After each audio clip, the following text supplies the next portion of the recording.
The great Brahma gods from each of the 5 pure abodes brought the news to all beings that 100,000 years from now, a perfectly enlightened Buddha would arise in the world. Those who wish to meet up with him must maintain the 5 moral precepts and constantly develop loving kindness. Humans and deities wondered who the future Buddha might be, but no answer was forthcoming until a sign appeared, making the identity of the heavenly Bodhisattva known.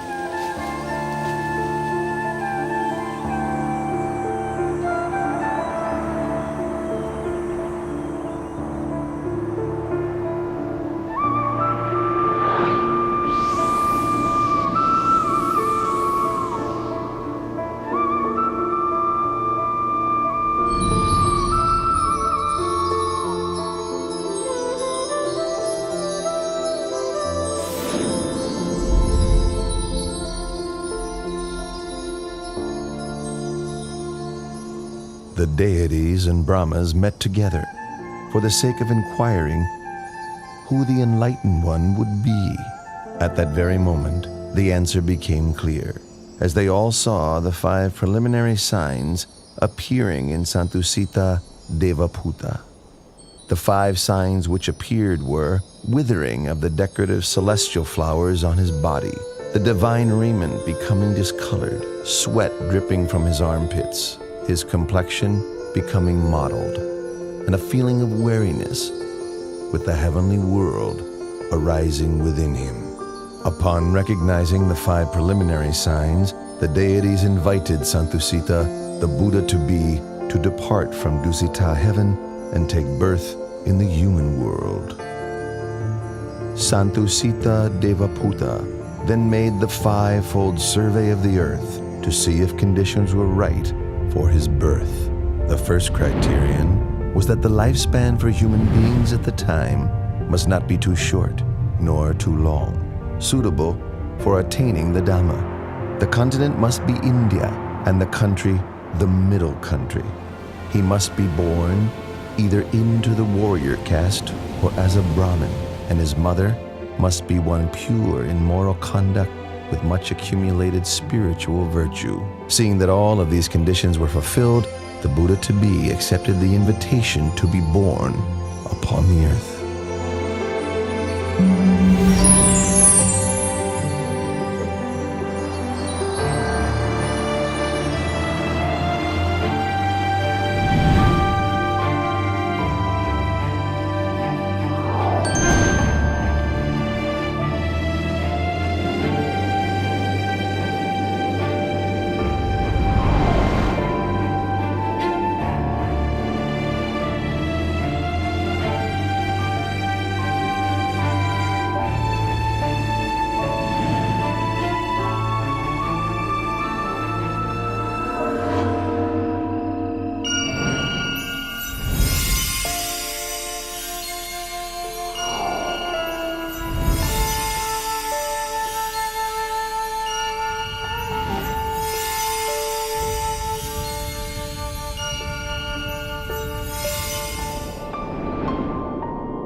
How do you Royal astrologers, interpret the Queen's dream. Your wife, the Queen's dream, indicates that you are to have a son. He will possess tremendous merit, great power and might. He will be peerless.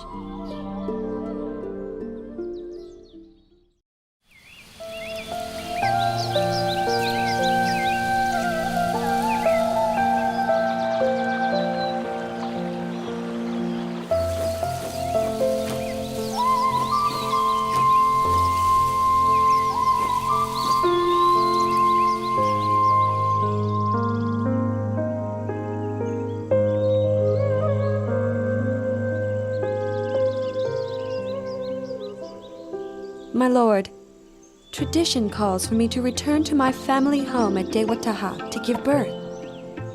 You have my permission.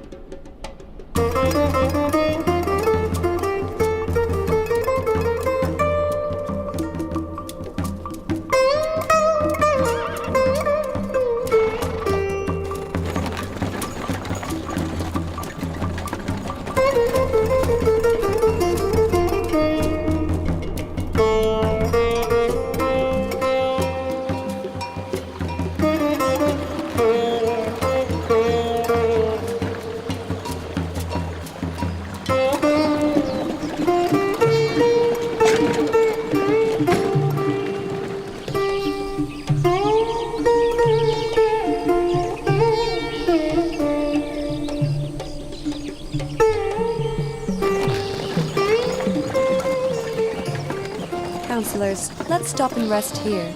We have now completed half of our journey.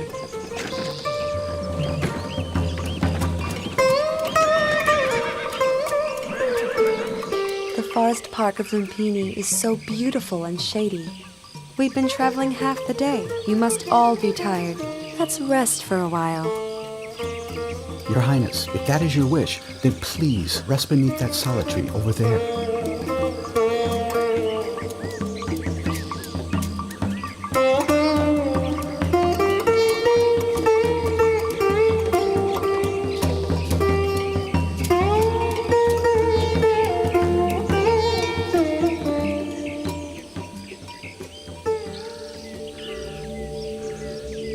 I feel as if I'm about to give birth.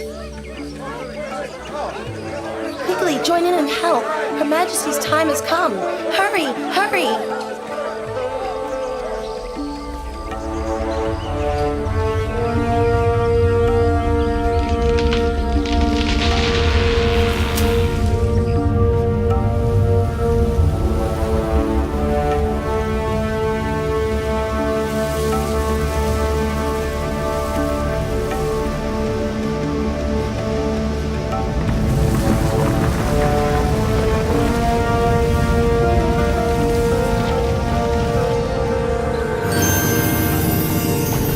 As soon as the Bodhisattva was delivered from his mother's womb, and before he could drop to the ground, 4 great Brahma gods from the 5 pure abodes spread a net of gold to receive his body.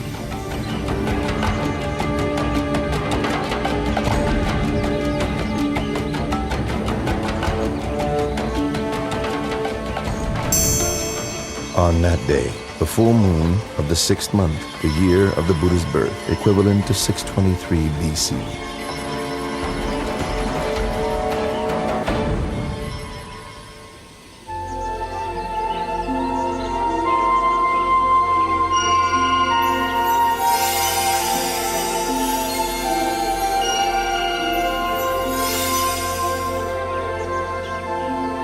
I am supreme in the world, foremost in the world, most excellent in the world.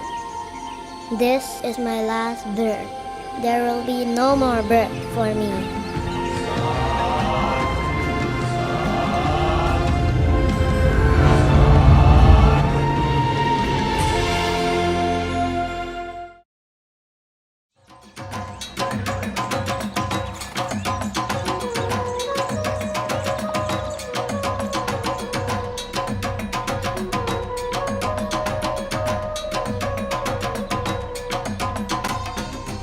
I have heard the good news of your son's birth and have come to pay a visit. Venerable Asita, I thank you very much. And as you have been respected by the Sakyan royal family for a long time now, would you be so kind as to examine my child's physical characteristics? The whole family gathered here would be able to hear. Your Majesty, please place your child in the cradle first, so that I can see him well.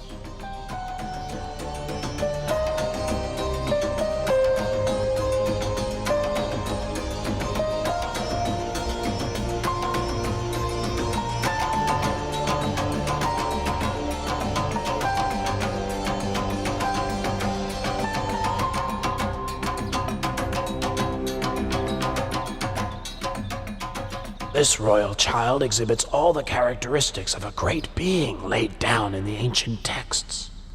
I have never seen any being with the signs expressed to such perfection.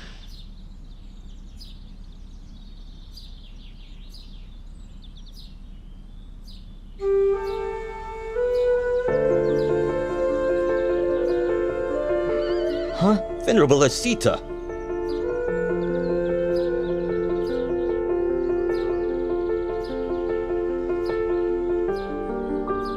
I have examined the characteristics of your newborn son. I predict that when your son has grown up, should he lead the household life, he will become a wheel-turning monarch, a great king of the world. But if he should leave, he will become a fully enlightened Buddha, supreme teacher of gods and humans. Oh, but it's such a pity. What's such a pity, Venerable Asita? It's a pity that I am too old to have the chance to live to see this great being grow up.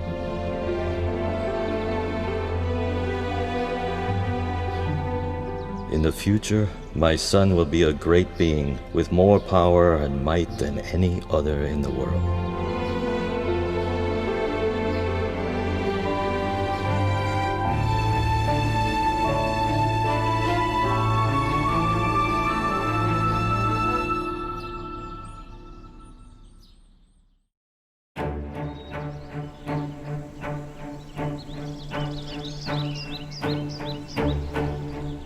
From the 108 Brahmins I invited for the naming ceremony, you 8 have been selected to interpret my baby son's characteristics. You are all proficient. Please give your prediction for my son's future life.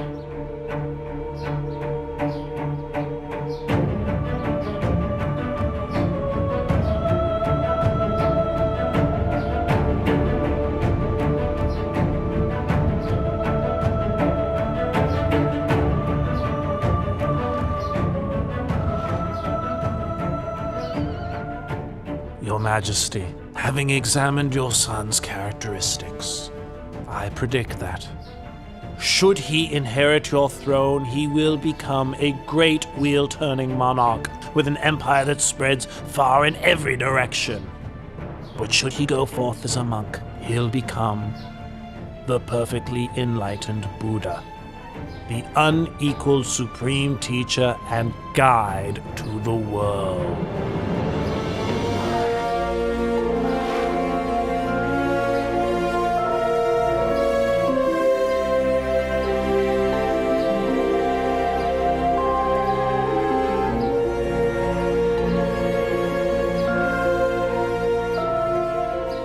Venerable Kundanya, you are the last of the 8 Brahmins.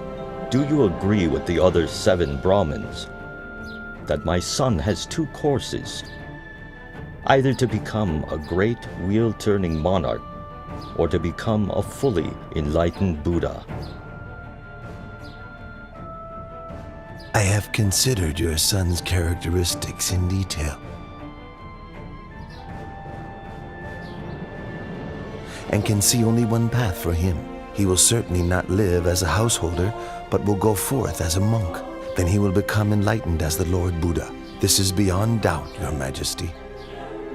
You predict my son will reject the household life. What would cause him to make such a decision? Your son will see 4 signs: an old man, a sick man, a dead man, and a monk. These signs will inspire him to give up the royal throne for the sake of the holy life, through which he will become enlightened as the Buddha. Well, I'd like my son to be a great wheel-turning monarch, ruling the 4 great continents, the greatest prestige for any king. From this point onwards, I will not allow my son to ever see an old, sick, or dead man, or a monk.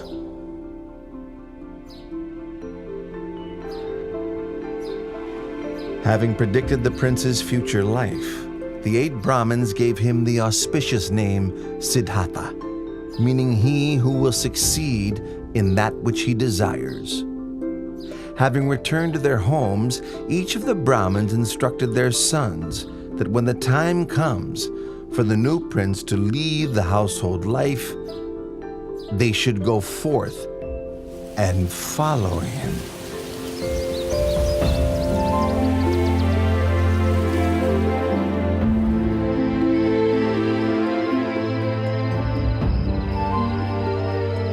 Seven days after Prince Siddhartha's birth, his mother, Queen Siri Mahamaya, passed away and became a god in the heaven of Tusita.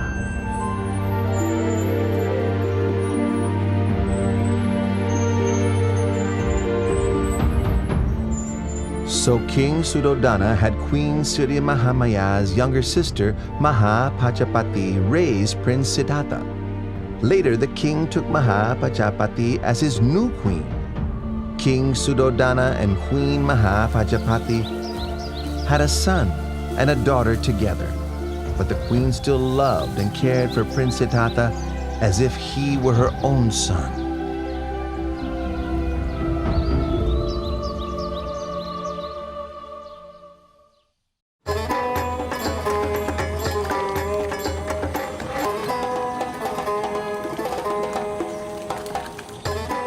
Both of you would like to go and watch the plowing ceremony, wouldn't you?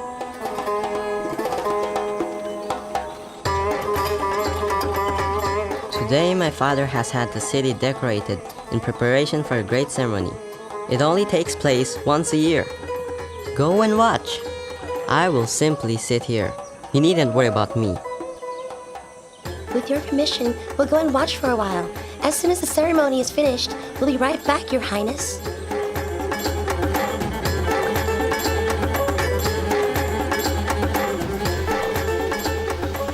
Left alone in a peaceful and shady glade, Prince Siddhartha began to sit in meditation, attaining the tranquility of the first jhana.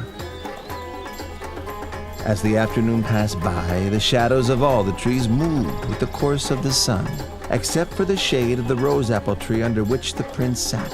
It did not shift position,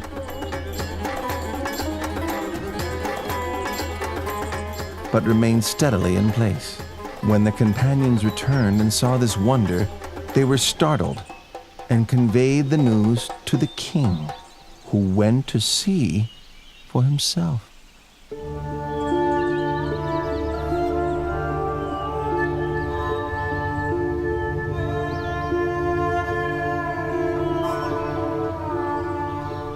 When my son was newly born, Asita the hermit came to look at him, and to my surprise he bowed at my son's feet.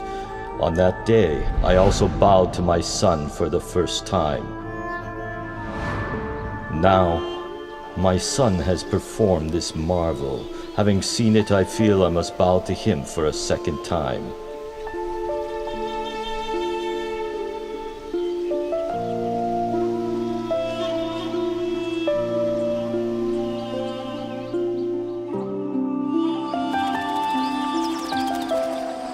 When Prince Siddhartha was 7 years old, King Suddhodana had 3 ponds dug in the grounds of the palace, so that the prince could enjoy himself playing with his friend.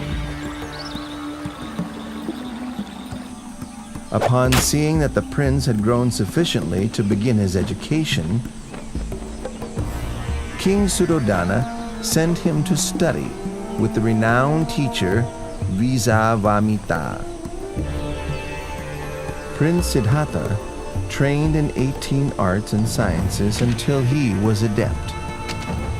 He was his teacher's top student, and before too long, he had learned all that his master could teach.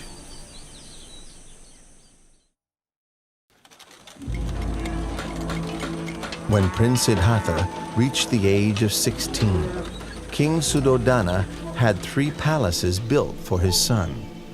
One in which to reside during the hot season, one for the rainy season, and one for the cold season.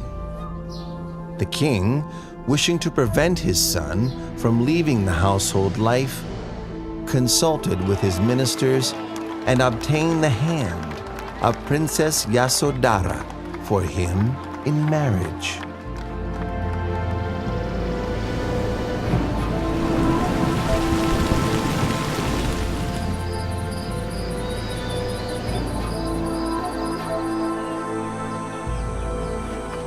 Time passed by until Prince Siddhartha reached the age of 29 years.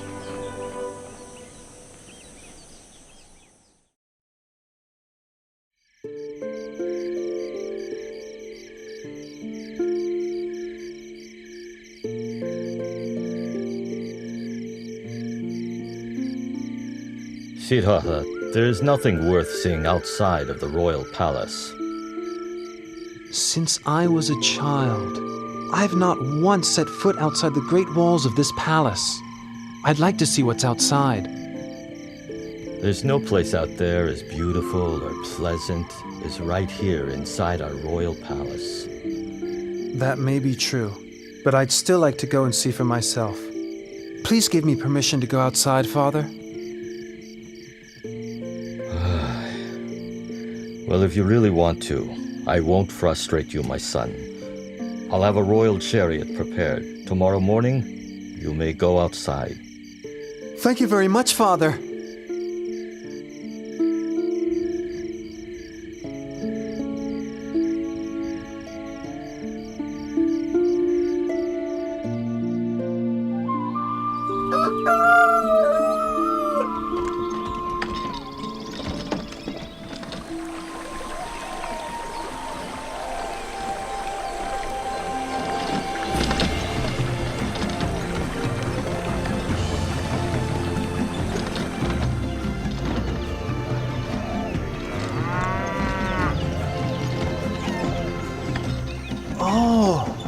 So this is what it's like outside the palace.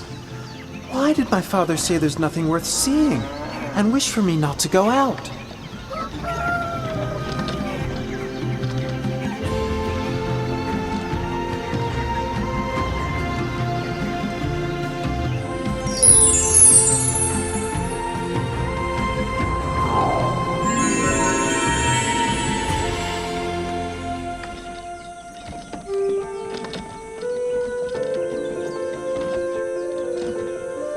Channa, stop the chariot.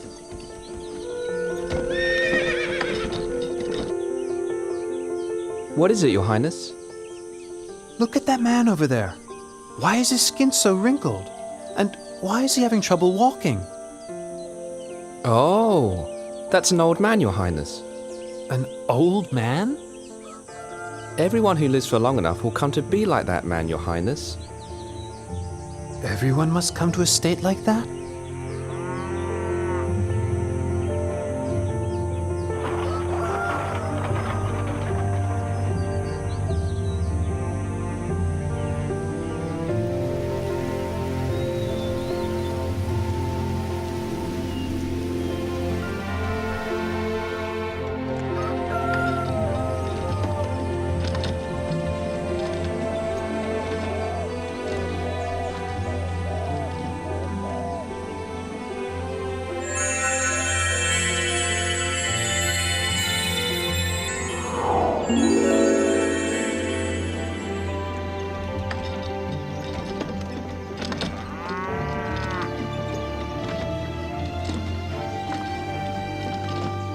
Chana, stop the chariot.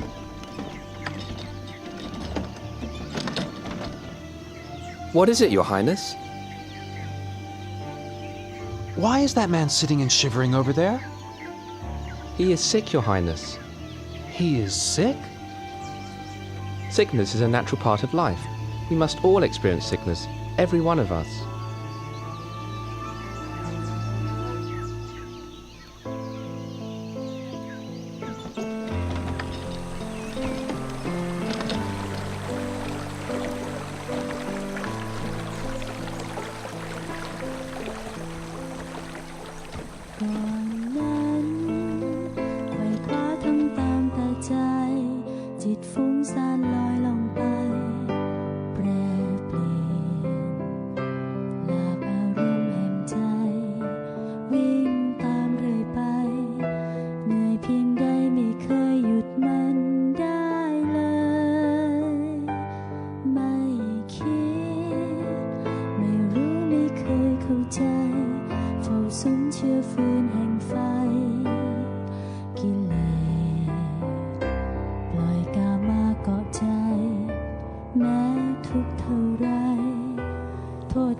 Your Highness! Your Highness! Where are you going? Your Highness! Please come back!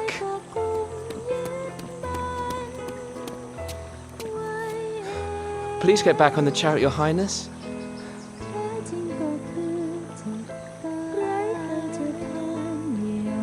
There's a man wrapped in that cloth, isn't there? Your Highness, that's a dead man. And must we all die? Yes, Your Highness. There isn't anyone that can escape death. Even me? Yes, Your Highness.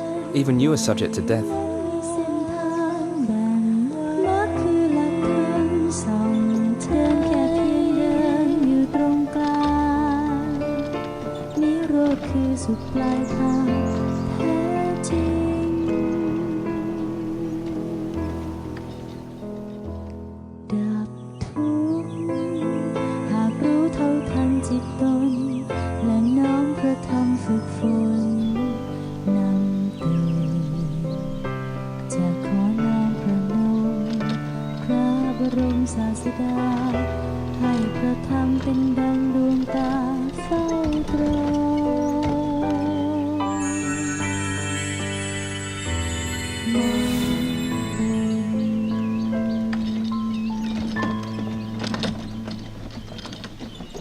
Chana, stop the chariot.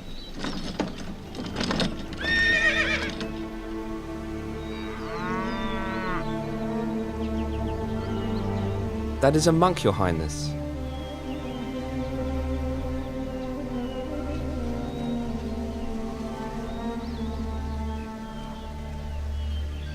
Oh, so calm and peaceful, composed and restrained, truly inspiring.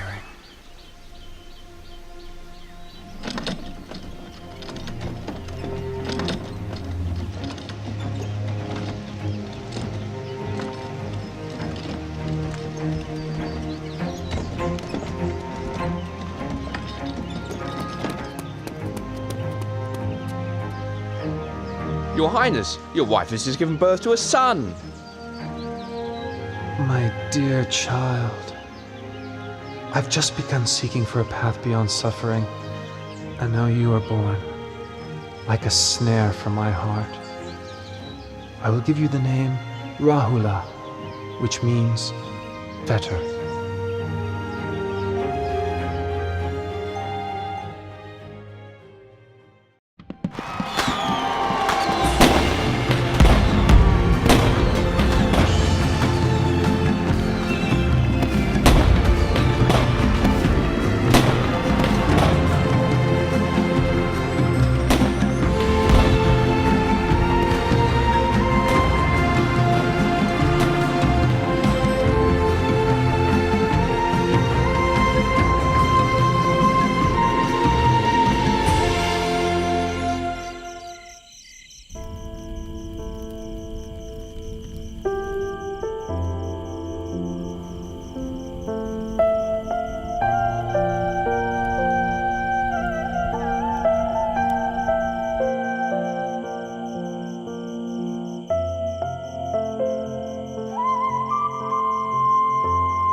Yasodhara, you are as dear to me as my own heart. Rahula, you are everything to me. But not one of us can escape old age, sickness, and death. I must find a way for all of us to go beyond suffering, no matter how much trouble or turmoil there is in the search.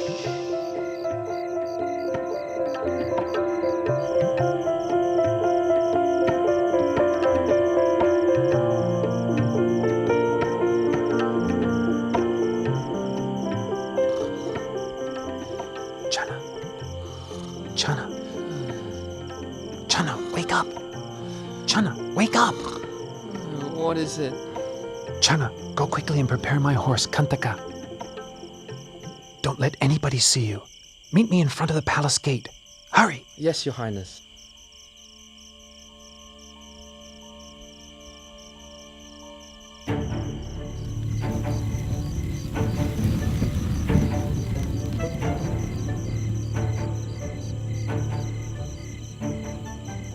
At the moment that Prince Siddhartha was leaving the palace gate, Vasavati Mara, the great deceiver, manifested. He was now worried that he could not use the prince's enjoyment of sensual pleasures to keep him under his control.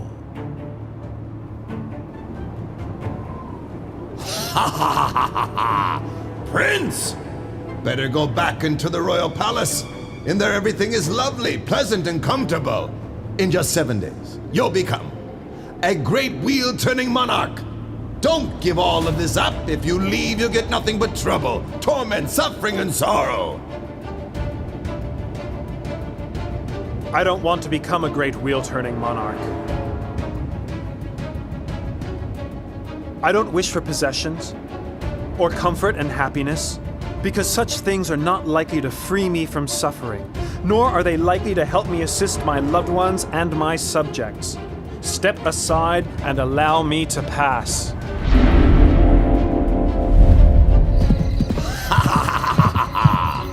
Do you think you can escape from my power? I'll be here waiting for you, you see? For a chance to overwhelm you with greed, hatred, and delusion. I'll follow you like your shadow.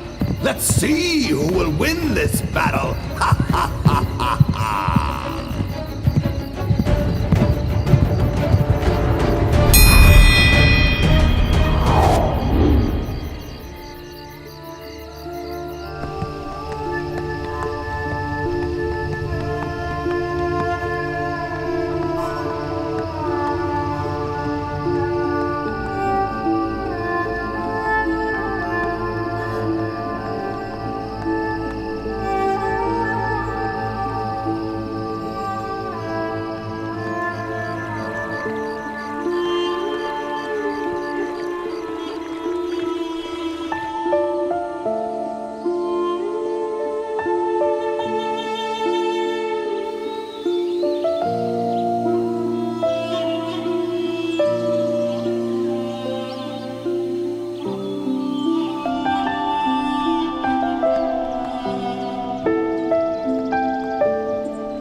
We've reached the river Anoma. Stop right here, Channa.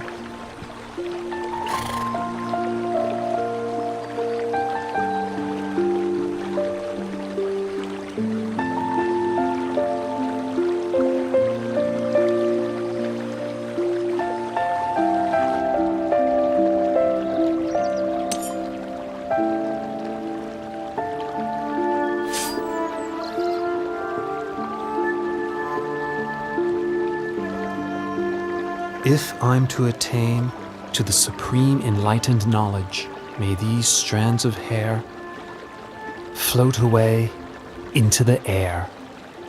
But if I'm not to succeed, may they fall to the ground right here. When the prince threw his hair up into the air, it floated into the sky and didn't fall down. Indra, the king of the gods, caught it in a crystal casket, which he then enshrined in the Kulamani shrine in the Tavatimsa heaven. the Brahma Gatikara offered the prince the 8 requisites of a samana and received in their place the prince's raiment, which he installed in the Dusa shrine in the Brahma world.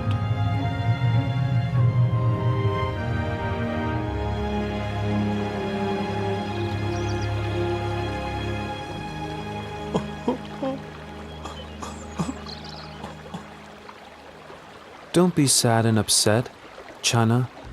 I'm doing this in order to seek the way out of suffering for all beings.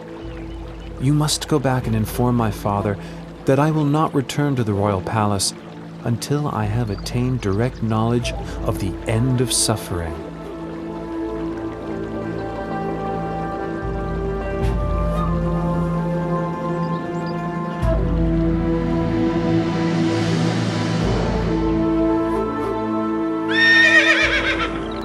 The horse Kantaka was so grieved to be parted from Prince Siddhartha that his heart gave out and he died right there. The power of his appreciation and gratitude to his master carried him to Tavatimsa heaven, where he was reborn as a god.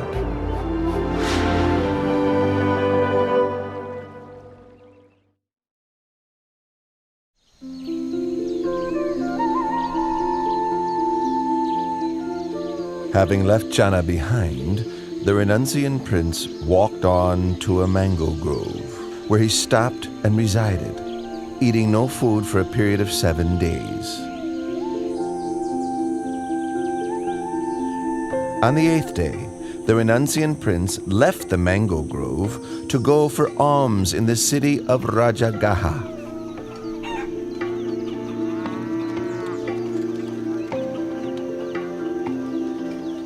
All the townspeople could see that this monk was different from other renunciants because of his radiant complexion and ineffably calm demeanor.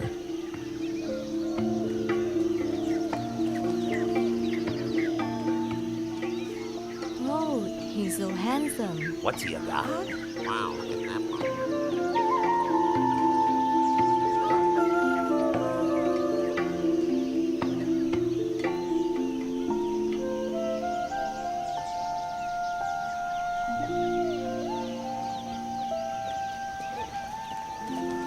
Wow, he's handsome, he's beautiful.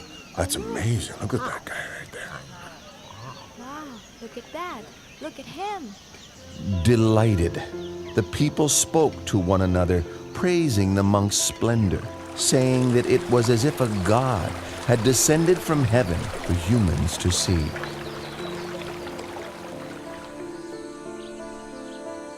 Once the renunciant had received a suitable amount of alms food, he returned to his place of rest. Sitting, the prince contemplated the motley food offerings within his alms bowl, all mixed together. It was an unappetizing sight. In the past, I would partake of only the most refined and delicious foods. Now leading the holy life for the sake of seeking truth, can there be any point in being fussy over what I eat? This nourishment is merely a necessity for sustaining life. King Bimbisara of Rajagaha sent his men on the trail of this Samana, whom the townspeople regarded as splendid, like a god. He then went to see the renunciant prince for himself. When King Bimbisara saw the dignified, peaceful demeanor of the young monk, he felt greatly inspired. Then, exchanging conversation with the Samana, the delight in his heart increased all the more. Due to his suspicion that Prince Siddhartha had left the palace due to a dispute with his relatives over the throne, King Bimbisara offered the throne of Rajagaha to the prince. But the prince refused the king's offer, having renounced his own throne, not due to a dispute, but in order to seek the way beyond suffering.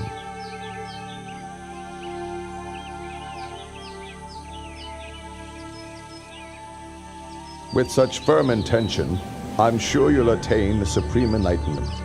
Once you have done so, May I request that you come and teach the Dhamma to myself and to the citizens of Rajagaha.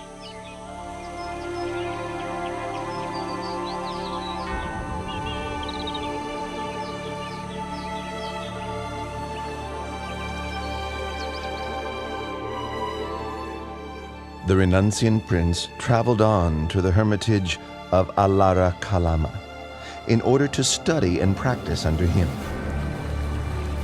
In a short time, he had learned all that his master could teach, and so then he traveled on to seek Udaka Ramaputta at his hermitage. Before long, he had come to the end of this teacher's knowledge too. When he asked about attainments beyond that which he had already been taught, Udaka Ramaputta could offer no reply, but instead offered him the leadership of the community.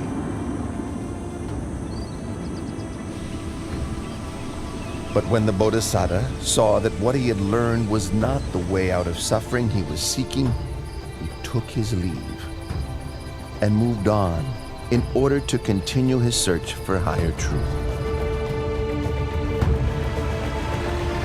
The Bodhisattva came to Uruvela at Senanigama and considered the fresh coolness of its shady forest, with orderly rows of trees and a river running through, located nearby to the village. It seemed a suitable place for him to continue striving for liberation, so he ceased his traveling and settled in that spot.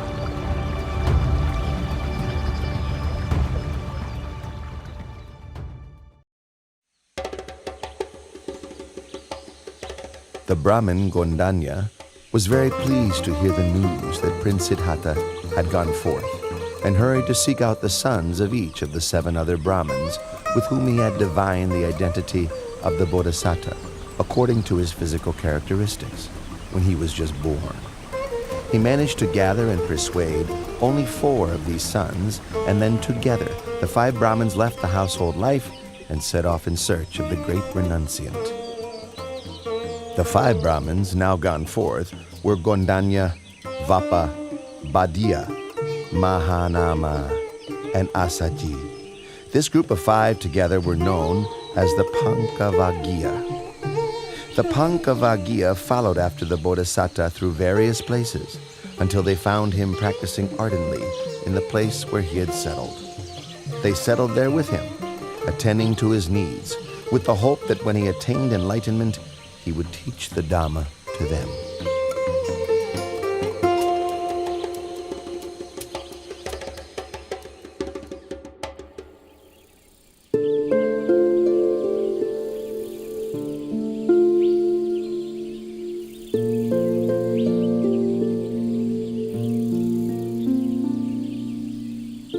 The renunciant prince was intent on seeking the path to enlightenment, so he took up 3 of the extreme ascetic practices that were favored by the practitioners of those days.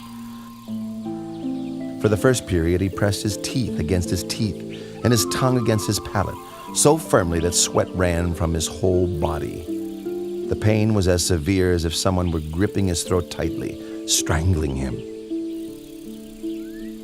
When he saw that this was not the way to enlightenment, he gave up on the practice and changed to another method. For the second period, he restricted his in and out breaths, stifling them until both his ears rung loudly, his head ached, and his stomach racked with pain, his body as if on fire. But no matter how great the distress, he did not give up his efforts until he saw that this was not the way to enlightenment. Seeing this, he gave up the practice and changed to another method.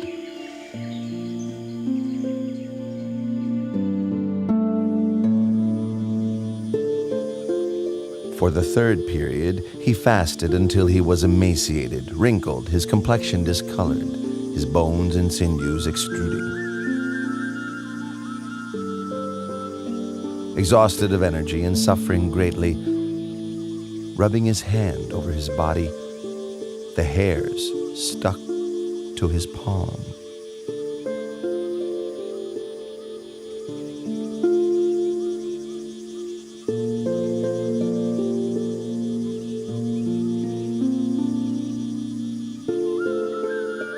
I've carried out the extreme ascetic practices, pushing the body to limits which no other could exceed.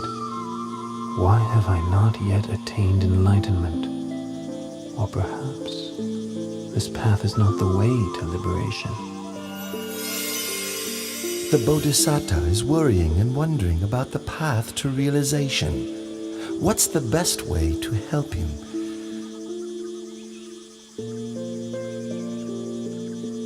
Aha! This is the way.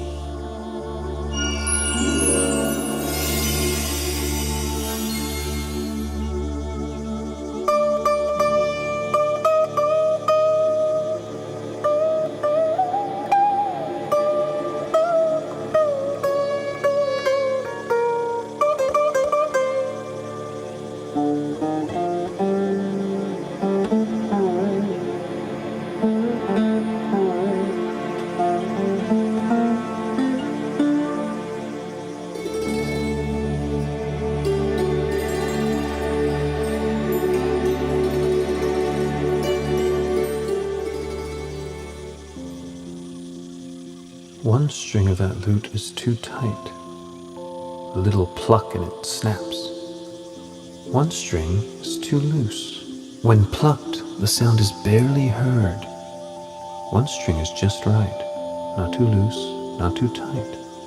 When plucked, the sound resonates far and wide, sweetly. Oh, it is the practice of the middle way that leads to enlightened knowledge. But the current state of my body surely can't support efforts in developing the mind along the middle path of practice.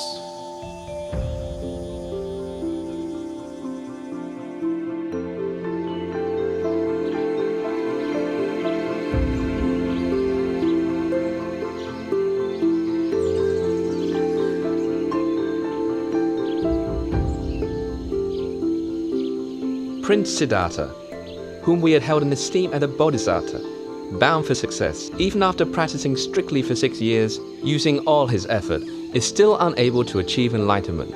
Now he's relaxed his efforts. And eating proper food again. How will he ever succeed? Quite so. Venerable Kondanya, you're the most senior amongst us. What do you think we should do? Under the circumstances, there can be no use in attending to him any longer. The time has come for us to take our leave.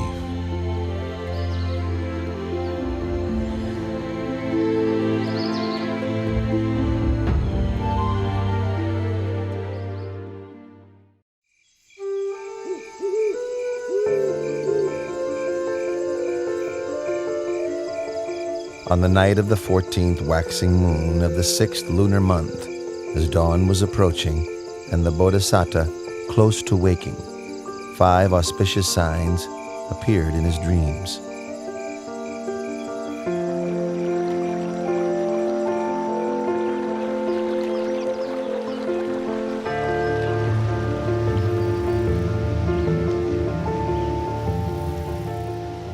Which he interpreted as follows. 1. He would achieve enlightenment as the Buddha. 2. He would declare the true Dhamma for the benefit of all humans and deities. 3. A great number of people would come to train under him, thus establishing the Buddha, the Dhamma, and the Sangha. 4. People of all castes and classes after training under him would come to understand the same pure Dhamma. 5. People from all over the world would bring offerings to him to express their faith and trust, but his heart would remain unstained by even the slightest attachment to such wealth.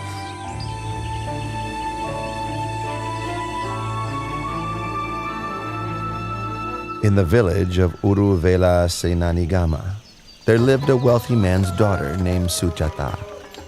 When she was young, she made a vow to the deity abiding in a banyan tree close by, so that she might have a husband of equal wealth and birth, and that her first child might be a son. Once her wishes had been fulfilled, she prepared a rice dish, prepared with cow's milk and honey, as an offering to honor the tree deity.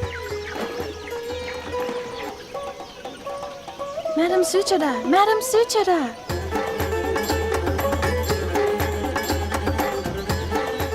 What's the matter, Puna?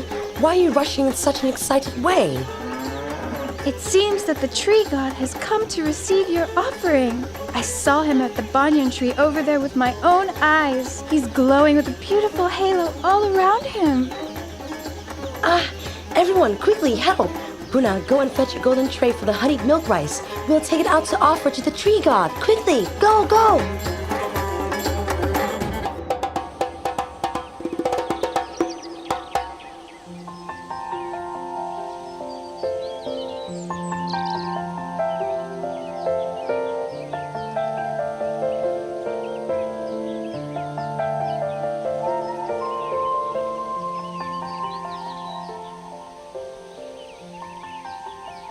All of my wishes have been so graciously granted.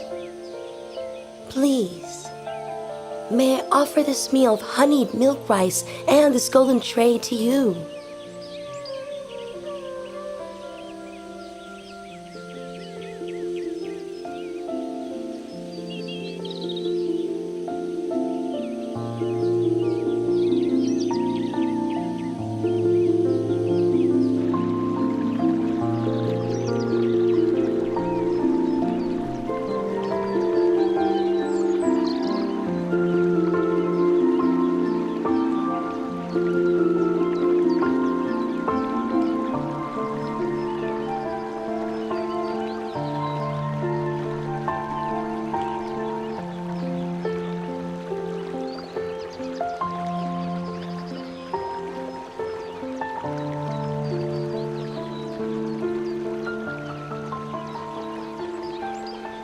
I offer this prayer. If I am to succeed in realizing perfectly enlightened knowledge, may this golden tray float up the river against the current. But if I am not to achieve my goal, may this tray float downstream with the current.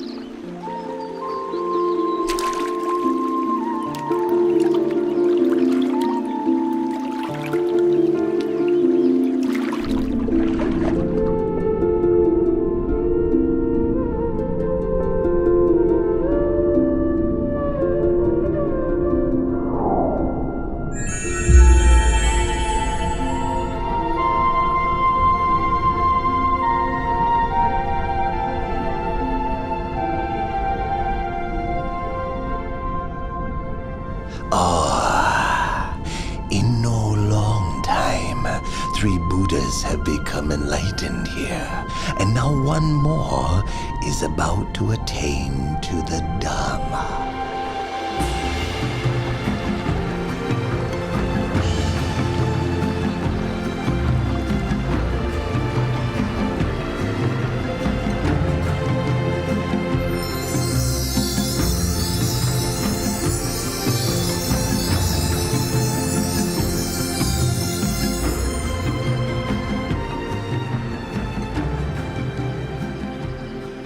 I'm a Brahmin called Sotiya, sir.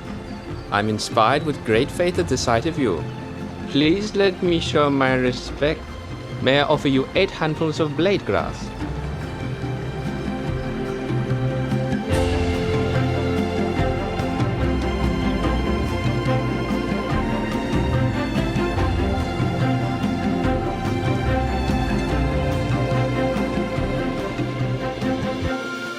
For as long as I have not yet attained to supreme enlightened knowledge, even if my blood and flesh should dry up with only skin, bone, and sinews remaining, I shall not rise from this seat.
I've been following Prince Siddhartha's every step, so as to stop him from achieving enlightenment.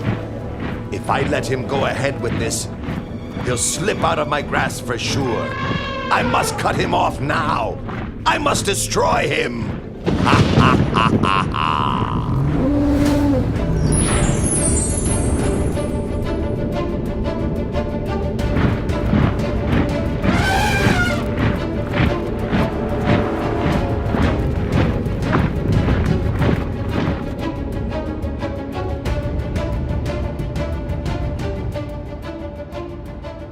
The power of the Bodhisattva's spiritual qualities and goodness, accumulated over countless lifetimes, protected him as though in invisible armor, his heart steady and peaceful, unshaken by fear.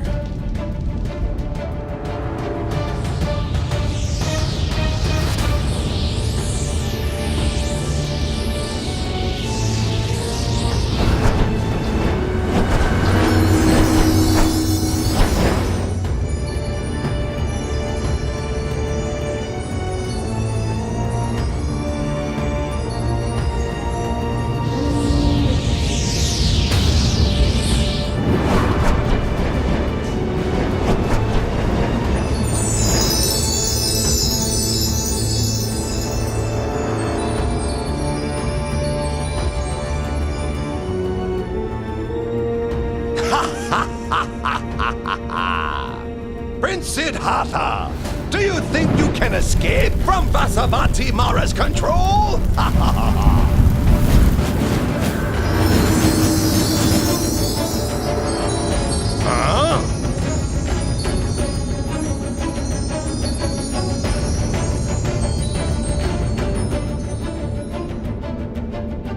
My powerful weapons cannot harm the prince. I must make use of a ruse to deceive him. Prince Siddhartha, the seat you sit on came to be because of my own spiritual powers. My troops are my witnesses. You must get up at once. Pay attention, King of Deceivers. This seat comes to me as the fruit of my good actions, accumulated through all of my efforts in the past. Then who will bear witness to your ownership of this seat? I will bear witness.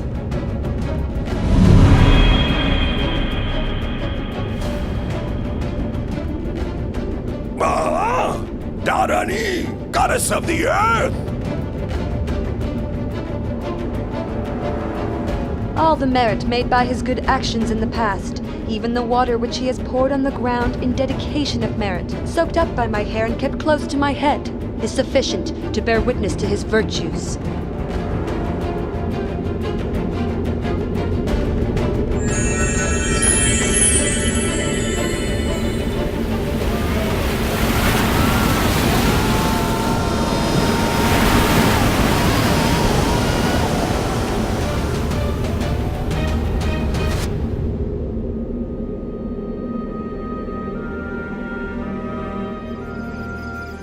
After his victory over Mara and his host of deceivers, the Bodhisattva's mind was firm, focused, and concentrated.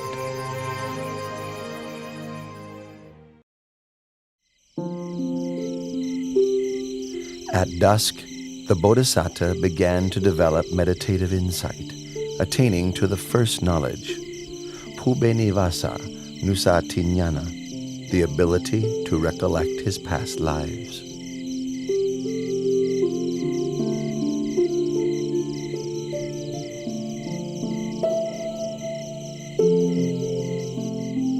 In the silence of the late night, he attained the second knowledge, Kutu Papa Tanyana, knowledge of the passing away and rebirth of beings according to the results of their actions.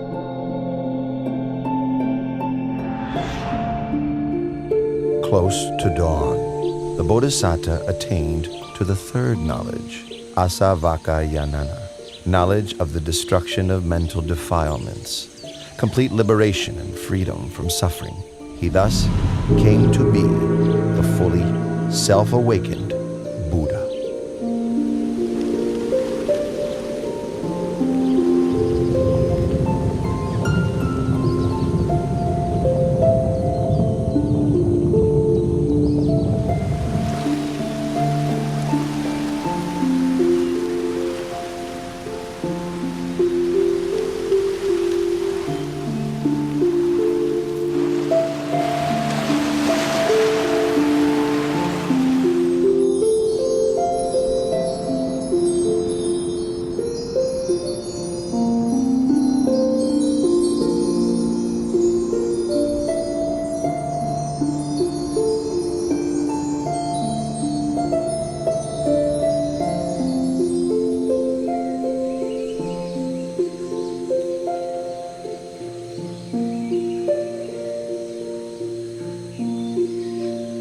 Craving, with you I've been born again and again, but now you are revealed, and your power redundant.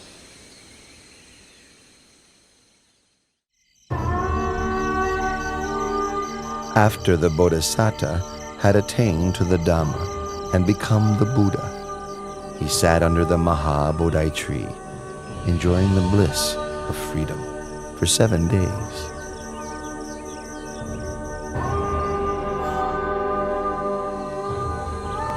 Then he went and stood in the open, gazing back at the Maha Bodhi tree and recollecting its virtues. He stood there and gazed without blinking for 7 days.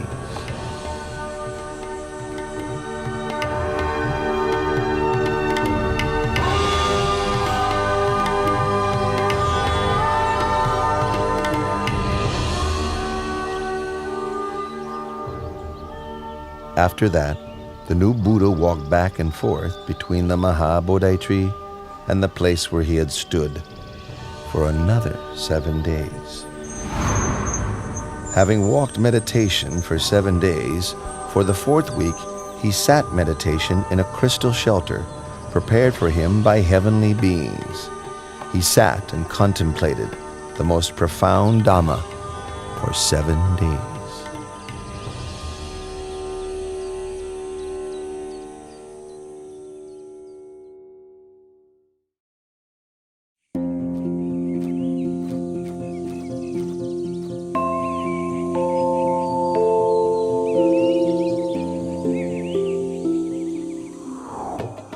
Sisters Raka, Arti, that's the recluse Gautama who attained the Dhamma. That's right, Sister Tanha. That's him for sure. Our father, Lord Mara, together with all his troops, could not defeat this one and was humiliated. It's up to us to find a way to take revenge. Tanha, Raka, in this world, I've never met a man whose heart could resist the 3 of us. We who embody infatuation and desire. Arti, you're right. We will use our femininity to ensnare the recluse Gautama in the bonds of sensuality and entangle him for countless time.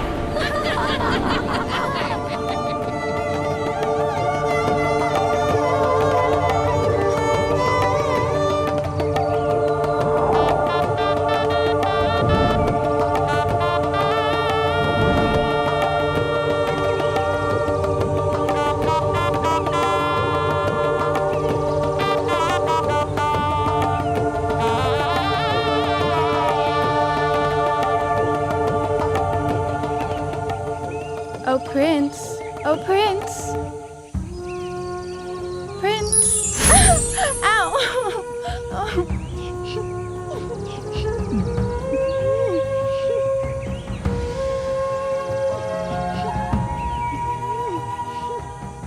Daughters of Mara, go back. There is no way you can succeed in what you are trying to do. For I have utterly destroyed all kinds of satisfaction and infatuation.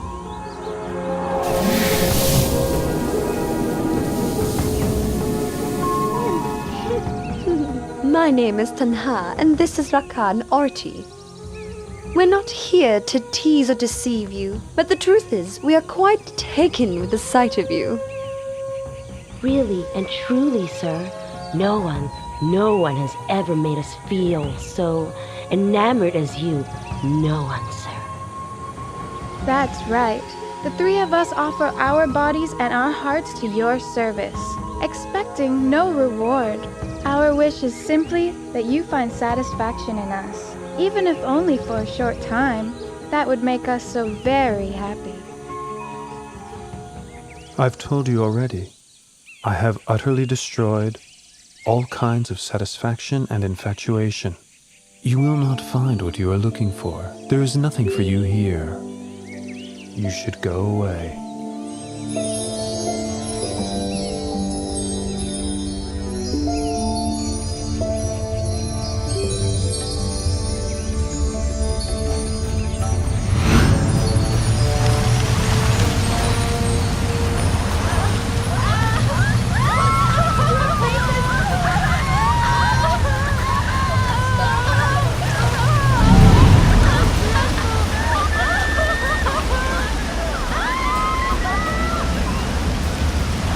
From this moment on, no one will ever again be able to wield power over the Samana Gautama, the Enlightened One.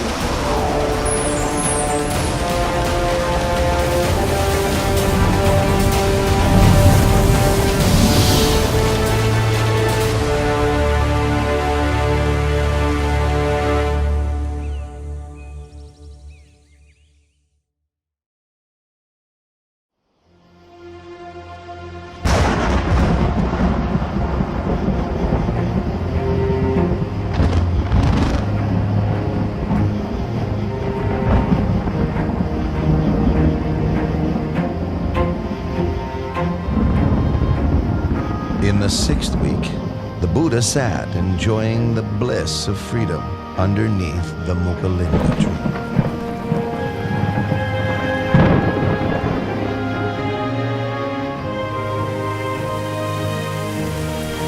As he sat, the rain fell constantly.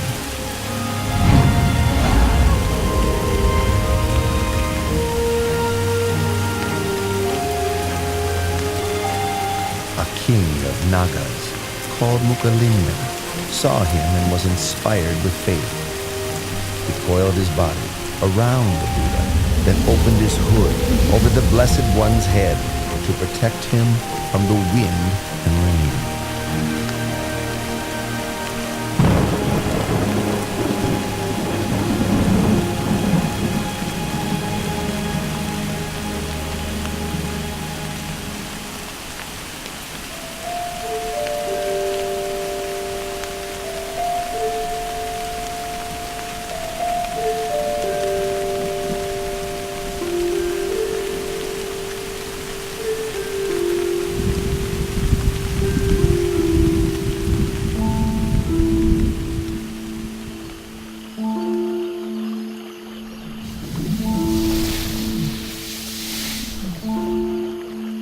When the wind and rain subsided, he uncoiled from the Buddha and changed his body into the form of a young man, bowing and paying respects to the Buddha.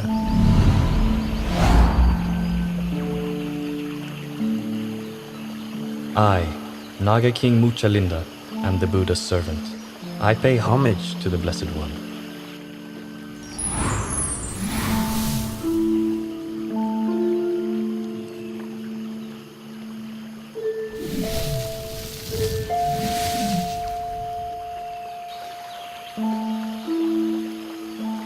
Silence is happiness for the one who has seen the Dharma. Delight in the peace of seclusion, harmlessness to all beings, freedom from lust, and overcoming sensuality. These are the highest joys in the world. Eradication of conceit is the greatest happiness of all.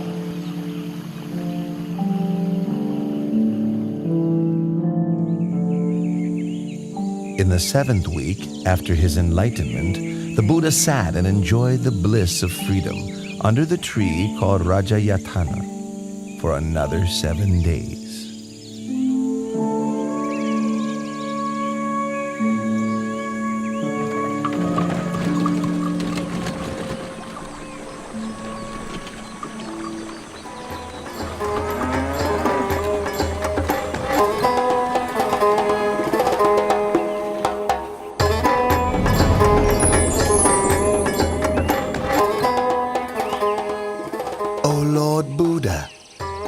enjoyed the bliss of freedom for 7 weeks without taking any food to eat.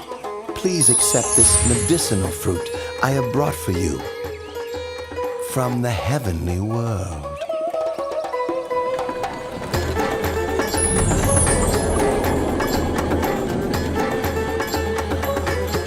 Those 2 merchant brothers made merit with me in the past. I should take this opportunity to help them meet the Buddha.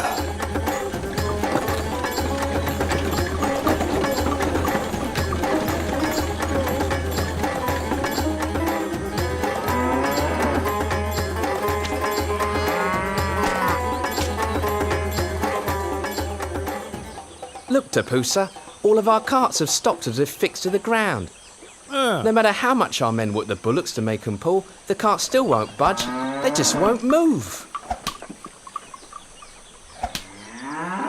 It's strange. Why would the... Huh? You 2 merchants, do you know that the just now enlightened, perfectly awakened Buddha is now sitting under the Rajayatana tree over there?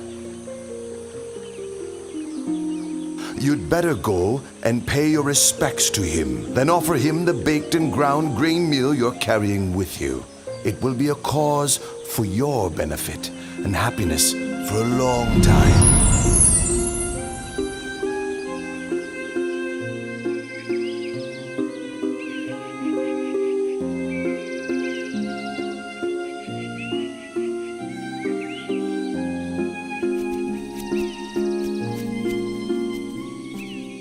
Your 2 humble servants bring baked and ground grain meal to offer. Please may the Lord Buddha accept our offering. I lost my alms bowl before my enlightenment. When I accepted the honeyed milk rice from Sujata, I floated the golden tray off in the stream. Now these 2 merchants are offering me a meal.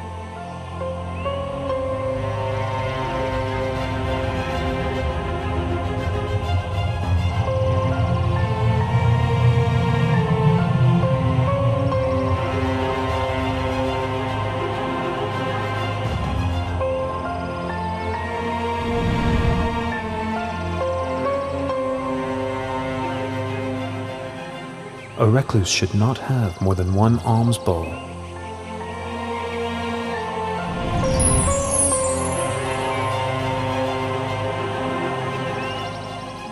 We, Tapusa and Balika, declare ourselves to be lay Buddhists. We take refuge in the Buddha and the Dharma for the rest of our lives. Your 2 humble servants, Balika and Tapusa, would like to ask you for some object that we may keep, to honour and revere.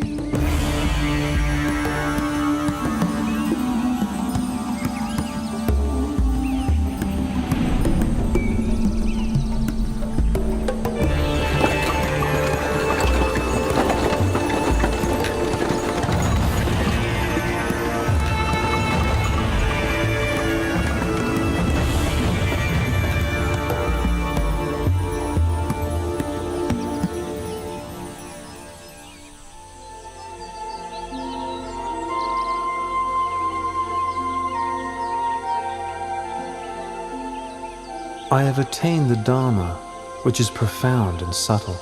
It is difficult for ordinary people to understand and practice.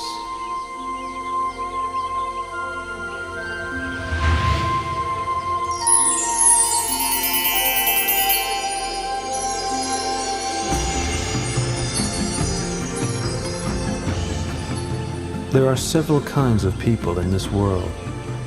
The quick-witted, upon hearing my teachings, know and understand them quickly, just like a lotus flower above the surface of the water that blossoms as soon as it receives the sun's rays. Those of moderate intelligence, having heard my teachings and then receiving some further explanation and training, are able to know and understand within a short time, just like a lotus flower, level with the surface of the water, ready to blossom the next day. The slow-witted having heard the teachings, receiving further explanation and training, persevering with faith, are able to know and understand in the end, like a lotus flower below the water, which grows upwards before finally breaking through the surface and blossoming. The final kind of person, no matter how many times they hear the Dhamma, are unlikely to grasp the meaning or understand, although their listening may be a cause for realization in a future existence. This type may be compared to a lotus down in the muck and mire, falling prey to fish and turtles, not rising up and blossoming. This being the case, I'll preserve my life for the sake of spreading the Dhamma. I will teach humankind until the Dhamma becomes firmly established and widespread for the benefit and happiness of all for a long time.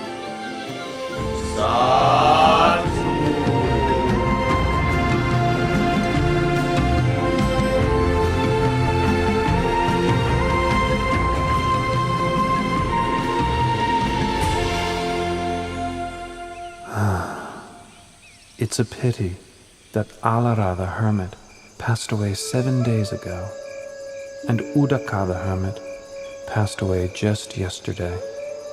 If Alara Galama could have lived for another 7 days, and Udaka Ramaputta just one more day, they would both have surely attained enlightenment. The Buddha had known through superhuman knowledge of the passing away of Alara Kalama and Udaka Ramaputta. Then he remembered the Pankavaggiya, the 5 monks who had attended him while he was practicing extreme asceticism. Each of the 5 had well-developed faculties. If they could hear the teaching, they would surely soon attain to the Dhamma.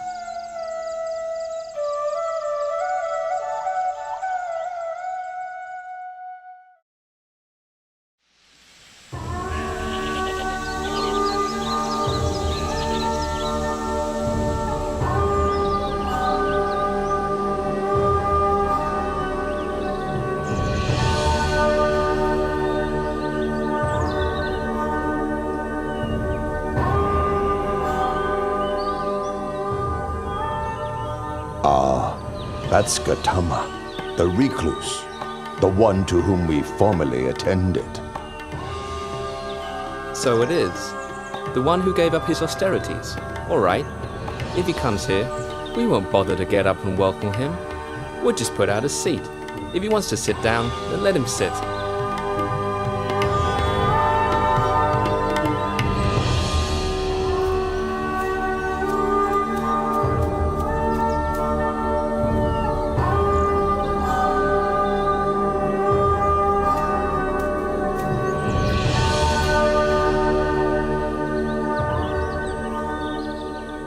Look, we're so glad to meet with him again that we've forgotten our agreement to show no interest. Even I, myself, forgot it completely.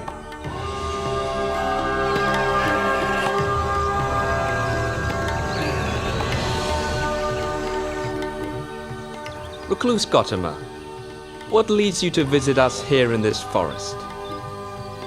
Do not address me in that way. I have now attained to the Dhamma. Pay attention to my words. If you follow my instructions, before very long, you will realize the Dhamma. While practicing austerities for a long time, you did not become enlightened. So how could you?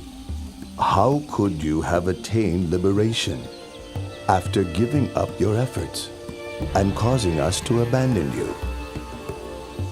Throughout all of that time, did I ever say anything like this to you all? No, it's true. You have never said anything like this to us before.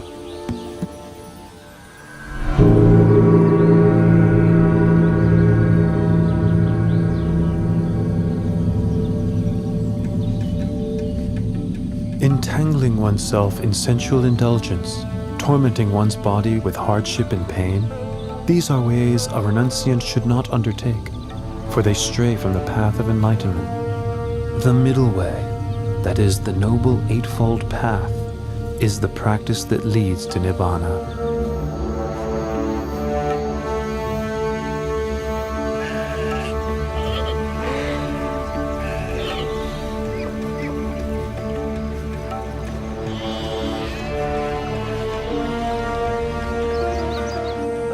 There are four noble truths as follows. Suffering, disease of the body, disease of the mind, should be understood.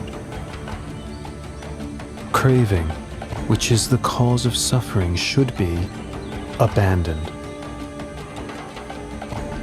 Cessation of suffering should be realized. The path of practice leading to the cessation of suffering should be developed. Once the Buddha had given his first Dhamma teaching, the Venerable Gondanya gained the vision of Dhamma and thus became the first stream enterer. Anya Kondanya knows the truth. Lord Buddha, please grant me ordination as a Buddhist monk. You are now a bhikkhu. Well taught is the Dhamma. Practice the holy life and put an end to suffering.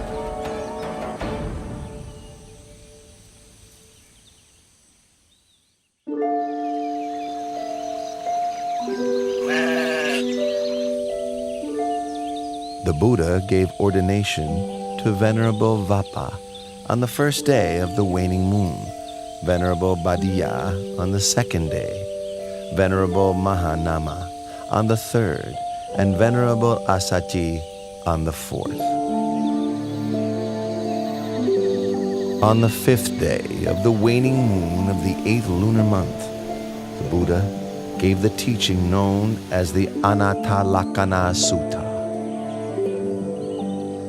The 5 groups that we take as a self are as follows: body, feeling, pleasant, unpleasant, and neutral, perception and memory, mental formations, sense consciousness, awareness of mental impressions.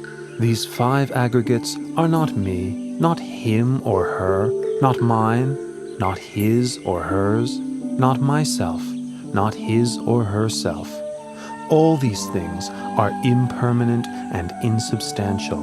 It is their nature to arise, persist for a while, and then pass away. After listening to the teaching, each of the Pancavaggiya attained to arahantship.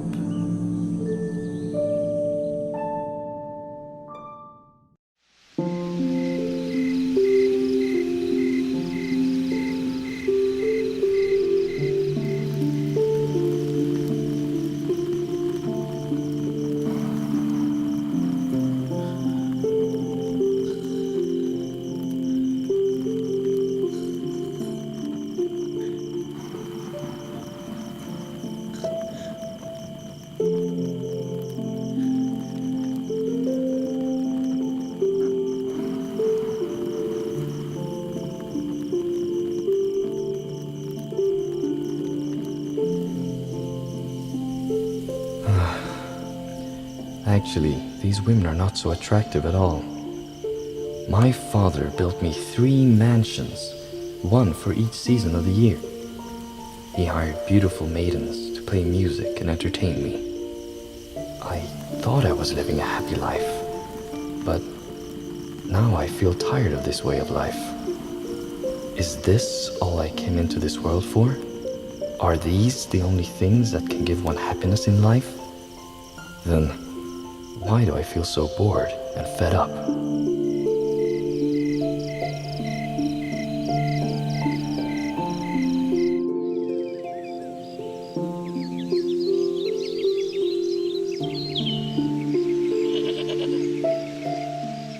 How troubled I feel.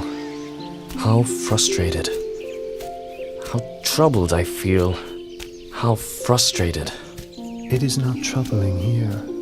It is not frustrating. Come this way, Yasa, and I will teach you the Dharma.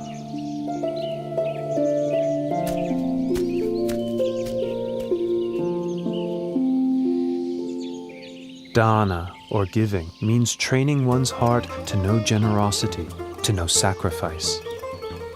Sila, or morality, means establishing one's heart within the full doctrine of goodness. Heaven is the reward for a wholesome heart. The harm of sense pleasures is the heat and worry that comes with attachment to the sense of a self. The benefit of renunciation is that present suffering can be abandoned, with no other suffering taking its place. After the gradual teaching, the Buddha taught the Four Noble Truths.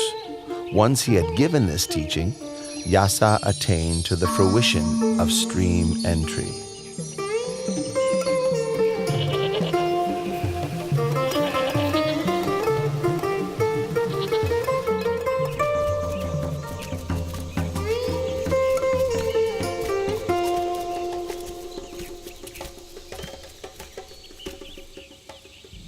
Hey, these are my son Yasa's shoes. Wait here, all of you. I'll go after him myself. Here comes the father. If he meets with his son now, it may prevent him from realizing the Dharma.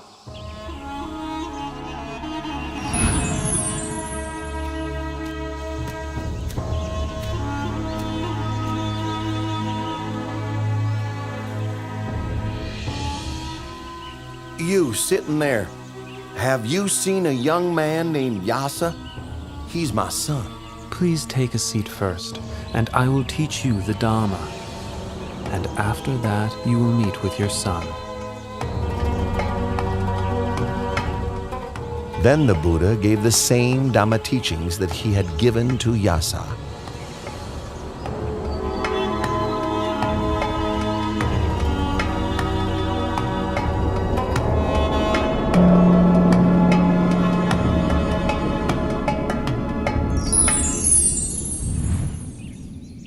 Oh, the Buddha has helped gain the vision of Dhamma. I declare myself a Buddhist and take the Triple Gem as my refuge for the rest of my life.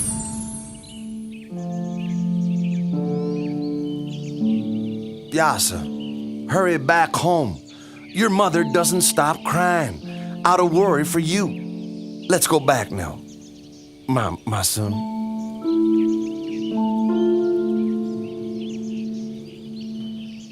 Yasa has now heard my Dhamma teaching twice, and has fully penetrated it. He is now an Arahant, with no thoughts of returning to the household life. Yasa, now you've gained what is truly supreme.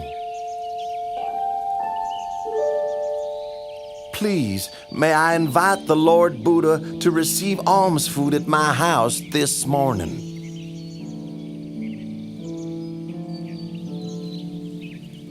Once the wealthy man had left, Yasa requested ordination as a bhikkhu.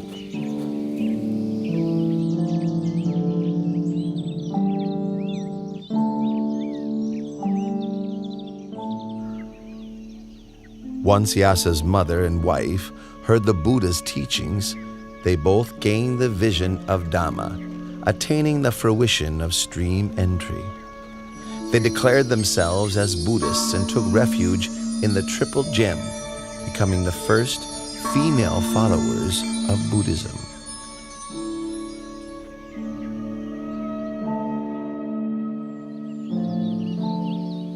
Vimala, Subahu, Punaji, and Gavampati. You were my close friends during the time when I was a layman. Now I've gone forth and do not concern myself with worldly pursuits. For what reasons are you all here? We heard you'd gone forth, and were sure you must have had good reasons to do so. and so we came to see you. Well, if that's the case, I will take you to meet the Lord Buddha, the one who has shown me the light. I will request the Lord Buddha to give you instructions as well. Follow me.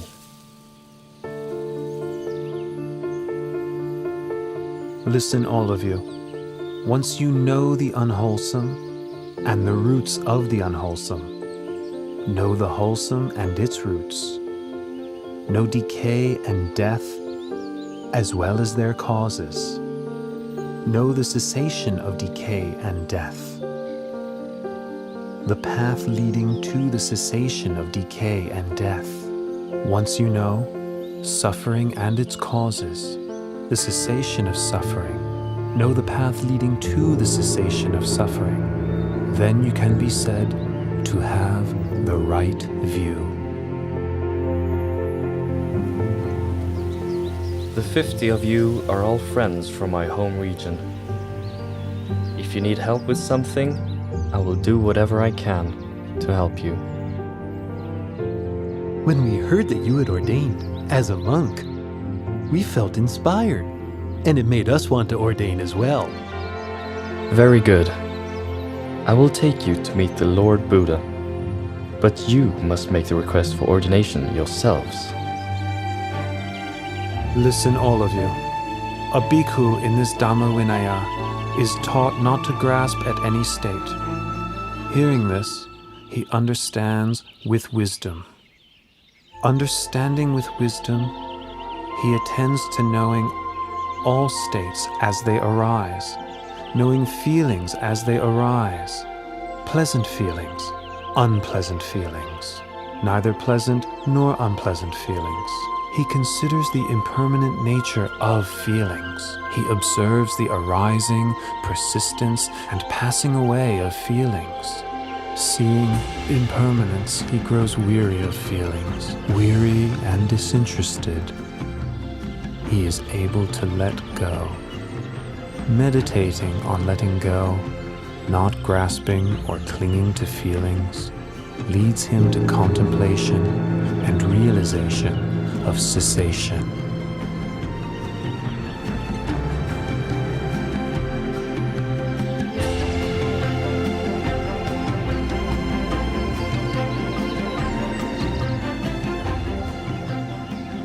Bhikkhus, you have now attained the sublime Dhamma. So go forth and travel from place to place, spreading the Dhamma. Proclaim Buddhism for the benefit of the many, but let no two travel on the same route. As for myself, I will go to Uruwela Senanigama to spread the teachings there.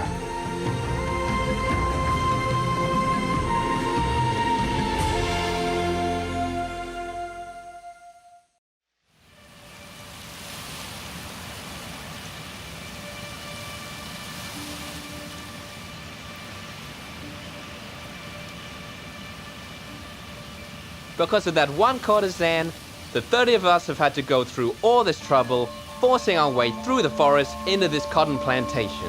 That's right. She stole our clothes and our jewelry. We catch up with her, then... Whoa, wait.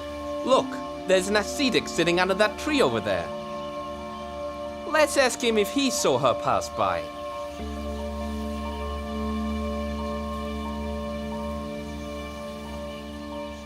Ascetic, sir? Did you see a courtesan dressed in green pass by here? Please, sir. She took off with our clothing and our jewelry. So now we're searching for her, but we can't seem to find her. O Bhattavaggiya, is it better for you to seek for this woman, or to seek for yourselves? I guess it would be better to seek for ourselves. In that case, I will teach you the Dhamma. The wise person rids himself of infatuation and preoccupation with the 5 sensual pleasures. He sees that life is short, and to be distracted by such pleasures is like being snagged and bound up, just as a fish is caught by a hook. Having taken the bait, it's a cause for much suffering and struggle thereafter.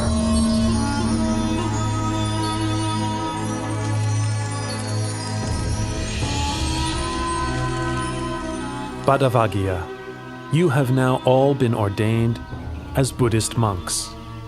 So go forth and proclaim Buddhism by spreading the Dhamma for the benefit and happiness of all.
Ascetic, sir, why are you coming into my hermitage?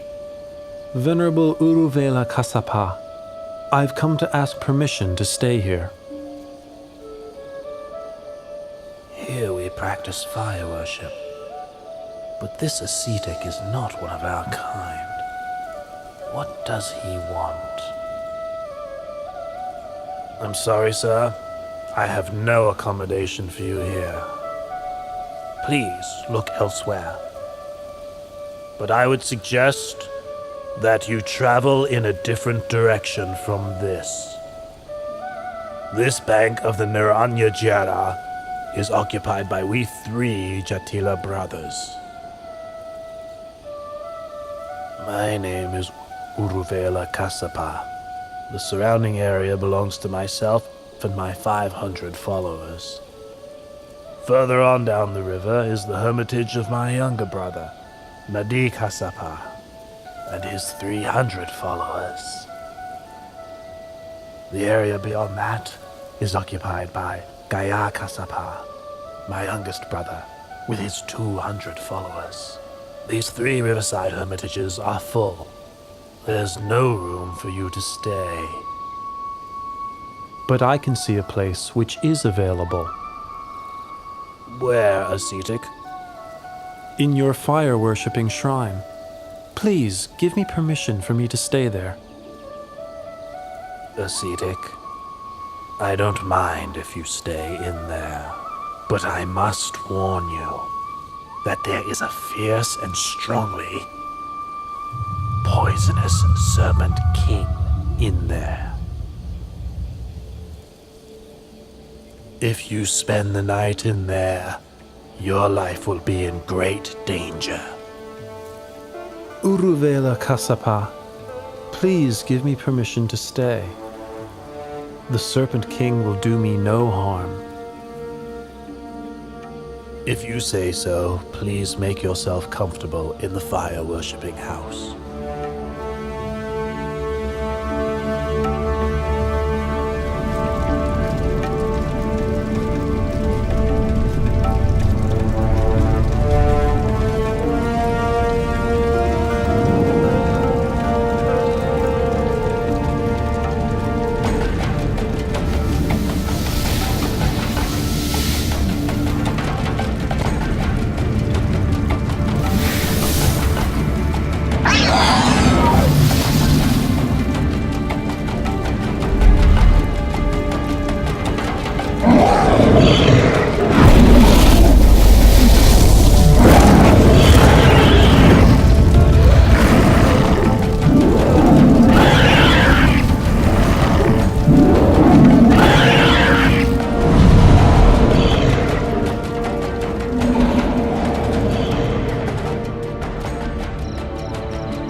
By now, The recluse must have been burned up by the fire of the Serpent King.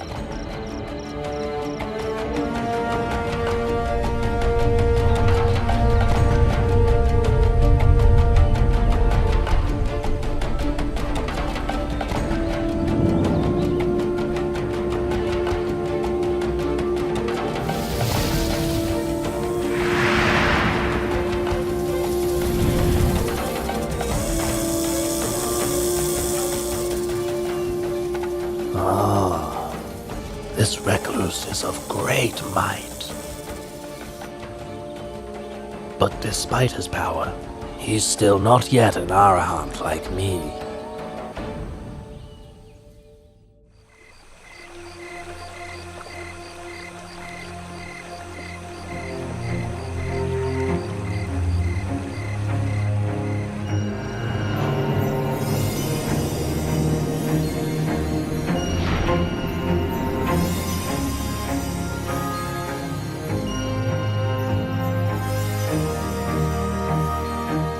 This ascetic is indeed of great might.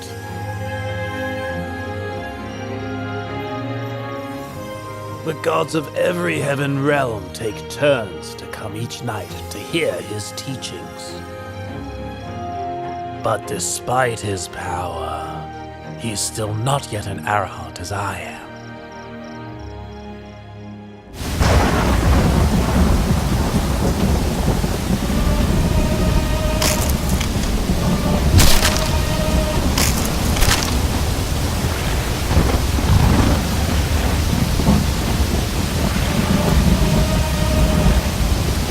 There's been a tumultuous rain, and it has flooded the whole area. Surely the ascetic has been washed away or drowned. Master, sir! Master, look over there!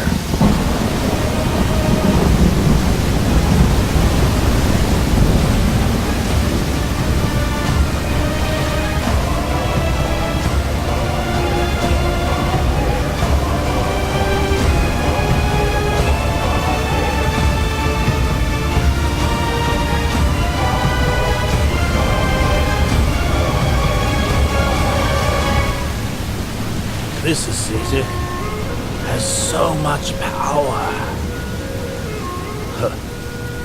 But despite all of this, he's still not yet an Arahant as I am.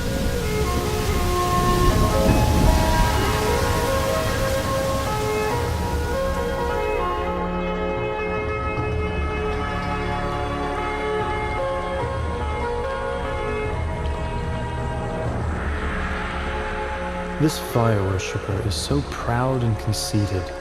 He insists he's an Arahant. How stubborn he is. Uruela Kasapa, your way of practice does not lead you to the path and fruit. So why do you consider yourself an Arahant? Having deceived yourself, you deceive others.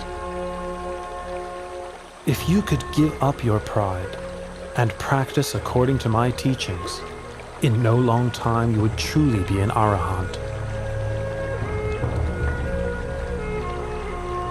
Oh, I realize my fault.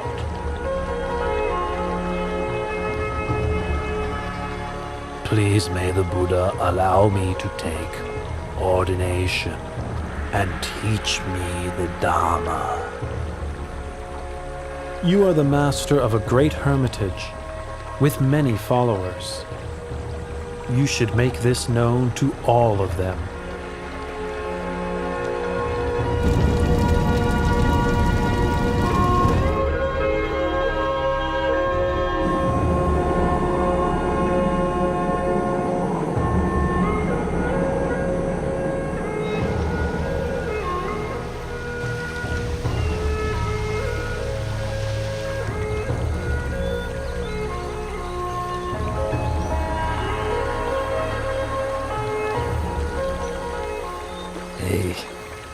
These robes and fire-worshipping implements must have washed down the river from where my two elder brothers live.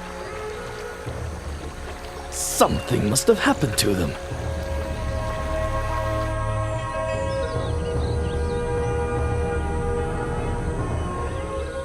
Brother Urvela, Brother Nati!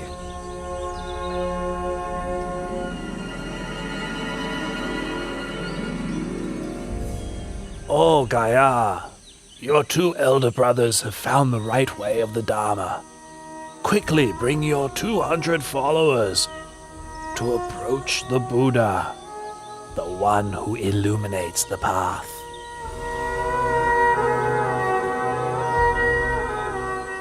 O bhikkhus, all things are burning. Contact with the eyes, ears, nose, tongue, body, and mind are burning. Feelings, mental formations, and consciousness, whether pleasant, painful, or neither pleasant nor painful, are burning. Burning with lust, hatred, and delusion. Burning with birth, aging, and death. Burning with sorrow, lamentation, pain, grief, and despair. The well-taught noble disciple, seeing this, becomes weary of thoughts and feelings. Being weary, he releases his clinging. Releasing his clinging, his heart is freed.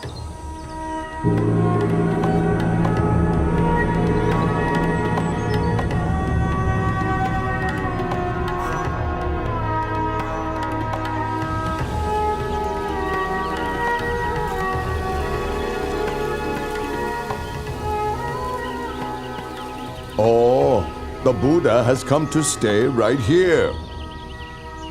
When I was a young prince, I made 5 wishes.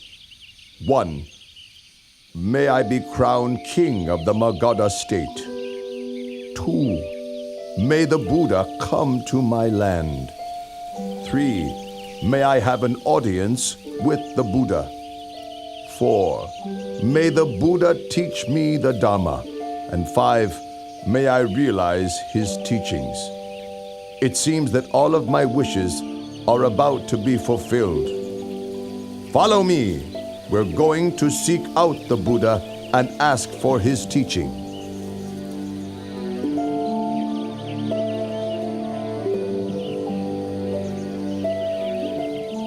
Dana, or giving, has forgiveness as its highest form. If one develops giving along with forgiveness, one becomes gentle and restrained, and one's heart becomes cool. This is because one has to let go of one's attachment to material things and to one's sense of self.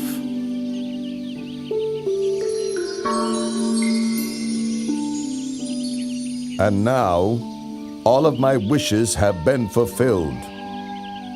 Oh yes, your teaching fills me with the greatest joy. Please, may I invite the Lord Buddha and all of the bhikkhus to have a meal in my palace tomorrow morning. The Lativana Park where you're staying is far from the city. It is not convenient for the faithful lay people to visit. Please, may I offer the Veluvana Park to you.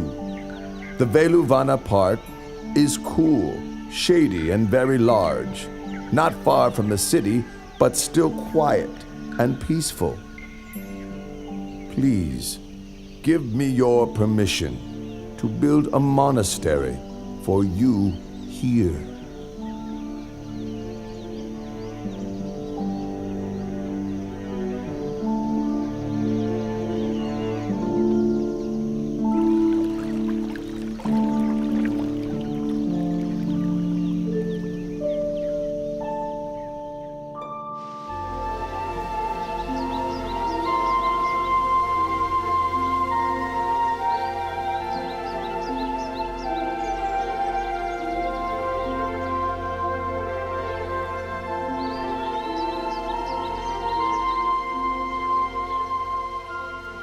Oh, this is the great Velvana Monastery. A solid foundation for Buddhism has now been laid. Since I, Asaji, left the Buddha at the Deer Park in Isapatana in order to go and spread his teachings, I've not met with him at all.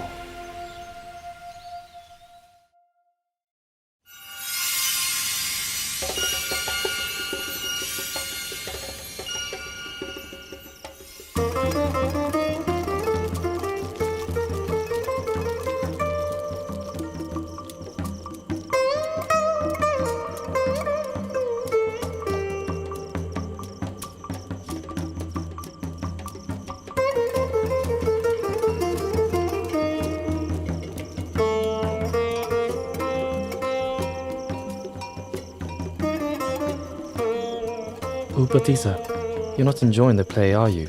You seem completely indifferent and uninterested. Ask yourself the same question, Kalita. You seem quite unimpressed yourself. Neither the actors nor the viewers will live for more than 100 years. In no long time we'll all be dead. We're absorbed in watching entertainments, seeking fun, but for what benefit? Surely it would be better to seek the path beyond all suffering. I've been thinking the same way as you. All right then. Let's seek out a teacher under whom we can live and practice. To which hermitage should we go? Which teacher should we seek out? These days, there's so many sects. But we should choose the school of Master Sanjaya. It's large and respected, with many followers, located right in the city of Rajagaha. Besides ourselves, we'll have to persuade our followers to go with us. All right, we'll leave tomorrow.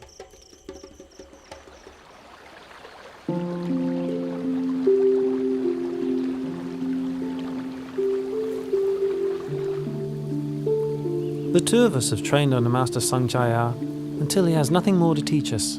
Quite so. And it's clear that his doctrine does not teach the way to deliverance that we are seeking. If that's so, we have to seek out another hermitage, another master. We have been friends for a long time. It's best if we make the promise that whichever one of us discovers the path out of suffering first, will seek out the other and inform him. Agreed? Agreed.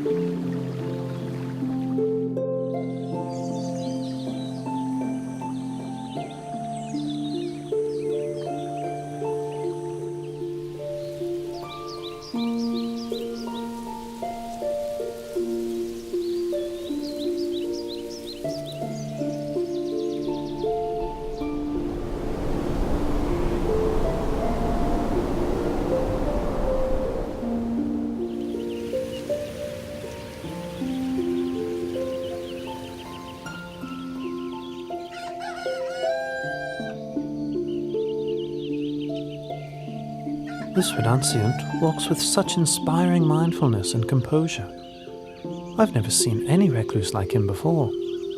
I must take this opportunity to prepare him a seat and attend to his needs. Then, when he has eaten, I'll politely ask him where he comes from. Venerable Sir, my name is Upatissa, but some people call me Sariputta after my mother's name, Sari. Please, may I be permitted to ask you, where did you ordain? Who is your teacher? Whose teachings or words do you follow? My name is Venerable Asaji. My master is the Lord Buddha from the Sakyan clan. I'm his disciple and follow his teachings. And what exactly did your master teach you? I've just been ordained, and thus cannot give you all of the profound teachings, but I can give you a brief version. Whatever dharmas arise due to causes, the great teacher explains those causes and the ending of those dharmas.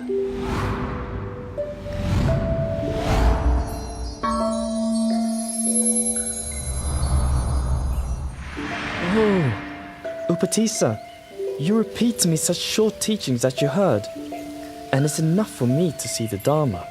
Quickly, let's go and persuade Master Sanjaya to seek out Venerable Asaji's teacher.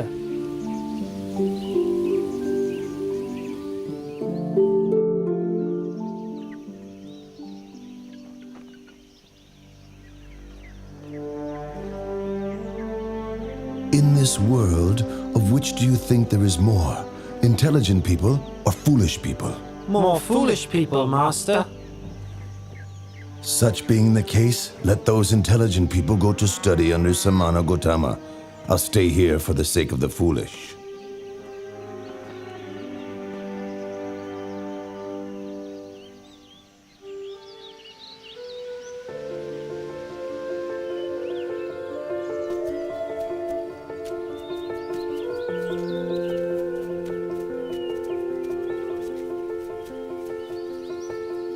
Bhikkhus, those two friends walking in here together are to be my pair of foremost disciples.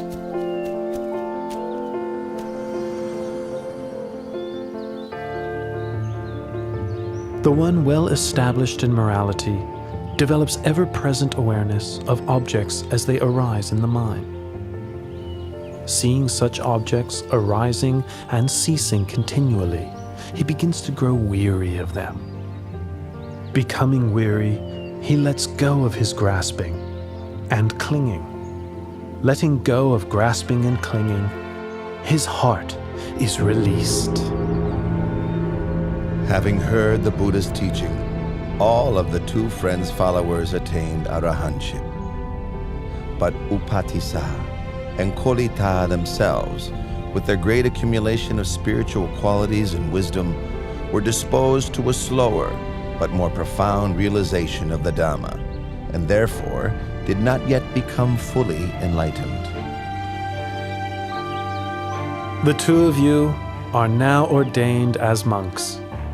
I give you the names which will be an honor to your mothers as follows: Venerable Sariputta and Venerable Moggallana.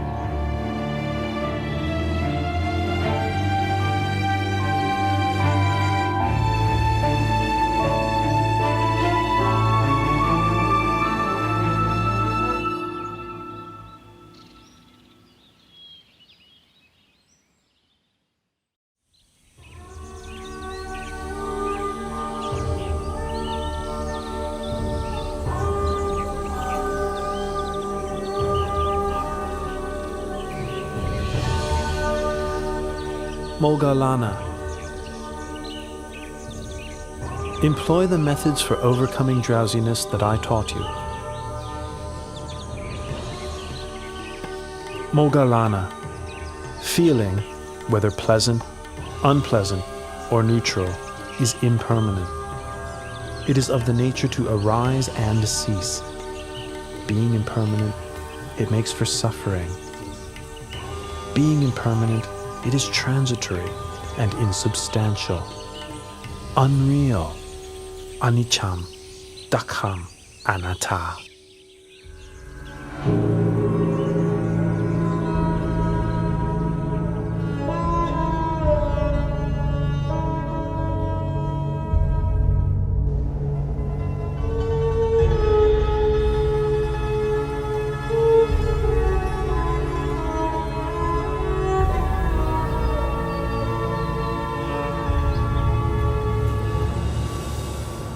Venerable Buddha, sir, I take the view that all things are disagreeable to me.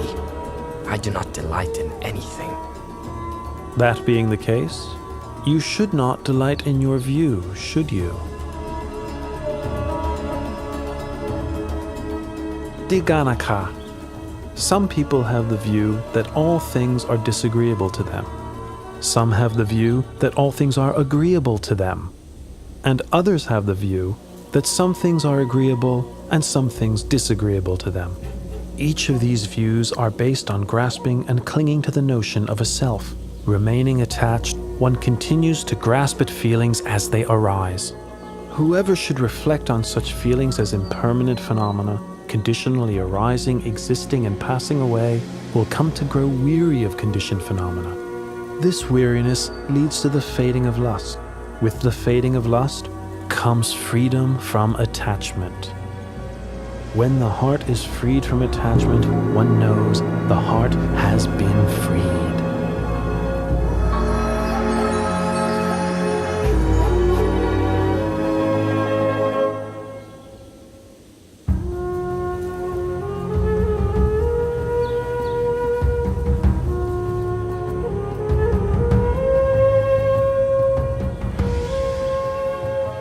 Hearing the Buddha's teaching uprights that which was overturned, reveals that which was hidden, shows the way to one who was lost, shines a light in the darkness. I take the Buddha, Dhamma, and Sangha as refuge for the rest of my life.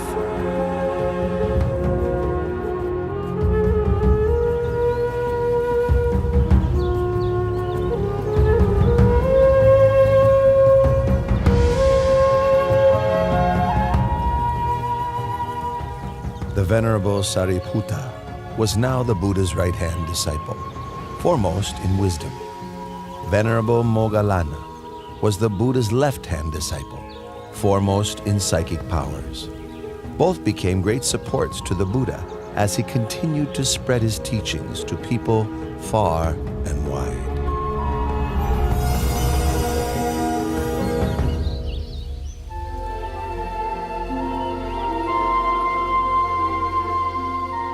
Oh, Venerable Assaji, today has brought such a wonder. Yes, indeed. Many of the Buddha's faithful disciples, hearing that the Lord Buddha was staying at Velvovana Monastery, traveled separately to meet him and pay their respects. This one great meeting was the occasion for 4 great marvels.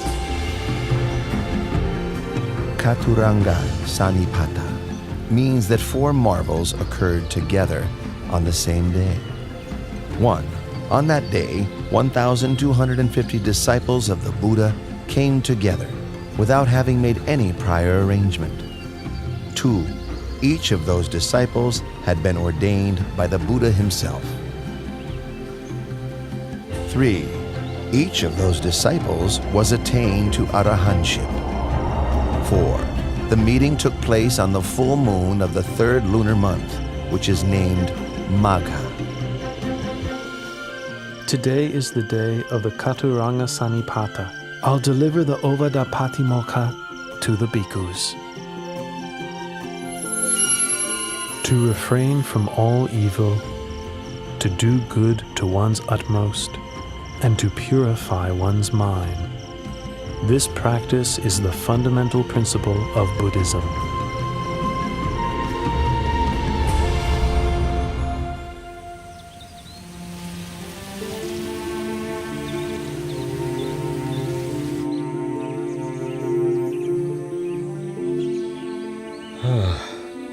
Kalodaihi, my senior counselor, ever since I first heard that my son had attained enlightenment and become the Buddha, I've been wishing to meet him.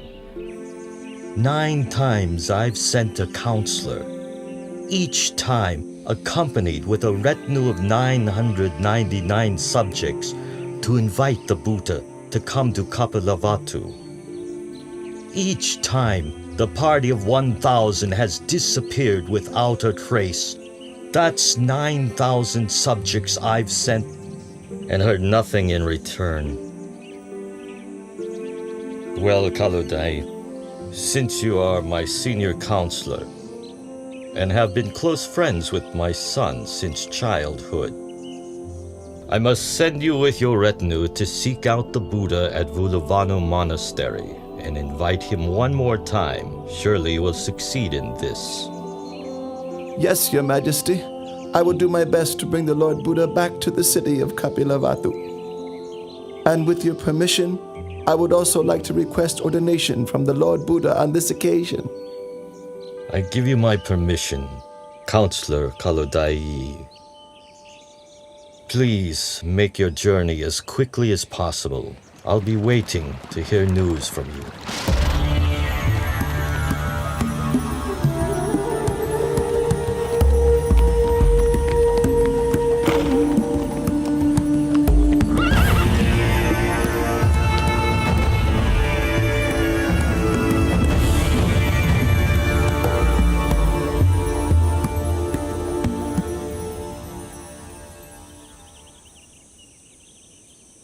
Each of you should diligently train yourselves thus. I will not grasp at the internal sense fields of the eyes, ears, nose, tongue, body, and mind. I will not grasp at the external sense fields of form, sound, smell, taste, bodily contact, and mental objects. I will not grasp at contact between the internal and external sense fields. I will not grasp at feelings. I will not cling to the 5 aggregates of the body: feeling, perception, thoughts, and consciousness. I will not cling to this world or the next. when I cease clinging to all that I've seen, heard, known, felt, sought, and imagined, all feelings of attachment to these will also cease. Listen, all of you. A person's heart may be purified through consistently applied efforts in practice, through wisdom, through Dharma, and through morality, not by means of one's class, family, or property. Lord Buddha, summer begins tomorrow. All the farmers have harvested their crops. The path to the city of Kapilavatthu is open and suitable for travel.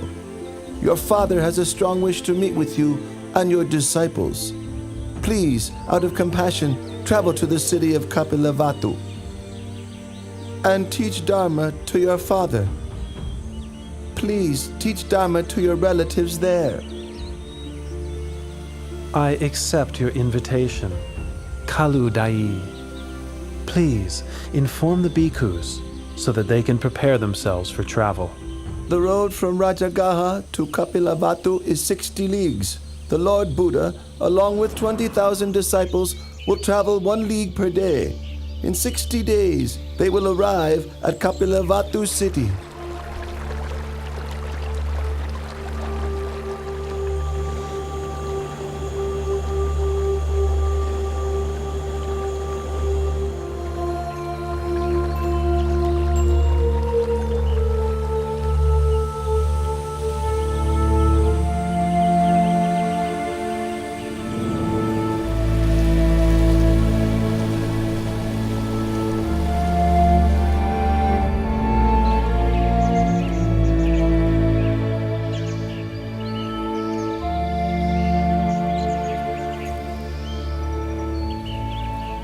My relatives chose this banyan grove to build Nigrota Monastery as an offering to the Buddha. It's been 60 days since Venerable Kaludai sent news of the Buddha's departure from Rajagaha city. My relatives are waiting here to greet him.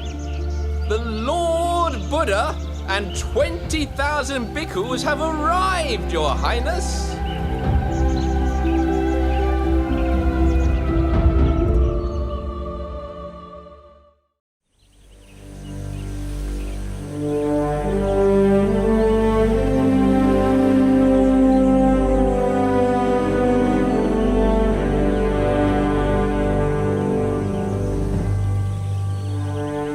The Lord Buddha's relatives are clinging to the view that the Buddha is junior to them because he is younger in age.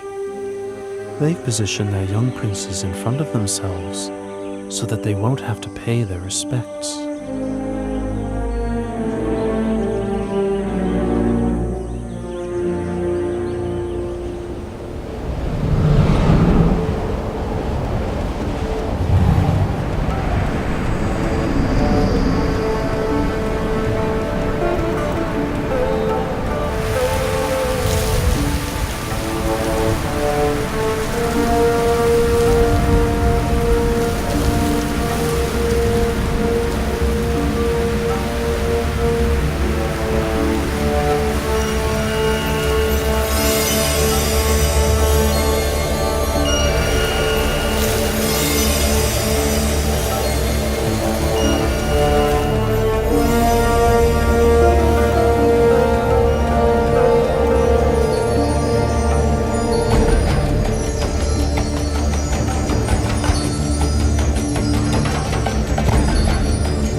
When my son was newly born, and Asita the hermit bowed to him, at that time I also paid homage for the first time.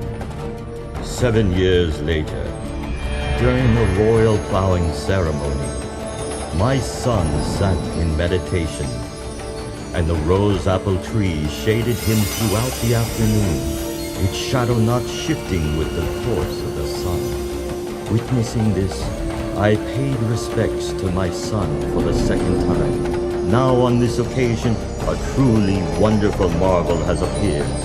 May I take this opportunity to express my veneration for the third time.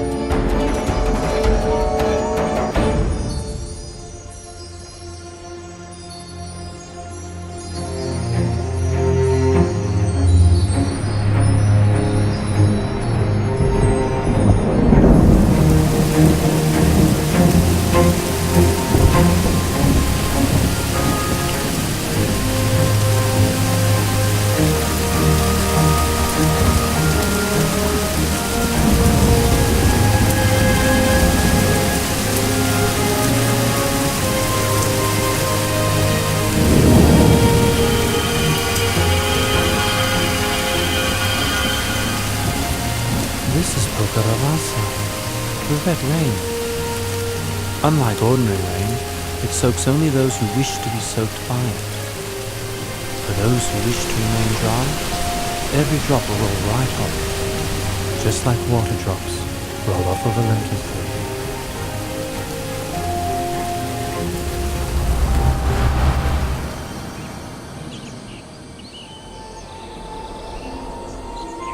My father and relatives, this is not the first time this red rain has fallen upon such an assembly of relations. In the past, when I was born as Vesantara, Pokaravasa also rained down on a congregation of myself and my relatives. Listen, all of you. Whoever upholds morality will have happiness in this world and the next.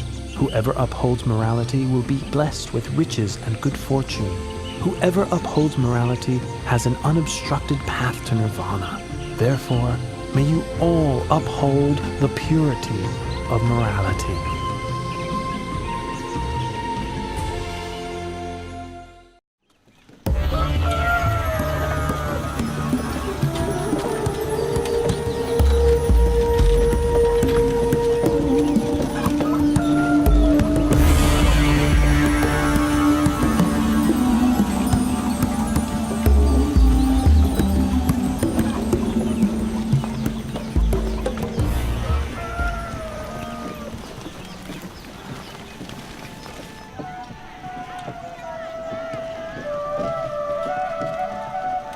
My son, why do you bring shame to me by going around collecting alms of rice and food in this manner? You are of royal lineage, an heir to my throne. Or are you of the opinion that I cannot afford to provide you or your disciples with enough food myself? Father, at the moment of my enlightenment, I departed from the Sakyan royal family lineage and was established in the lineage of awakened Buddhas. My going for alms round is in accordance with the tradition of all Buddhas. The Venerable Sangha also practiced this Buddhist convention. Father, please pay attention to this teaching.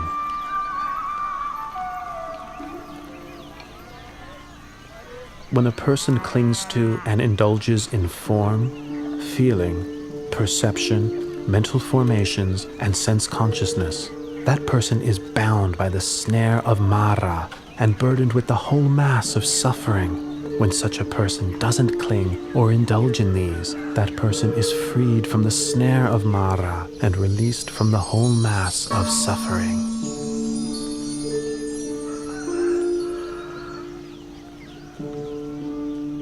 Please, may I invite you and all your disciples to receive alms food in the royal palace tomorrow morning.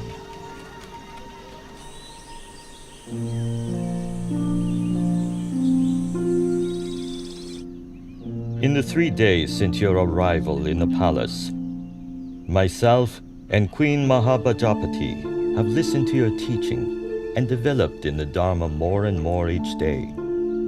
However, Bimba who was your wife, has not yet emerged from her room to approach you. She has stayed right there the whole time, immersed in misery. I would like to invite you to please go and speak to her, so that she also may benefit from your teaching. Father, I will go to teach Bimba, taking Venerable Moggallana and Venerable Sariputta, my left and right hand disciples, with me.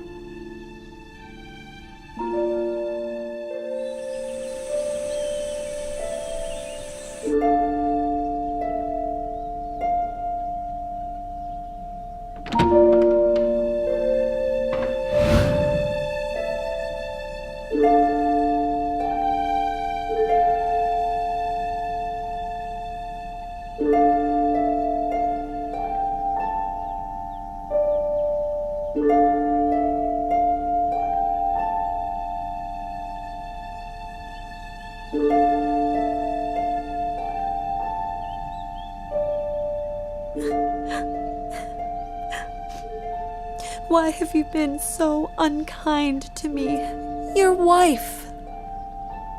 When you left for the holy life, you left in silence. Did I do something wrong to make you leave that way? If I did something wrong, then what was the fault of Rahula, born that very day, that you had to leave him bereft of a father? Bimba, don't be so melancholy. What I did was to help you and all beings, that you might have a chance to know the way out of suffering. Bimba, we were born in this world for making merit together, as we have for many lifetimes. Now is the time to reflect on those births and lifetimes according to the truth as follows. I am of the nature to age. I have not gone beyond aging. I am of the nature to sicken. I have not gone beyond sickness. I am of the nature to die. I have not gone beyond dying. All that is mine, beloved and pleasing, will become otherwise, will become separated from me.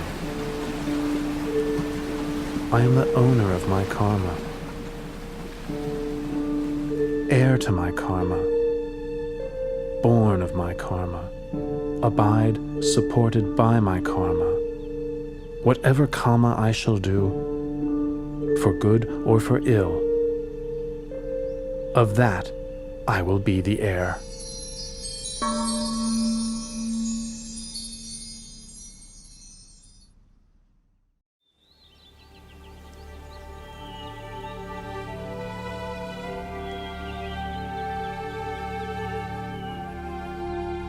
My mother tells me that you have great treasures, you have great wealth. But since ordaining, you have no desire for royal wealth. As your royal successor, I wish to request my inheritance, which is mine by right. External treasures bind one to the round of death and rebirth on the wheel of samsara.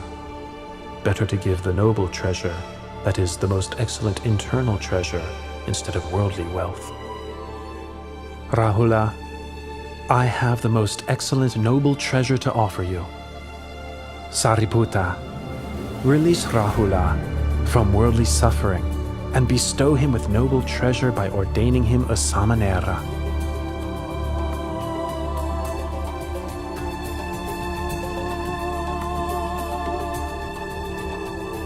Rahula, from this point on, you are a Samanera Rahula.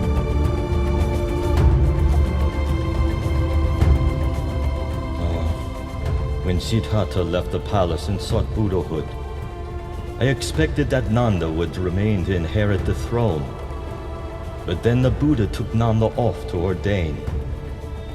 That left only my grandson, Rahula, who might succeed me. Then the Buddha ordained Rahula as well. If I don't do something, soon the whole Sakyan clan may go forth.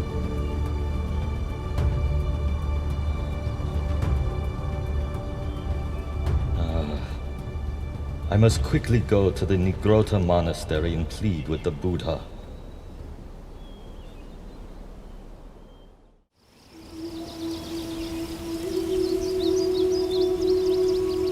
Please, Lord Buddha, from this point on, should any householder's son wish to ordain, in the Buddha's dispensation, if his parents don't give their consent, please don't give the ordination. Father, I agree to your request.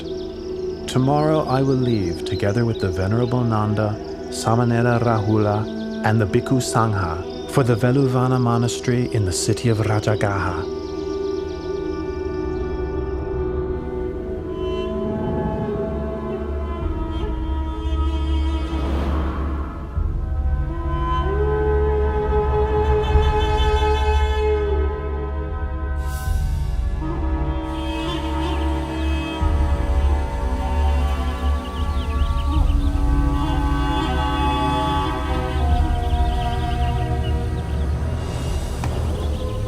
Nanda.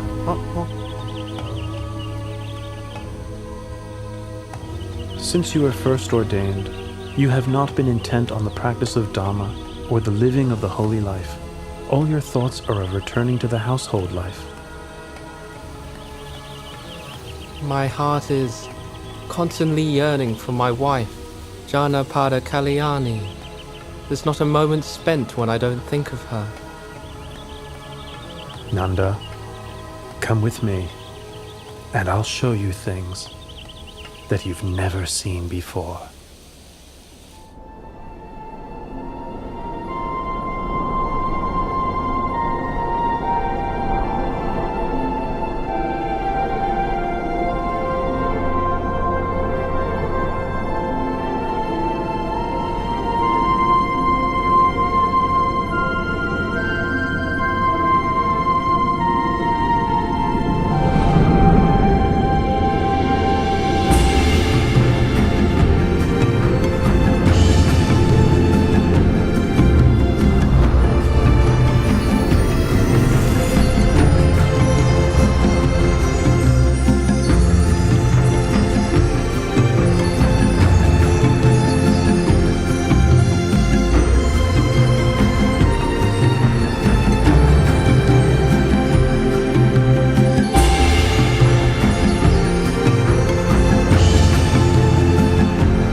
Nanda, those are Apasara goddesses in heaven. What do you think about them? Every one of those Apsara goddesses is beautiful in face and form. I can think of nothing to compare them with. Even my wife, Janapada Kalyani, has not half their beauty. Nanda, can you see that what you thought before to be exceedingly beautiful now pales in comparison to greater beauty? Yes, Lord Buddha, I can see.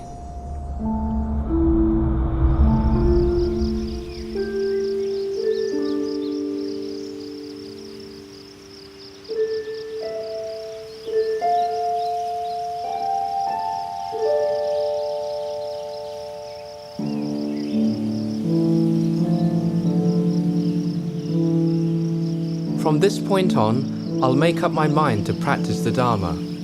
I'll live the holy life without letting my heart be obsessed with Janapada Kalyani ever again. I've now seen for myself that there are countless goddesses in heaven, many times more beautiful than her.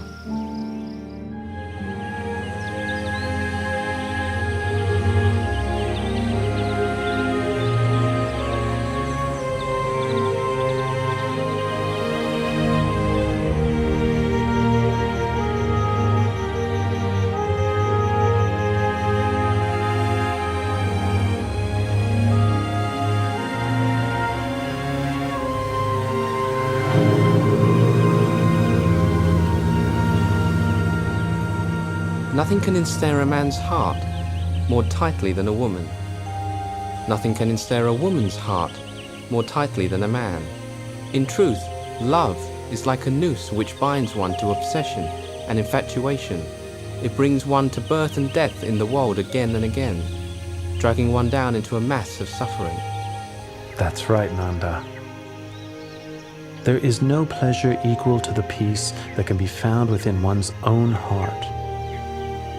For as long as humans rush around seeking external distractions, they will never meet with genuine happiness. Nanda, when you release your clinging and view the whole world as empty, your heart will be free, open, expansive, radiant, and joyful.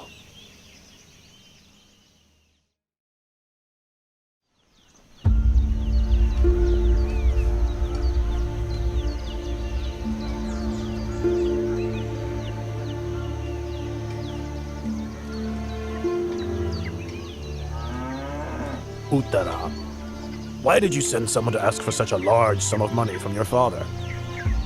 I am your husband. I would have given it to you myself. There was no need to bother your father. Dear husband, since our marriage, I have had little opportunity to make merit. I wanted the money to buy food to offer to the Lord Buddha and his disciples. I asked my father for the money because he shares my faith in the Lord Buddha. It's not, you see, that I have no wish to accept your money, good husband. In that case, let it be as you wish. My intention is to prepare the food myself and invite the Lord Buddha and his disciples to receive food in our house for 15 days. In that case, let it be as you wish. And I am afraid that during that time, I will be unable to perform all my wifely duties. In that case, let it be as you wish. I've heard that here in Rajgir, there's a courtesan called Sirima, whose beauty is renowned throughout the city, although few men get to enjoy her charms because her fee is so high. For these 15 days, I'm going to hire Sirima to take my place as your wife. In that case, let it be, as you wish.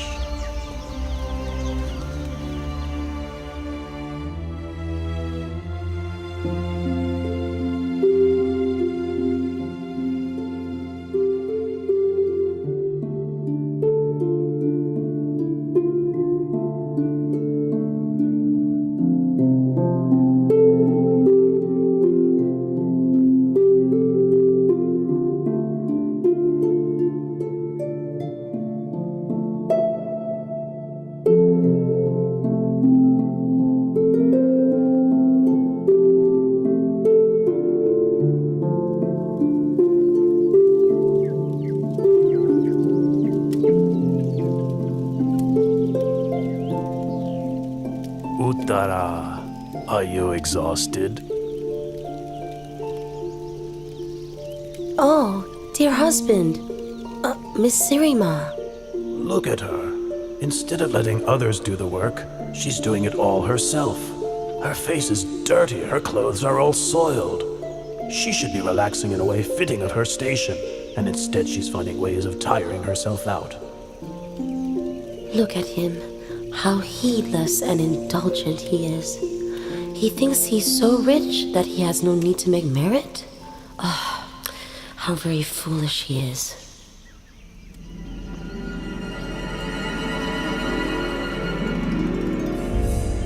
Look at Uttara. She's looking at me with a smile of contempt. It's as if she's scolding me with her eyes. It's sickening. I'm not putting up with this. You, Uttara, look at me. You want to fight? Well, you're gonna get what you want.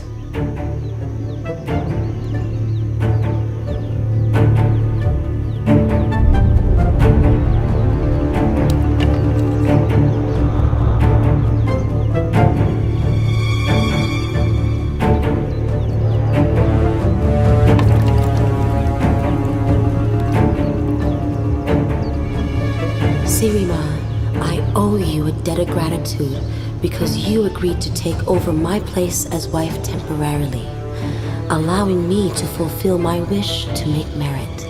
No matter how you treat me, I will not become angry or vindictive.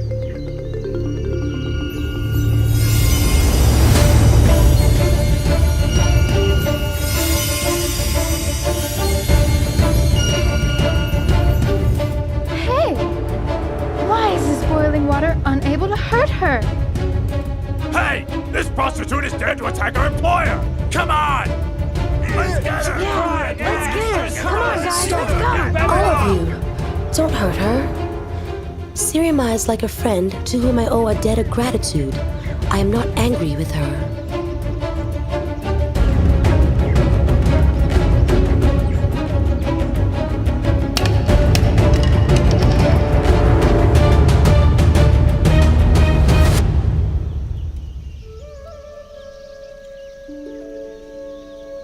Uttara, I am a courtesan who you employed.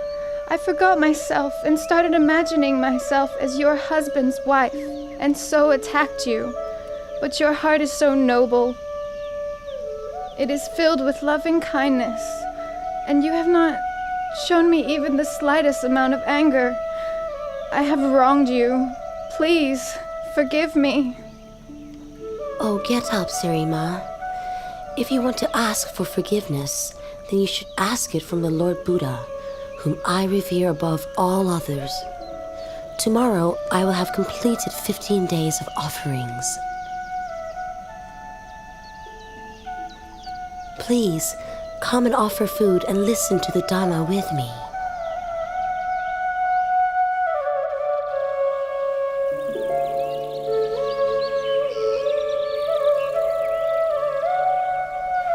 A person should overcome anger with non-anger, overcome evil with goodness, overcome stinginess with generosity, overcome careless speech with words of truth.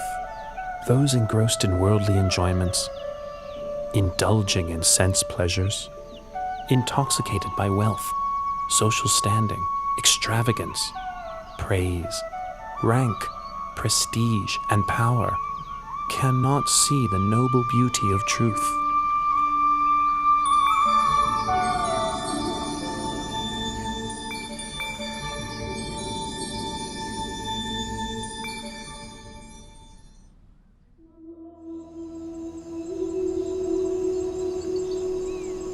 Oh, she's still so young and beautiful, too young to die. The day this woman listened to a talk from the Buddha, she gave up her life as a courtesan and turned to making merit every day. But life is uncertain, and now, not much later on, she's dead. Let's get down to work. It's already time to cremate the body. Hey, wait a minute. We can't cremate her yet. Well, why not? The Buddha has requested King Bimbisara to order us to keep the body for 3 days. For 3 days! Oh, whatever for?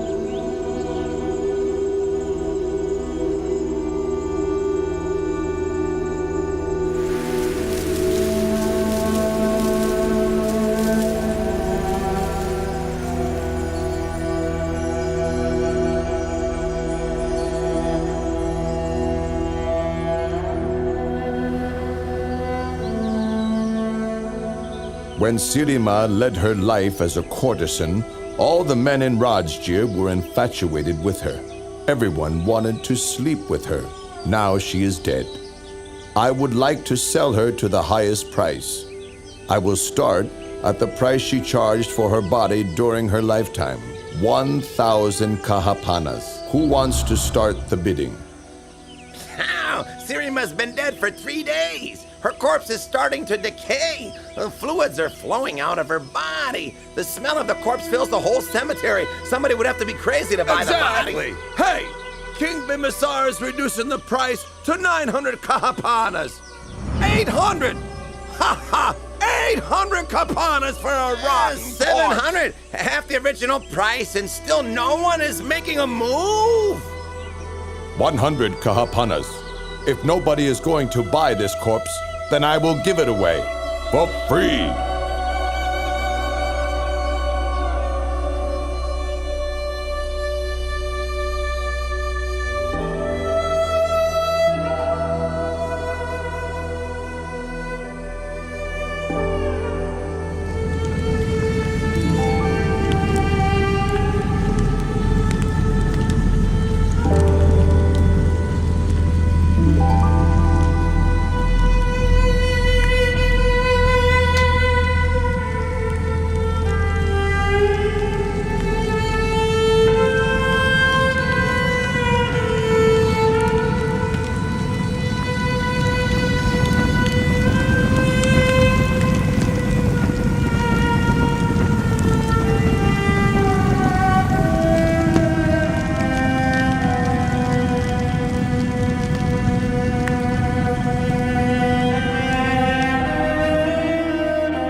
It is the nature of all conditions to arise, persist for a while, and then pass away. Investigate the impermanence of all conditioned phenomena. The tears of beings wandering through samsara are beyond measure. The bones which are laid down upon this earth cover it without gaps. This is something that is truly sobering to know. One who is still attached to forms, sounds, tastes, odors, and physical sensations cannot find liberation from this world.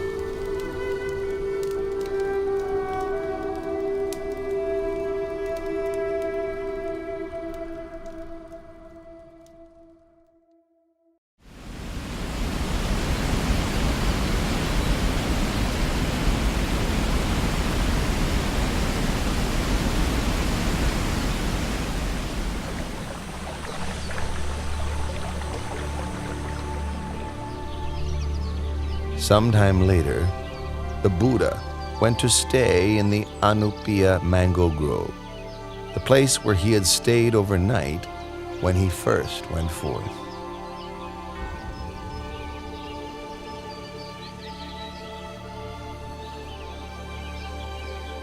Five Sakayan princes, Prince Badiya, Prince Anuradha, Prince Ananda, Prince Bagu, and Prince Kimbila, along with Kolian Prince Devadatta, and a barber named Upali, approached the Buddha and asked for ordination.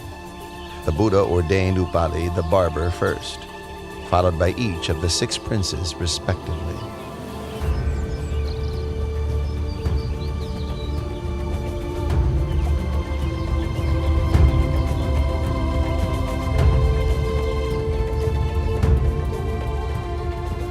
Not long after their ordination, Venerables Upali, Badiya, Anuruddha, Bagu, and Kimbila attained arahantship.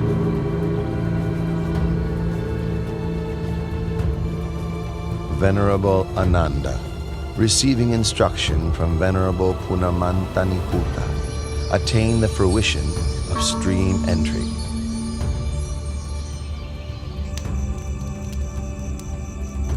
Venerable Devadatta achieved only the mundane attainments of various psychic powers.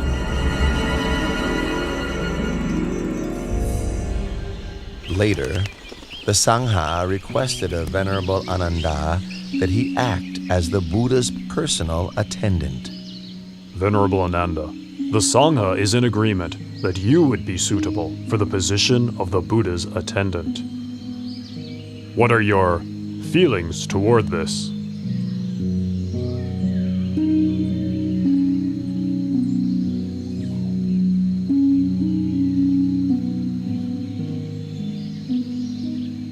Lord and great teacher, I am ready to serve and attend to you. But please, may I make 8 requests of you? Very good, Ananda. Make your requests. My 8 requests are as follows. 1. May the Lord Buddha not give me good quality robe cloth. 2. May the Lord Buddha not give me good quality alms food. 3. May the Lord Buddha not have me stay in the same dwelling as himself. 4. May the Lord Buddha not have me accompany him on meal invitations. 5. May the Lord Buddha attend all invitations that I accept on his behalf. 6. When visitors come a long way to seek an invitation, may I have permission to take them to see the Buddha straight away. 7. May I be granted permission to ask questions of the Lord Buddha whenever I am in doubt. 8. On whatever occasion the Buddha gives a teaching of the Dharma, with myself not present, may he repeat it to me afterwards. Very good, Ananda. I consent to your requests.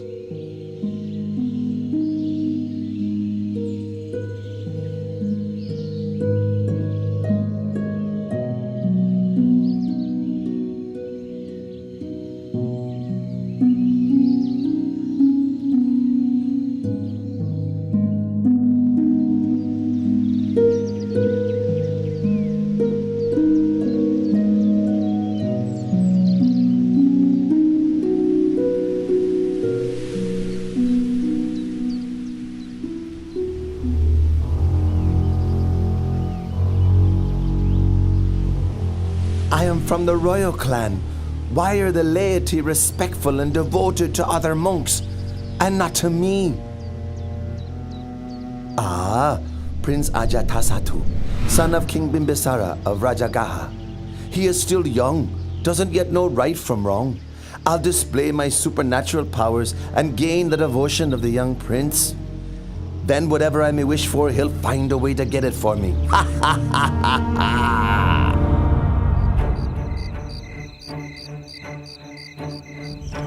Sir! Sir! Who are you? What do you want with me? Don't harm me! Soldiers! Wait! Prince Ajatasattu, don't be frightened. Venerable sir! Venerable sir! How do you know me? Oh, Prince, look at me!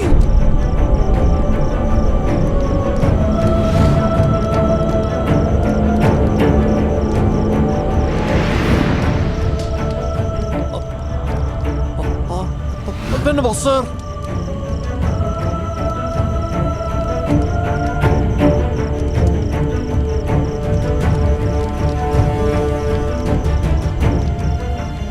My name is Venerable Devadatta.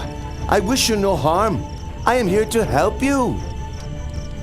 To help me? To help me with what? You will know when that time comes. Farewell for now. Just a moment.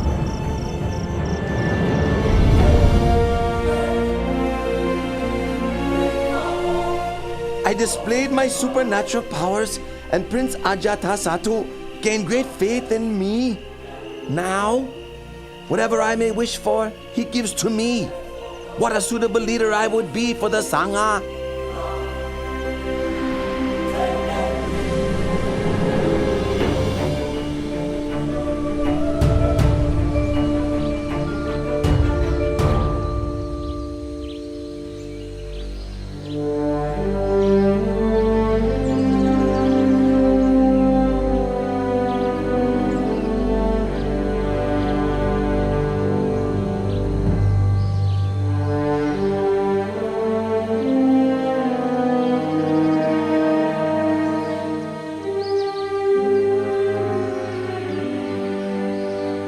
Lord, you are now getting very old.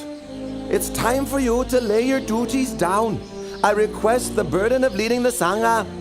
Please make the matter known to all the bhikkhus. From now on, I'll take over your teaching responsibilities.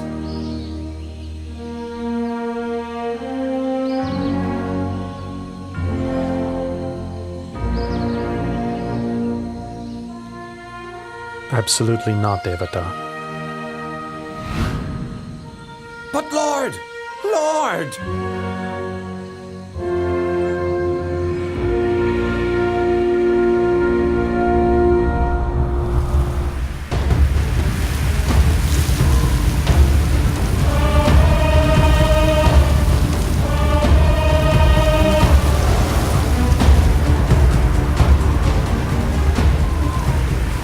The Buddha humiliated me in front of all the monks. Then he enacted the Pakasaniya Kama, preventing the other monks from speaking to me or meeting with me. From this point on, I'll set my mind on bringing him to destruction. He can't do this. He can't do this to me. Your Royal Highness, please think it over. Even though you have now inherited the throne as you wished, you must still execute your royal father. Should he change his mind and wish to take his throne back, he will be sure to kill you. Therefore, you must act first without warning.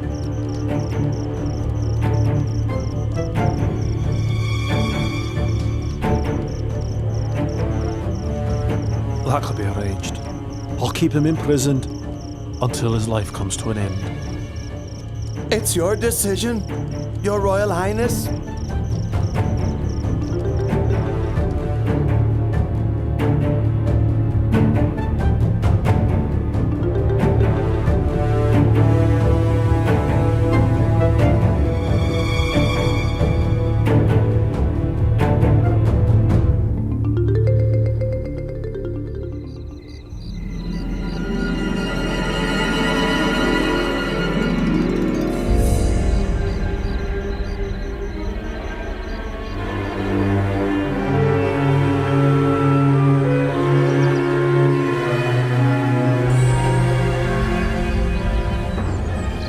I've tried to take his life 3 times, but in vain. It's time to try my last resort. I have to pretend to be strict in Dhamma Vinaya, so that all the bhikkhus will become my disciples.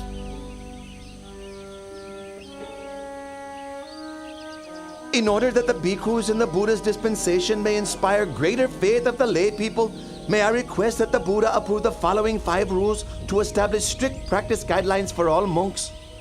Number 1, a bhikkhu must live only in the forest, not in a town or village. Number 2, a bhikkhu must live only on food given on alms round. Meal invitations are not to be accepted. Number 3, a bhikkhu must wear only rag robes. He must not accept an offering of new robes. Number 4, a bhikkhu must live only at the foot of a tree, not in a man-made construction. Number 5, a bhikkhu must not eat any kind of meat. Should any bhikkhu break any of these rules, he must face punishment. What does the Lord think about these rules? Devata, I deny my permission. This Dhamma Vinaya is not slack in its rules. What you are asking for would create inconvenience for all bhikkhus in terms of maintaining their livelihood. Let all these observances be voluntary. As for the rule against eating meat, I allow meat which is pure in 3 aspects: not seen, heard, or suspected to have been killed specifically for the sake of oneself. My bhikkhus, who do you think is superior? My rules are stricter, aren't they? Whoever agrees should come and live with me. Devata, don't do this. Breaking up the Bhikkhu Sangha is a very heavy, evil karma. From this day on, I am no longer your disciple. I'll be carrying out formal acts of the community only with my own monks. Whoever agrees, follow me.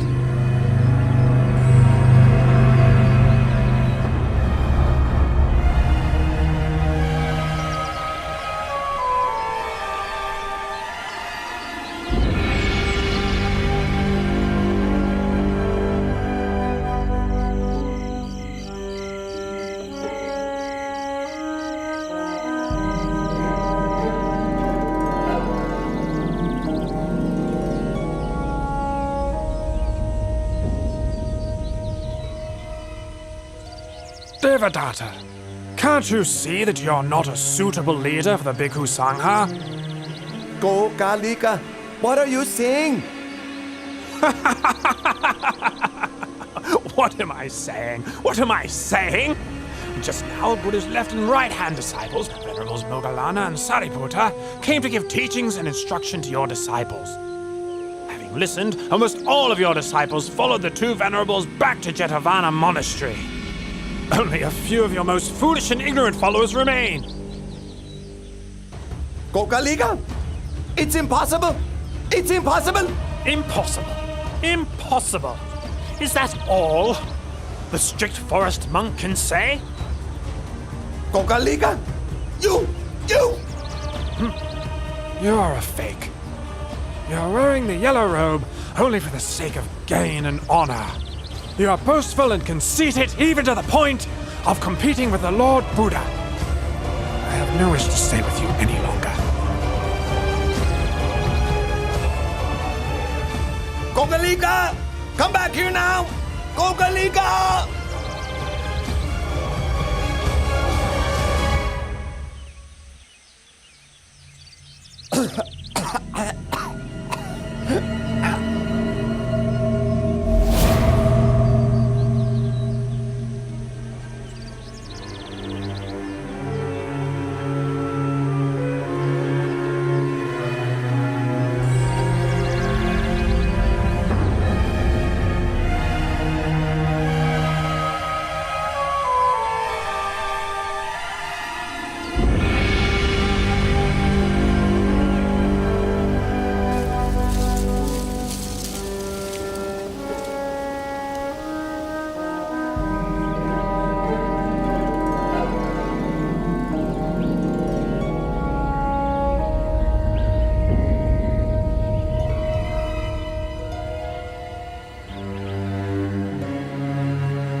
I've been seriously ill with no improvement for a long time.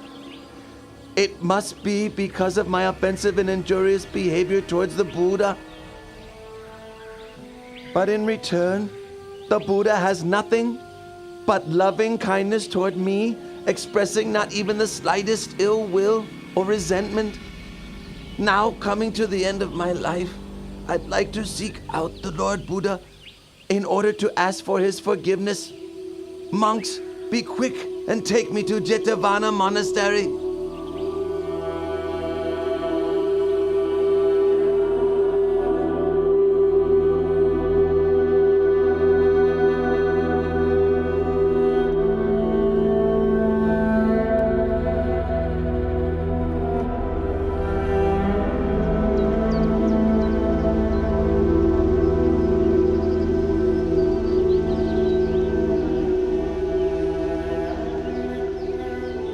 We're getting close to Jetavana Monastery. Stop for a while so that I can bathe myself before entering into the presence of the Lord Buddha.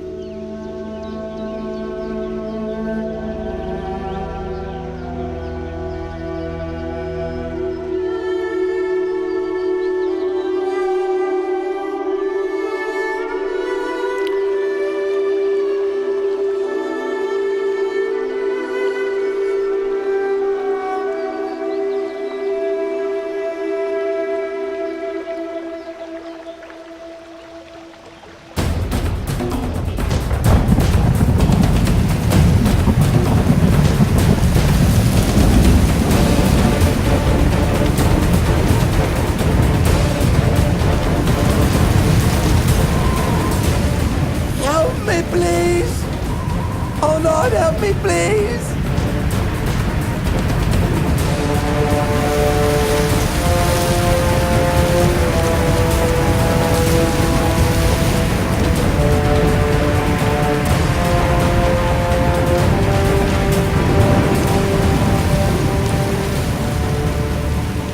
Oh, Blessed One, knower of worlds purified in knowledge and conduct, Great One, teacher of gods and humans, I leave my chin bone as an offering to the Buddha, and I take the Lord Buddha as my refuge forever.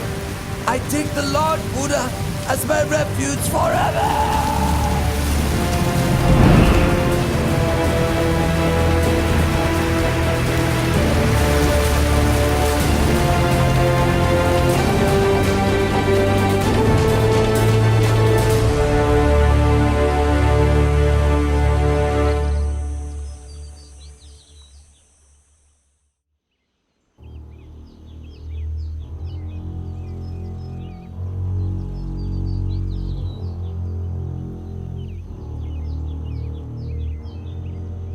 Venerable Devadatta has performed gravely serious evil karma.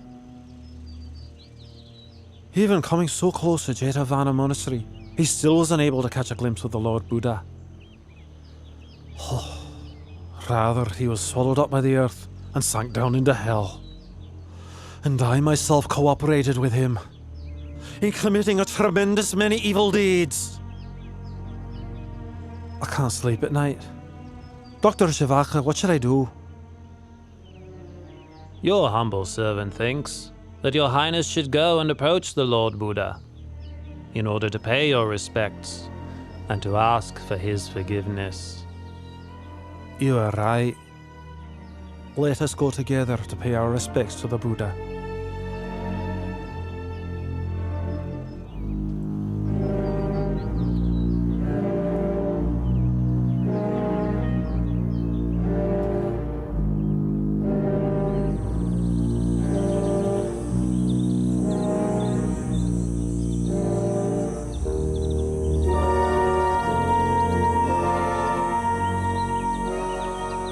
O Lord, I was duped into believing what Venerable Devadatta said.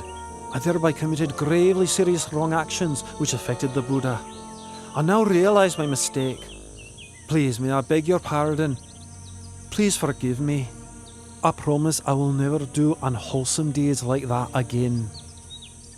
Your Majesty, it is a timeless law that in this world, hatred can only ever be appeased by non-hatred. One who associates with fools is doomed to sorrow for a long time. One who is perfect in morality shines like a bright flame. One with mindfulness is happy and grows in the Dhamma at every moment. If a king rules with Dhamma, all his citizens will be happy. Bhikkhus, all conditioned things are of the nature to arise, persist for a while, and then pass away. Therefore, we should consider such things as impermanent, uncertain, unreliable. The tears of beings who wander from birth to death on the wheel of samsara are countless. Their corpses pile up to cover every inch of the earth. It's such an enormous pity, and worthy of sadness. Those who cling to attachment to the forms, sounds, smells, tastes, and touches of this world have not the slightest chance of ever going beyond it. I declare myself as a Buddhist lay practitioner and take the Triple Gem as my refuge for the rest of my life.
The king has no alternative but to receive the heavy results of his terrible deed, murdering his own father. The perfect vision of the Dhamma, therefore, does not arise in him here.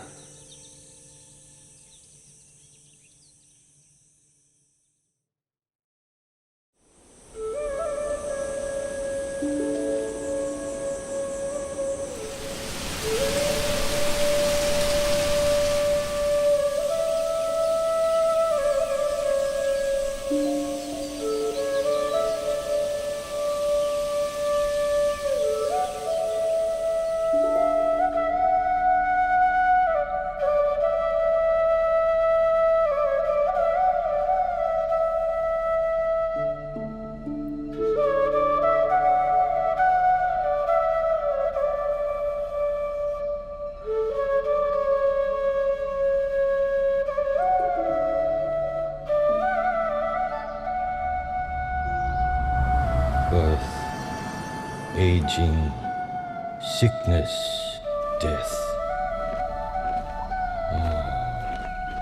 Greatness, striving, struggle, conceit, suffering. Your Majesty, the Lord Buddha has arrived at the royal palace.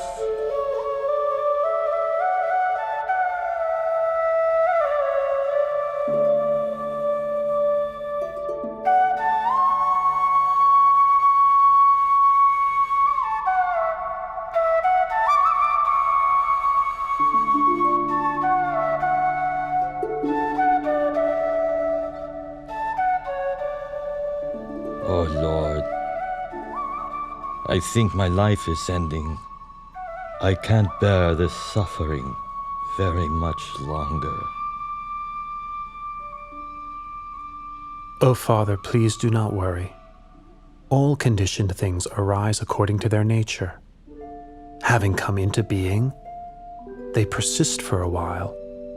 Having persisted, it is their nature to pass away. It is only suffering arising, existing, and ceasing, nothing other than suffering.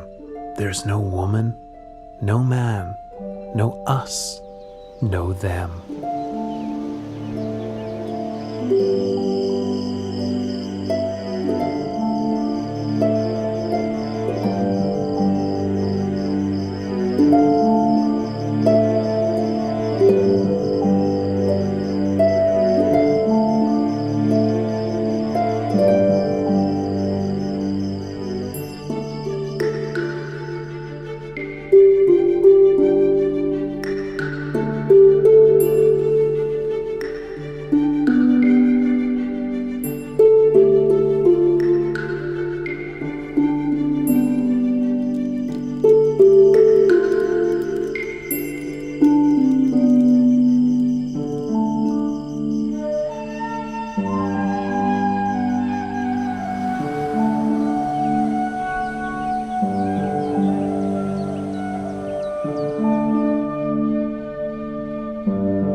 Throughout the last 7 days, Lord Buddha, you have taught me the Dharma day and night.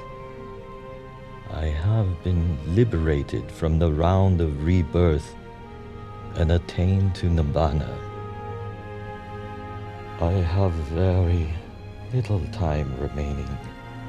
I wish to express my veneration and then enter Nibbana for whatever faults I have committed through body, speech, or mind. Please, through your great compassion, forgive me. Now, I ask your permission to take my final leave and let me pass into Nibbana.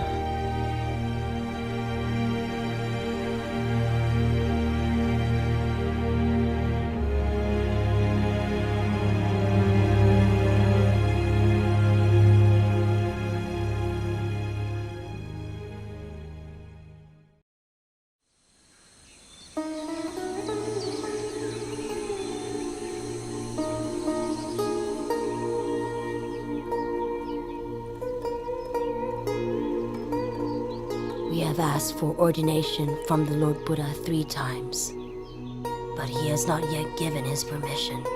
However, we won't give up our efforts.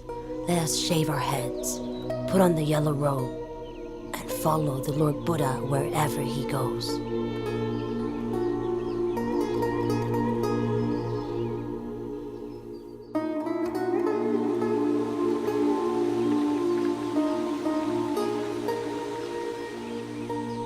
Oh Lord, if women were allowed to ordain in the Buddha's dispensation, could they attain to the level of arahantship?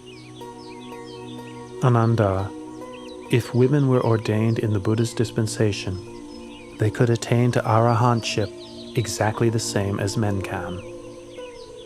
If that is the case, in your kindness, please give ordination to Queen Mahapajapati, who raised and looked after you when you were a child, and thus fulfill her wishes, Lord. Ananda, if Pachapati will practice according to the 8 strict conditions, I'll give her my permission. The 8 strict conditions are: 1. A bhikkhuni who has been ordained for even 100 years must bow to a bhikkhu ordained that very day. 2. A bhikkhuni may not spend the rains retreat in a monastery where there are no bhikkhus in residence.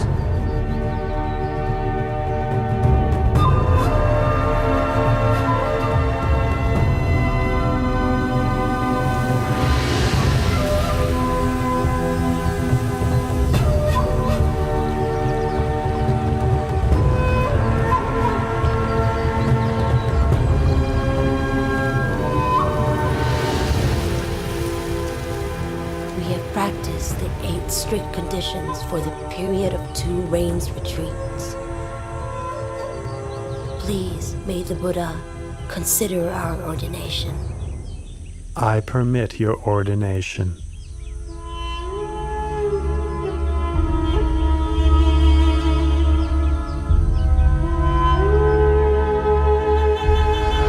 After their ordination, Pajapati Bhikkhuni and the Sakayan Bhikkhunis practiced mental cultivation with great determination until each of them had attained to arahantship.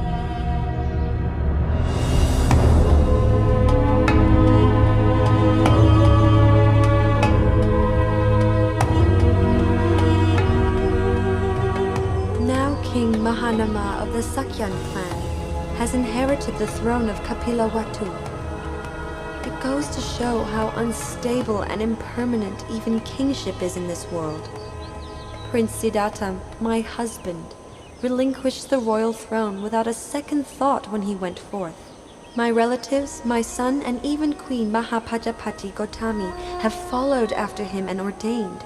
That being the case, it is best for me also to relinquish material comforts and ordain in the Buddha's Dhamma Vinaya.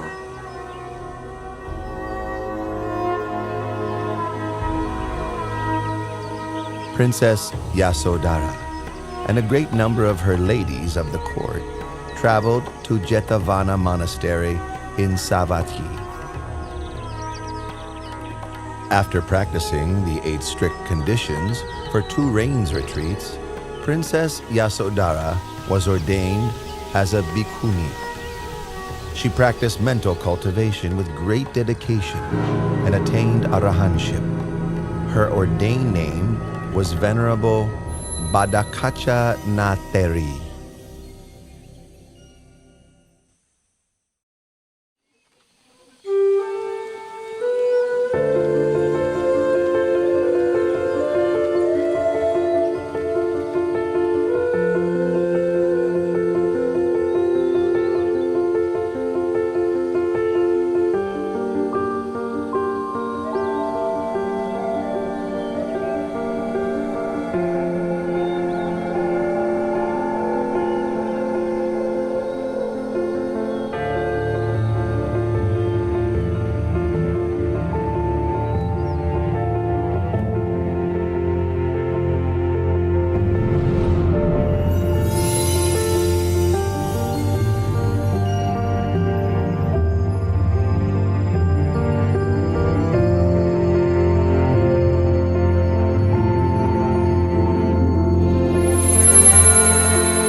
Having performed the twin marvel, the Buddha arose from his crystal seat and stepped forward with his right foot.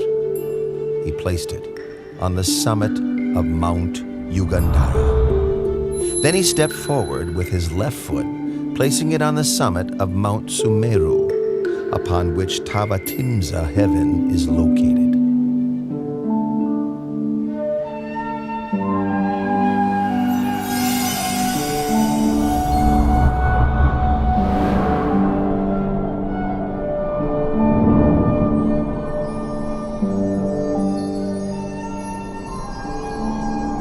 With his third step, the Buddha ascended into Tavatimsa heaven.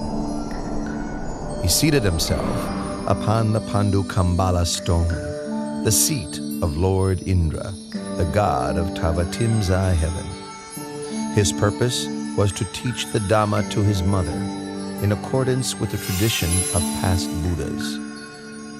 Delighted, Lord Indra and the host of Tavatimsa heaven gathered before the Buddha to hear his discourse. Tell me, have you seen my mother? O Lord, your mother was reborn, Santusita Devaputa, in the higher realm of Tusita. I will quickly go and invite your mother down.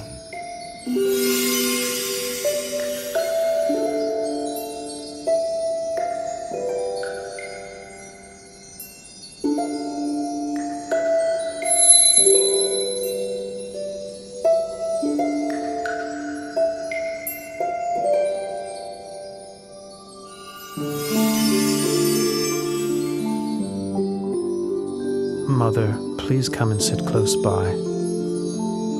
The kindness you showed me in your past life was great beyond measure. As an expression of my gratitude, may I take this opportunity of teaching you the Dhamma during the 3-month range retreat here in Tavatimsa, so that you may attain the path, fruit, and nirvana.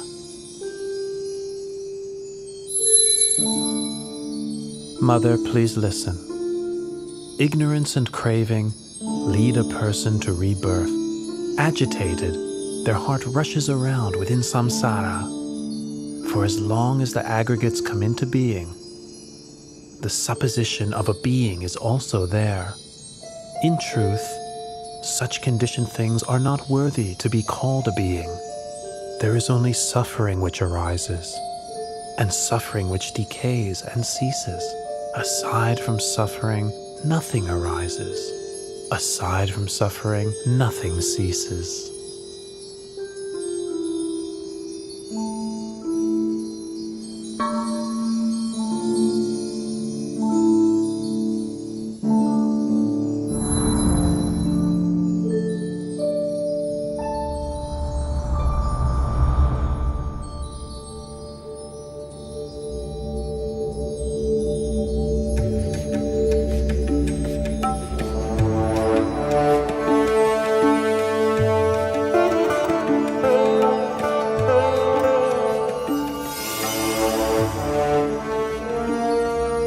Lord Buddha, you have ascended to Tavatimsa heaven and taught the Abhidhamma to your mother for the full 3 months duration of the range retreat.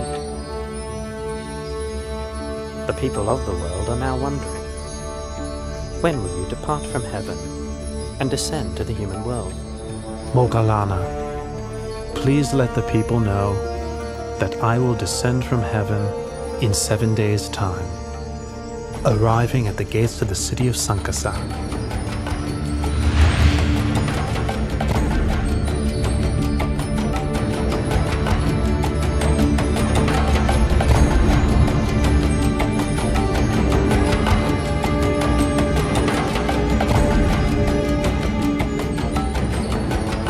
This is the last day of the Rains Retreat.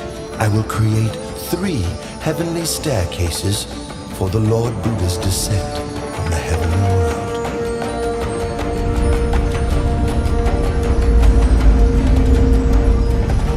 The crystal staircase for the Lord Buddha is in the middle.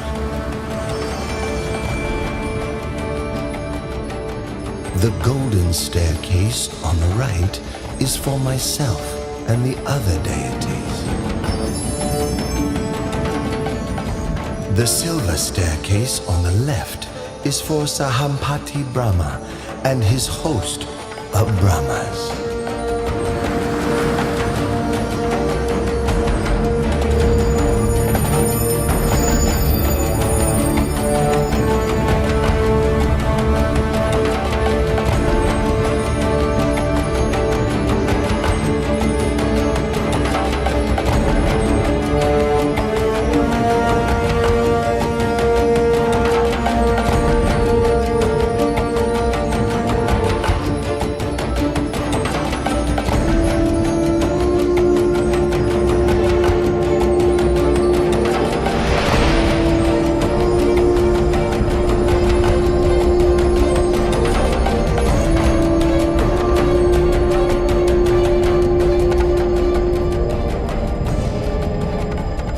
As he descended from heaven, the Buddha performed the marvel called Loka Vivarana, making the realms of heaven, earth, and hell visible to all.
Having revealed this amazing sight, he stepped down to earth at the gates of the city of Sankasa.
Oh, this renunciant has a very noble appearance. fitting to be a great man. Here in Kuru, it's very hard to find a husband suitable for my daughter, Magandia. But today I found one. Venerable sir, my name is Magandia. I have a daughter who I would like to get married. But here in Kuru, I can find no suitable husband. And then I saw you today. I am very pleased by your appearance. Please accept my daughter as your wife. Oh, and don't worry that she's ugly or unattractive. There's nobody in this whole country more beautiful than Magandia. Please wait here.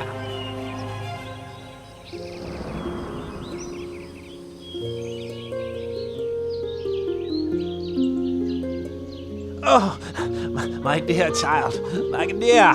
Oh, I'm exhausted. Hurry up. Make yourself as attractive as you can. Now, right now. Quickly, my daughter. If you're tired, then sit down and take a rest, husband. And why do you want our daughter Magandia to dress up prettily? Come on, please. Sit down and rest. Oh, Magandia, are you ready yet? Hurry up.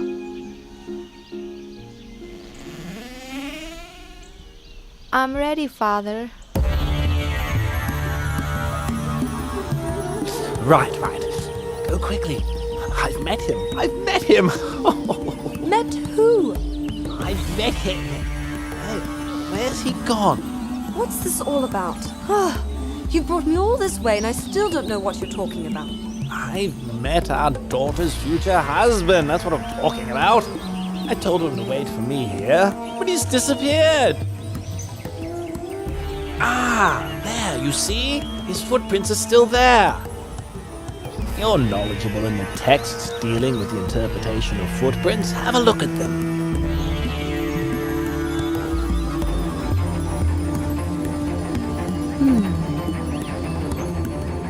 2 footprints that exactly match in this way are the footprints of a great being. They show that he is beyond craving, beyond anger, beyond delusion, without defilement. Such a one is not interested in household life. No defilement? What? Every man likes beautiful women. Let's see what happens when he sees our daughter. The main thing is to find where he's gone to.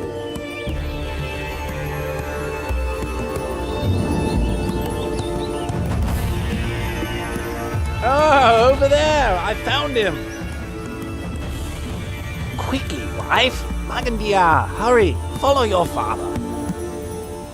Venerable sir! Venerable sir! Venerable sir, this is my wife. And this is my daughter, Magandia, who I'm going to offer to you. Brahmins, I rejected sensual pleasure on the day of my enlightenment. I've seen the root cause of your existence, karma. You arise from sensual thoughts. Those thoughts arise in me no longer. Your karma will appear no more. Brahmins, listen to this teaching.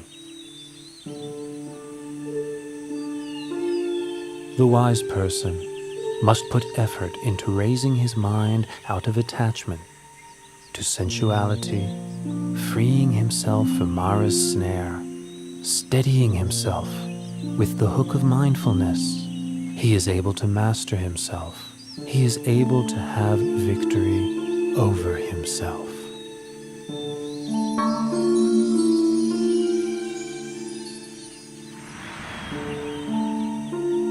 Your teachings have illuminated the path ahead for us both.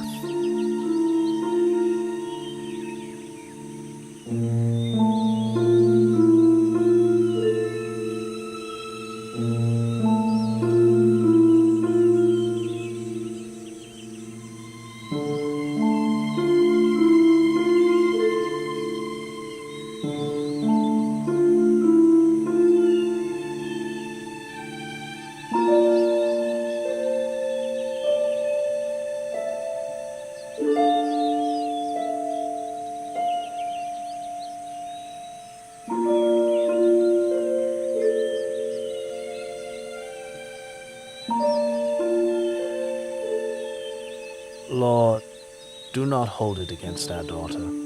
Magandia is still very young.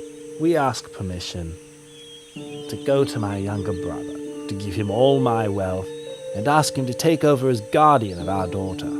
As for my wife and me, we will ask permission to join the monastic order, so that we may, in time, realize enlightenment.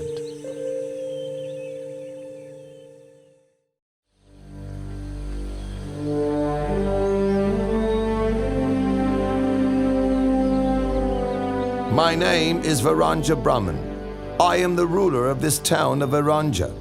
Hearing of your reputation as a perfectly enlightened Buddha, I wish to have a Dhamma discussion with you. But why is it that when I, your senior in years, arrive here, you make no gesture of respect? Don't rise up to welcome me, and don't invite me to sit on the same level as you. Varanja Brahmin, in this world or in any other world, I have not yet met anyone superior in Dhamma to me, to whom I should make a gesture of respect, stand up to welcome, or offer my seat. It's my view that your way of practicing and conducting yourself is quite tasteless. Brahmin, my way is indeed tasteless. I have abandoned the taste of the sensual pleasures of form, taste, smell, sound, and bodily touch. But I am not tasteless in the way that you understand it. You have no assets. You teach non-action and praise annihilation. And furthermore, I would say that you are loathsome. Brahmin, I have no assets or wealth, because such things consist of forms, tastes, smells, sounds, and touches. Venerable Brahmin, I teach non-wrong action, non-evil action by body, speech, and mind. I praise the annihilation of lust, hatred, and delusion. Brahmin, loathsome is bodily misconduct, verbal misconduct, mental misconduct. I loathe all that is evil and unwholesome. But I am not at all loathsome in the way that you believe. You teach eradication, destruction. You teach non-arising and non-birth. Brahmin, I teach the Dhamma for the eradication of lust, hatred, and delusion, and for the eradication of all unwholesome states. I teach the destruction of bodily misconduct, verbal misconduct, and mental misconduct, because these are things which are worthy of destruction. I have attained the state of non-arising and non-birth by abandoning the causes of birth and becoming. I speak only the truth in response to your comments. The truth is not as you understand it to be. Pay attention, Venerable Varanja Brahmin, and I will teach you the Dhamma. Sending your mind outside and seeking faults in others is a cause for suffering. Reflecting internally, developing awareness of one's own mind, is the path. Nirodha, the end of suffering, is its fruit.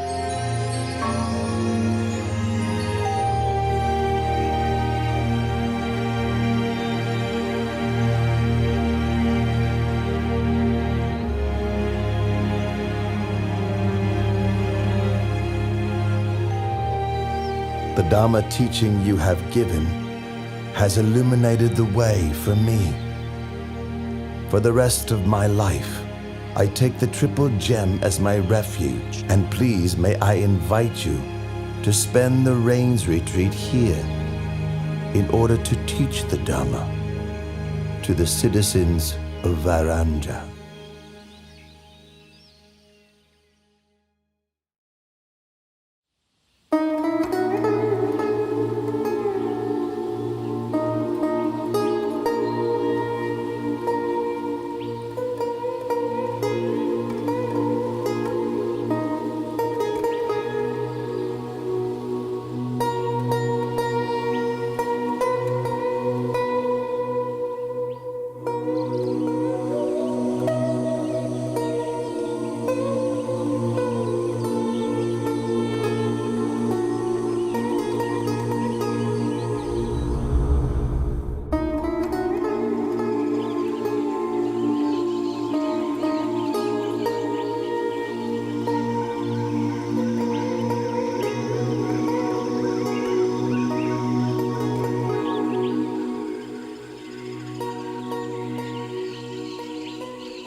Come out where I can see you right now. Otherwise... Otherwise, you'll do what? Who are you? What are you doing here? I should be the one asking you the same question. I am the Lord of Monkeys, and I have been living in Rocky Tavana Forest for a long time. And you, what are you doing here? I am Palilayaka, the Lord of the Elephants. I got fed up with all the busyness and problems of my entourage and left to spend some time alone. Yes, your entourage sounds just every bit as irritating as mine. You say you are the Lord of the Elephants, but then why are you wandering around spying on a human? This one is not like other human beings. He bears the marks of a great man. From the moment I saw his bearing and the graceful, peaceful way he moves, I felt full of faith and inspiration.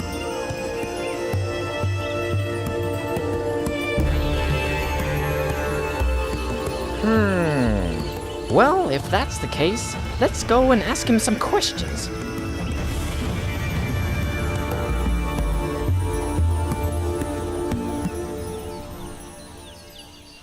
Did you know that the Lord Buddha has left the Gositarama monastery? Well, he is probably gone to give teachings in another city. Not at all. I have heard that one of the senior monks expert in the monastic discipline has had a falling out with a senior monk expert in Dhamma teaching over some small matter of the discipline. Not only that, but students of the two senior monks have sided with the teachers so that the quarrel has spread, and now there is a major conflict. It got so bad that even when Lord Buddha himself admonished the monks and urged them to give up their conflict, they wouldn't listen, and so he left the monastery alone. That's terrible. Those monks are really stubborn and intractable. How long will it be before we will be able to hear the teachings from the Lord Buddha again? That's the point. The monks' dispute means that all the rest of us aren't able to listen to the Lord Buddha teach. The Lord Buddha must be fed up with the disobedient monk. From now on, we shouldn't make any more food offerings to them. Oh, good idea. Let's encourage all the other lay supporters to do the same.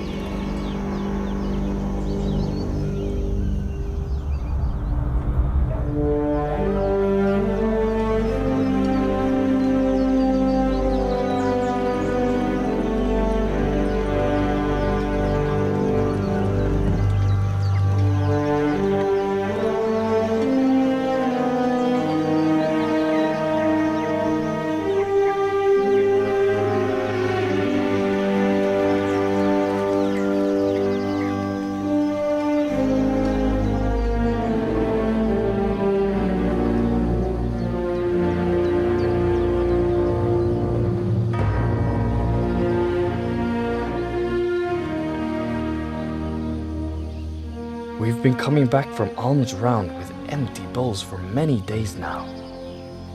Nobody in Kosambi is filling our bowls with any food offerings anymore. If this continues, how will we survive? What will we eat? The lay people are unhappy that we are continually arguing and in conflict, and that by ignoring the Lord Buddha's admonition, we made him leave. And where has the Lord Buddha gone to reside now? Even though we've come to our senses, we have entered the rain's retreat period, and it's not possible to go off in search of him.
Venerable Ananda, I, Visakha, and my wife, along with all the wealthy families of Savatthi, have come to know that Lord Buddha is currently living alone in the forest. And so we wish to send an invitation to him, requesting that he graciously come to reside here in our city of Jetavana.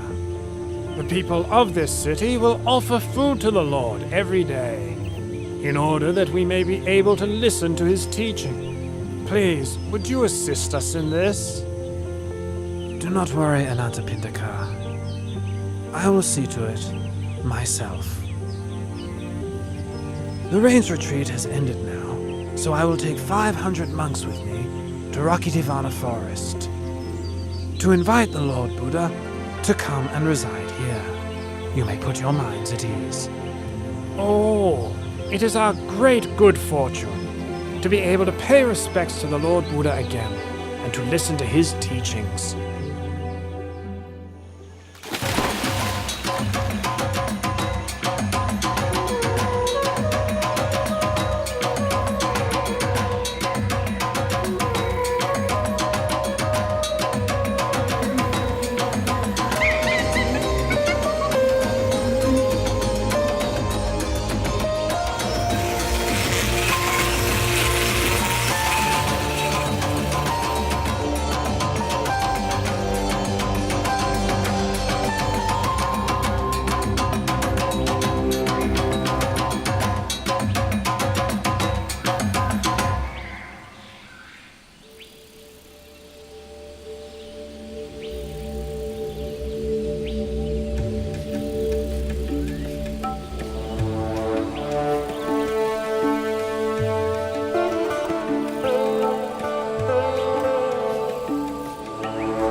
Palilayaka, that is Venerable Ananda, my personal attendant, and those monks accompanying him are my disciples. Allow them to approach.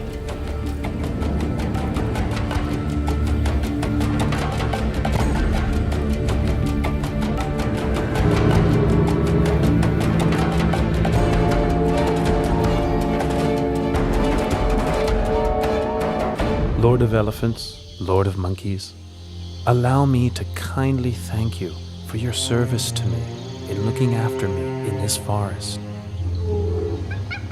Now is the time for me to return to Jeta's Grove Monastery.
How many tens of thousands of years more must pass before another such great being appears in the world? It has been our great fortune to have had the opportunity to serve the Lord at such close quarters. What a great shame if the Lord has to leave after such a short time. It will be very unlikely that we will have such an opportunity again. We will probably never see the Lord again.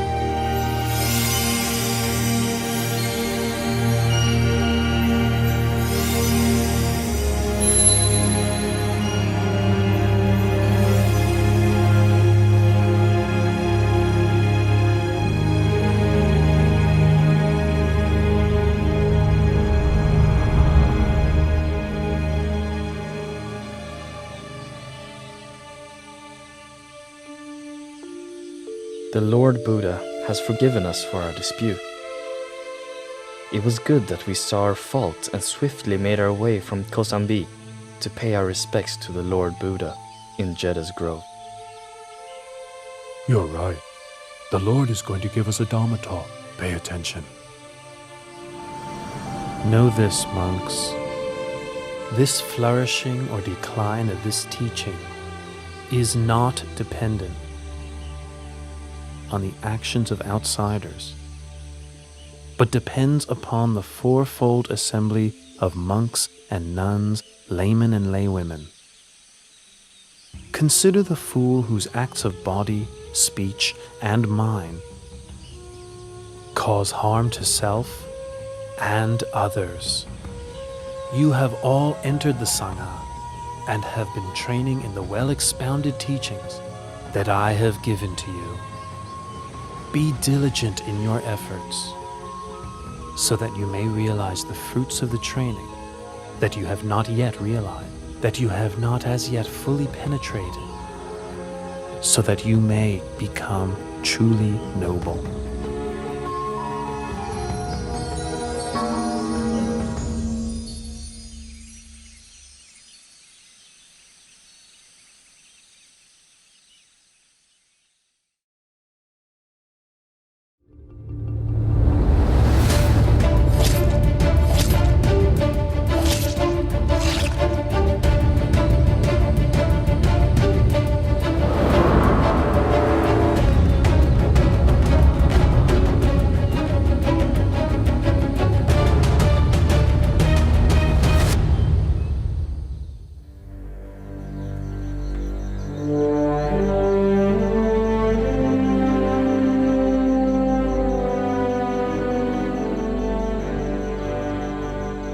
In a short time, Angulimala will commit matricide.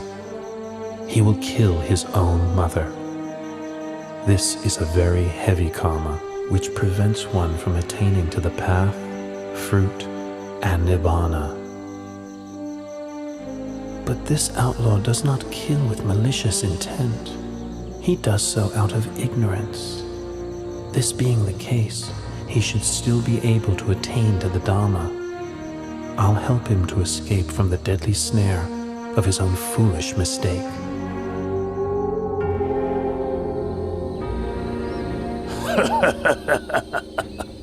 I've already collected 999 human fingers. If I kill just one more person, I'll have the full 1,000 fingers, as instructed by my master.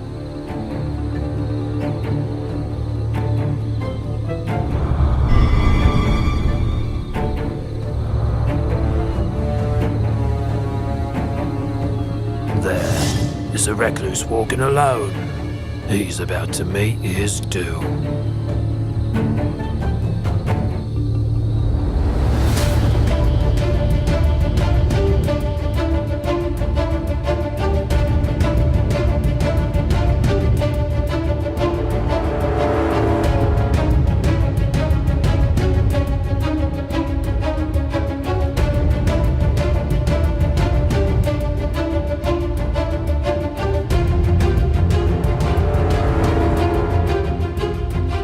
That's strange. The summoner ahead just keeps on walking. But I'm running to exhaustion and still can't catch him.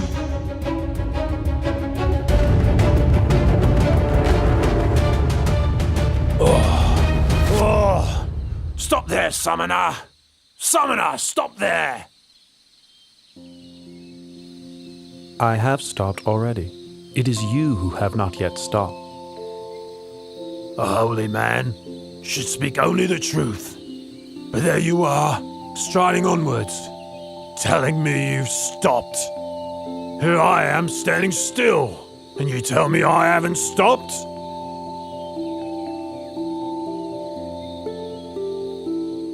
Ahimsaka, I have stopped. Stopped killing, stopped harming, stopped pursuing wrong livelihood, stopped all kinds of misconduct. It is you who have not yet stopped.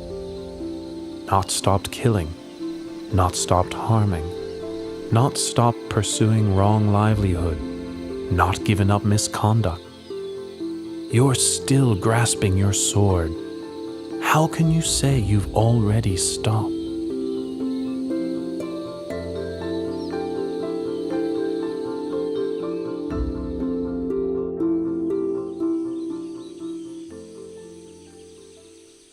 The words you have spoken are immortal and true, but never before heard, even in my master's hermitage.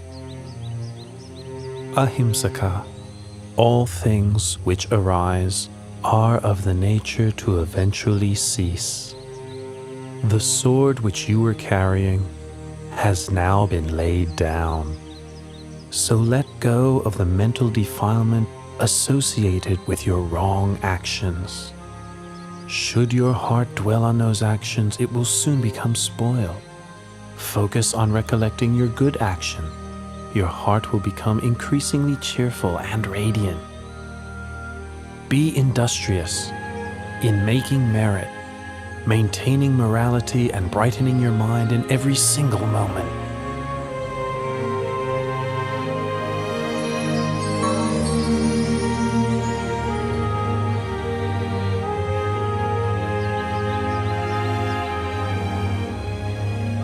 From now on, I devote myself wholly to Buddhism. Please give me ordination in your excellent dispensation. I agree to give you ordination. Follow me back to Jetavana Monastery.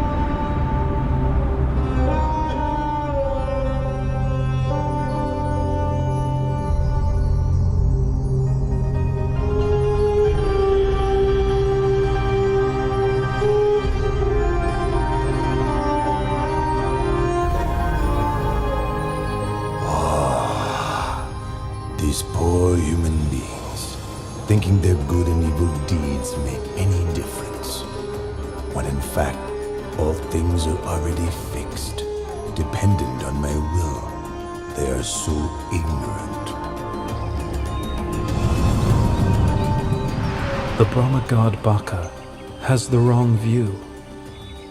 I will help him to see the truth of things.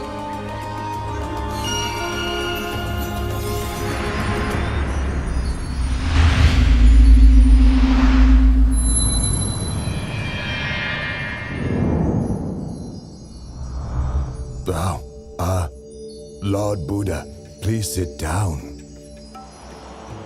Has the Lord Buddha some important reason for coming to see me? Or would this be more of a social call? Baka, I am aware of your thoughts and beliefs. Knows my thoughts and my beliefs. Well, never mind. I've never concealed them. They are the truth. On heaven and in the human realm, everything that exists in this universe is all fixed and eternal, all created by me. There is nothing on earth or in the sky, in the sun, in the moon, and the stars of which I do not have omniscient knowledge. Nothing is hidden from me. Baka, are you sure that you are the creator and master of all things? Are you sure that you alone know all things and that nothing is hidden from you? Absolutely. In that case, why don't you use your powers to create a magic body and hide in a place you believe nobody else can find? Then I will look for you. Ha ha ha ha!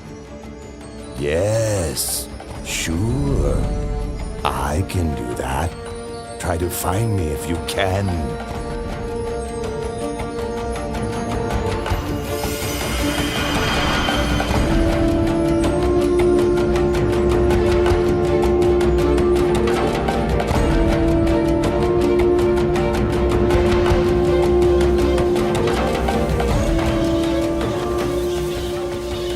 Baka, you want to be a bird, do you?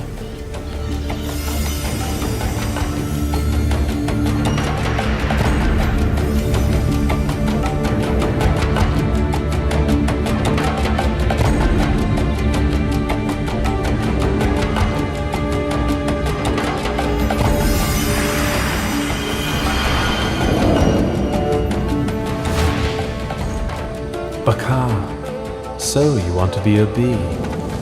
Is that why you're buzzing around the flower pollen?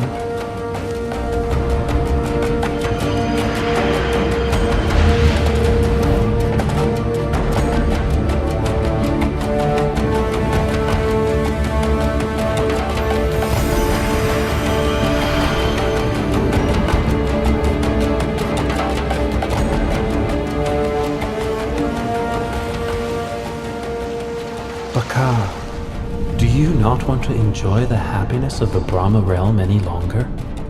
Is that why you have made yourself so fine and mixed yourself with the sand grains on the seafloor?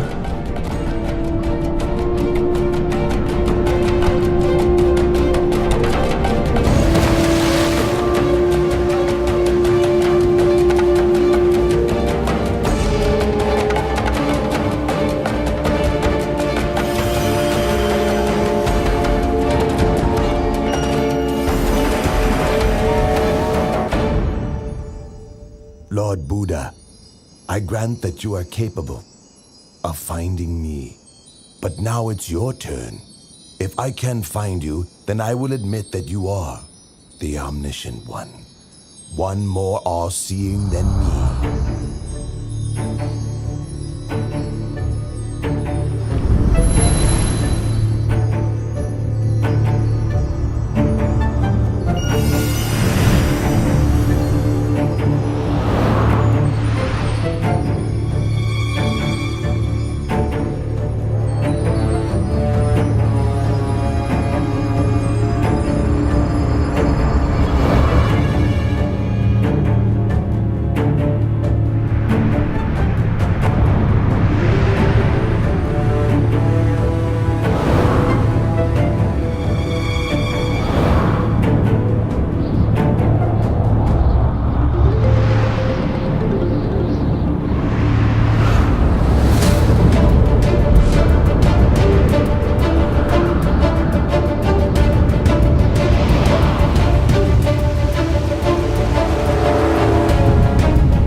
All right, I give in.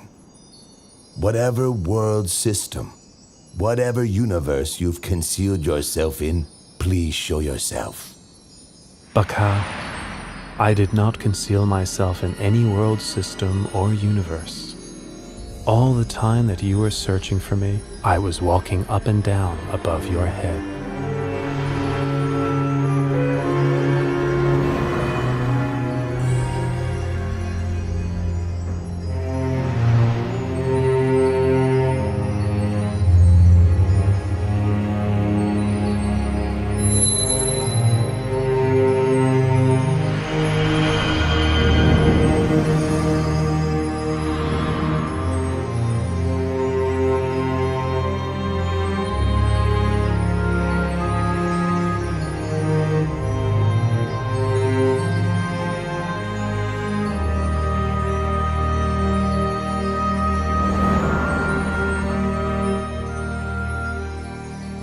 Lord Buddha, I offer my obeisance.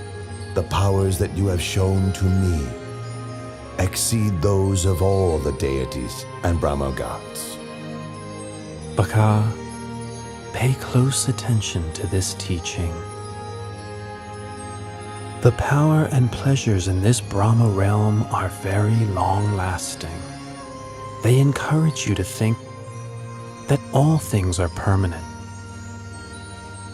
In fact, all phenomena have the nature to arise, persist for some time, and then pass away.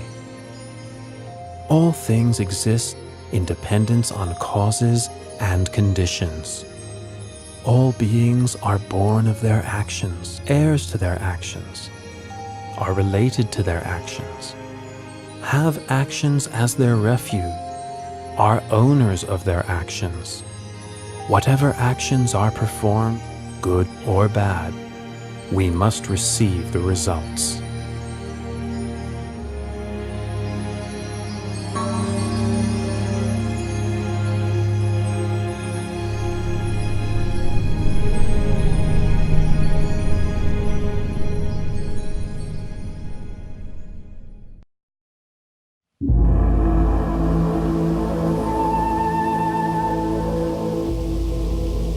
Lord, I can see you are seriously ill.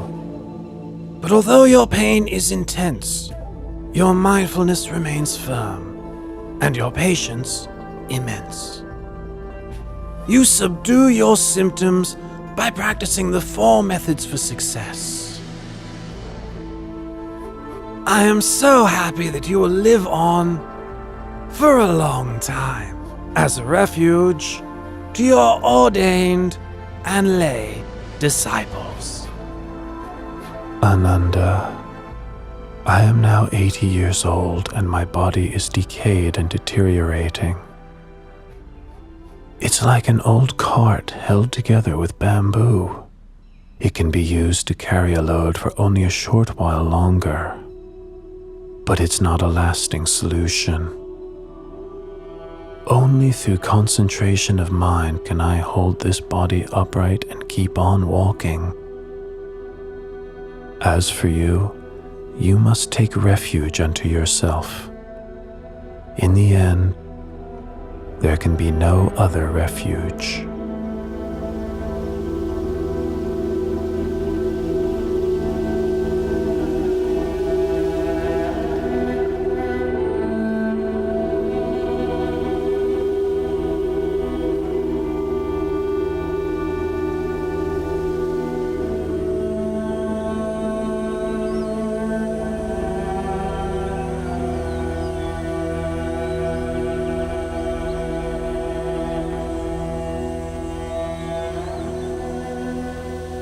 Ananda, the precincts of Baliwea Jettiya are peaceful and quiet.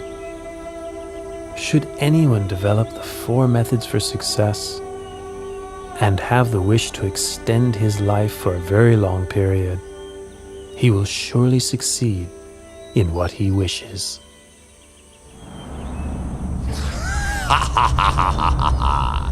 The Lord Buddha has displayed the light omen to Venerable Ananda, in order that Venerable Ananda might invite him to extend his lifespan and continue teaching the Dharma for a longer time.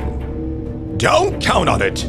I must obstruct Venerable Ananda's heart and prevent him from understanding so that he will remain silent and appear indifferent to the light omen. Ha ha ha ha ha!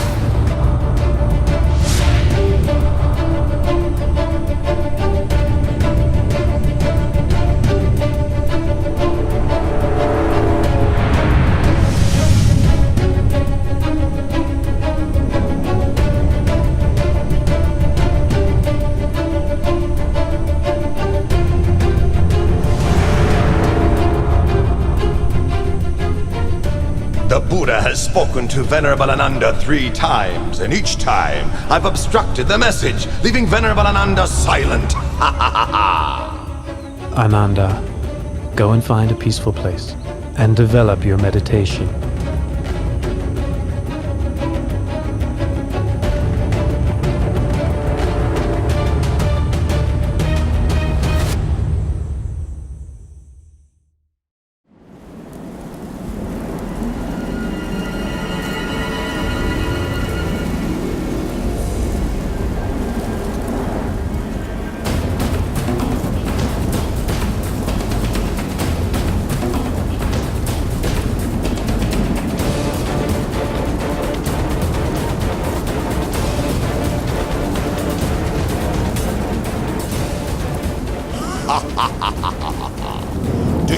remember that after you had attained enlightenment, you said that for so long as the assembly of ordained and unordained Buddhist men and women had not yet become established in Dhamma, humans and gods had not yet attained to the path and fruit, and Buddhism had not yet spread widely in all directions, you would not yet pass into Parinibbana.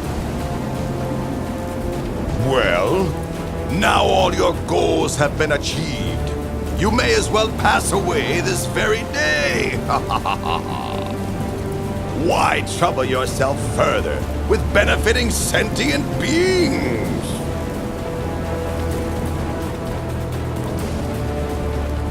Mara, no need to get heated up with worries and speculations. In 3 months' time, I will enter Parinibbana. Be sure, then, to keep your promise.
What was the cause of that sudden, unexpected earthquake? Please tell me. Ananda, there are 8 possible causes for such an earthquake. 1. Movement of the winds. 2. A person with psychic powers. 3. The Bodhisattva departs from the heaven of Tusita and enters his mother's womb. 4. The Bodhisattva is born. 5. The Buddha becomes enlightened. 6. The Buddha gives the first teaching, setting the wheel of Dharma in motion. 7. The Lord Buddha lets go of the life principle. And 8. The Lord Buddha passes away. I have now let go of the life principle. In 3 months' time, I will enter Parinibbana. This is the cause for the earthquake which just occurred. Oh, Lord Buddha, please live on to the end of this eon to teach the deities and humans. Lord Buddha, please live on to the end of this eon to teach the deities and humans.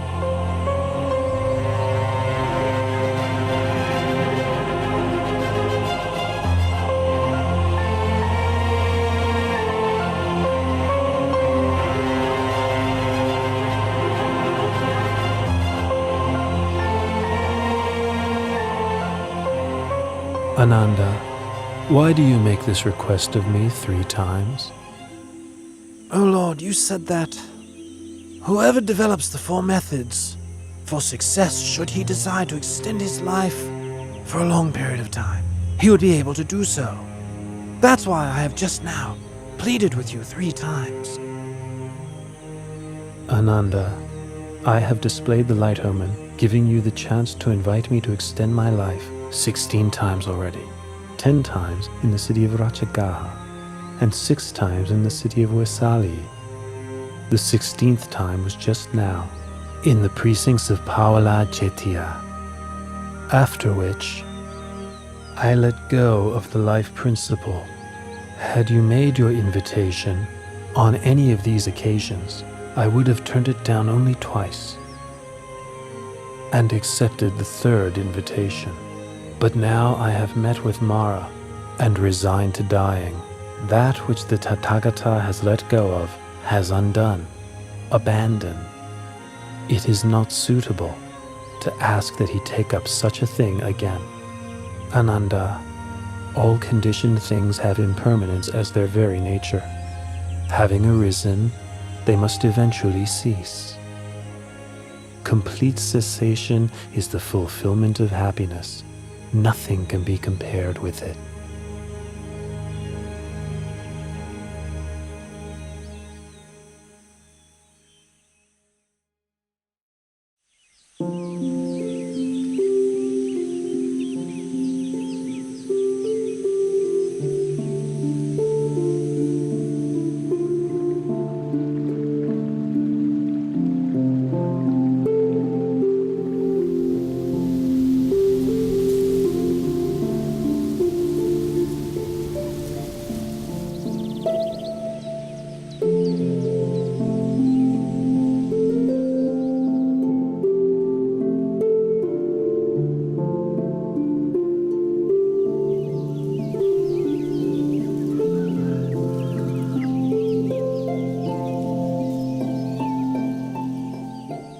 A wise person should lift his mind out of longing for sensual pleasures.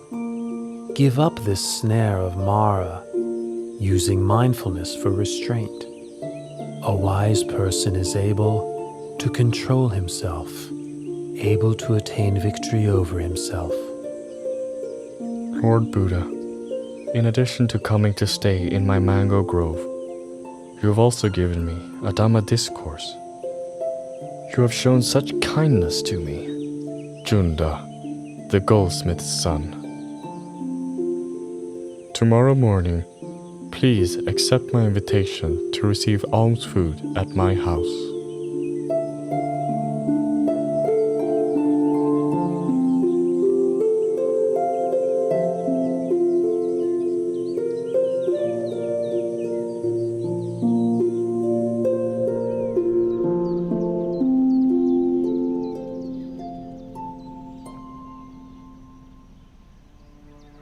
This dish is called Sukaramatava. It is a fine and nutritious food. Please may the Lord accept it. Junta, this Sukaramadava is food that has been prepared, especially for me, and is suitable only for me. Apart from mine, no stomach could digest it. I give you the remaining portion to please bury in the ground. And for my monks and disciples, please bring them food of another kind to eat. Yes, Lord.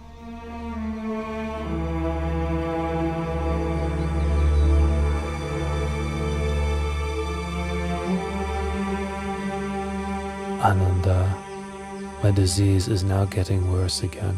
We must quickly travel to the town of Kusinara. It is there that I will pass into Parinibbana.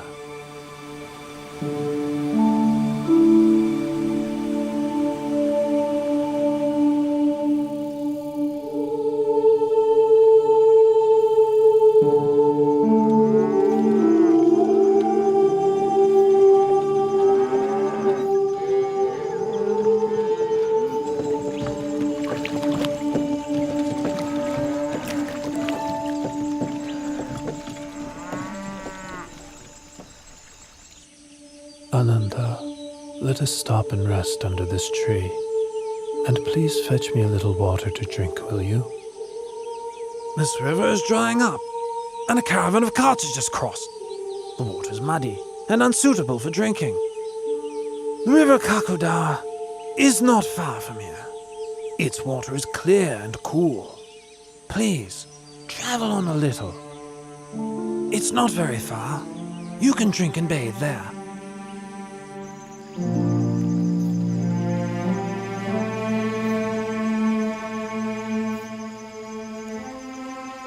Even though I advised the Buddha that the water is muddy and murky, he still says he will drink it. Well, the Buddha must have his reasons. This is the first time the Buddha has stopped for a drink mid-journey. Previously, he has never requested water before reaching his destination.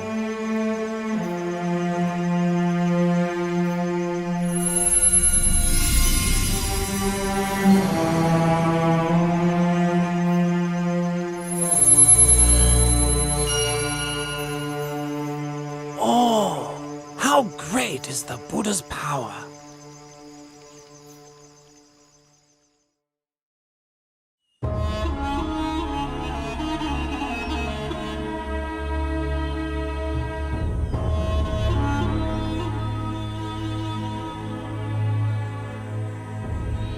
Lord Buddha, my name is Pukusa.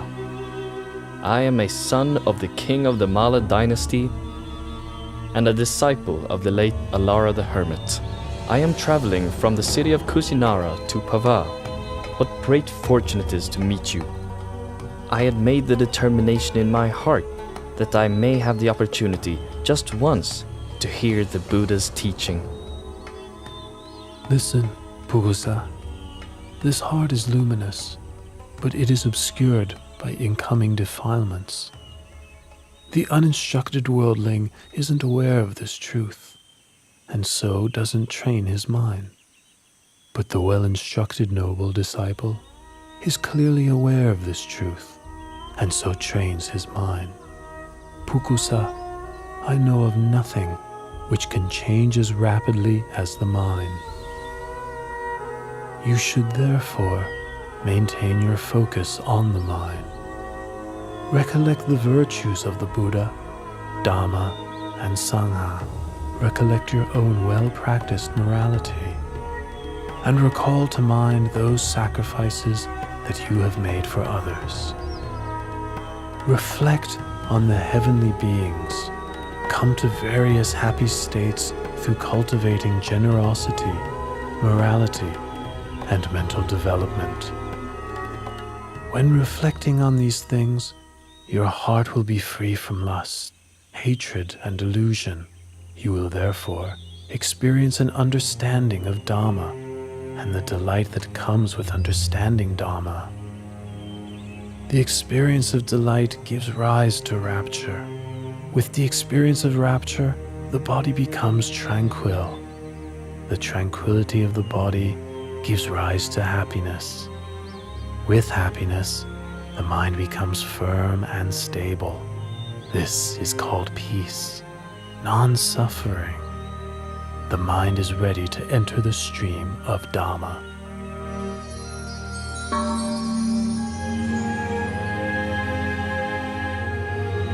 These 2 pieces of Singivana cloth are very valuable. The cloth is fine, delicately woven with a golden glow like the coals of a warm fire. May I offer these cloths to you as a gesture of worship? Please accept them, Lord Buddha. Pukusa, I would like to accept just one of your cloths. The other, please offer to Venerable Ananda, my attendant.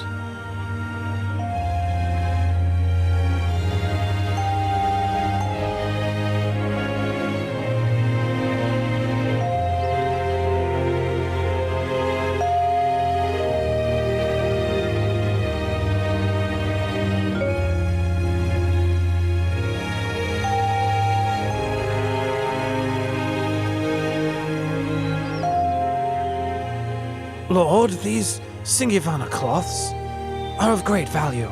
Please accept them both, and wear one as a lower robe and one as an upper robe.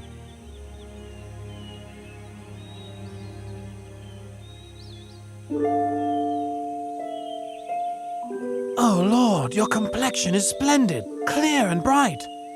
What a wonderful sight.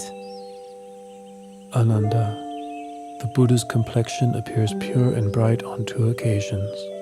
One before the moment of enlightenment, and the other before the moment of parinibbana. We must quickly travel on to Kusinara.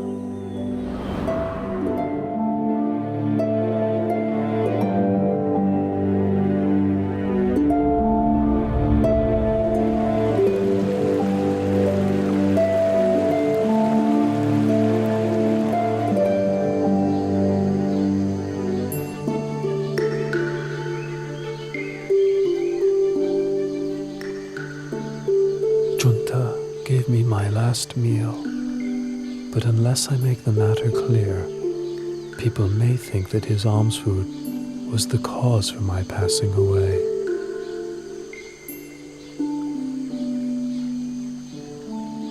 Ananda, Alms food offered on 2 occasions is of special merit and will give great fruit. The honeyed milk rice offered by Sujata supported me at the time when I ended the mental defilements. The Sukara Madhava offered by Junta will take me to the ending of the 5 aggregates, the last residue of conditioned thing. Should anyone blame Junta, you should explain what I've told you. Should Junta blame himself, you must ease his worry with these words of mine. The food which Junta offered to me was the final meal that sustained me.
I will not rise up from this place again.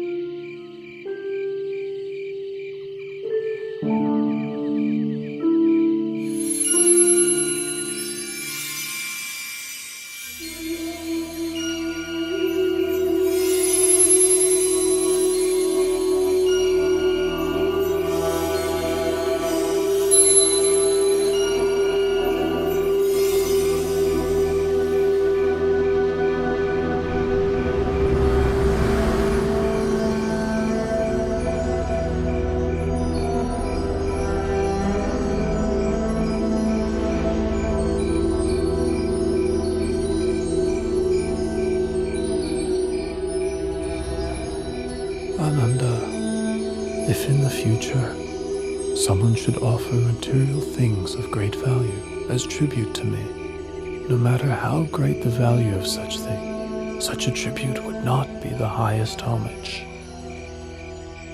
Ananda, whoever should practice according to the Dhamma which is rightly taught by me, such a person pays the highest homage. Ananda, I will pass into Parinibbana tonight. Lord Buddha, please don't pass away in a small town as Kusinara. Please travel on to a large city, such as Savatthi, Kosambi, or Varanasi. These cities have large numbers of noble, Brahmins, and householders who have great faith in you and the lessons you have given them. Ananda, do not fault Kusinara for being such a small town. In the past, it was a great capital city with tremendous wealth, abundant food, and many citizens. The sounds of singing and music were heard throughout the day and all night. Another thing, should I go to pass away elsewhere, Supada Paripajaka would not meet with me, and therefore would miss the opportunity to attain enlightenment. If I should attain to Parinibbana in another city, a great war would break out with squabbling over my bodily relics as the cause. Here in Kusinara lives Dona the Brahmin. He is capable of quelling such disputes. He will distribute the relics of my cremated body amongst the nobles who come here from many different cities. As a result, there will be no war.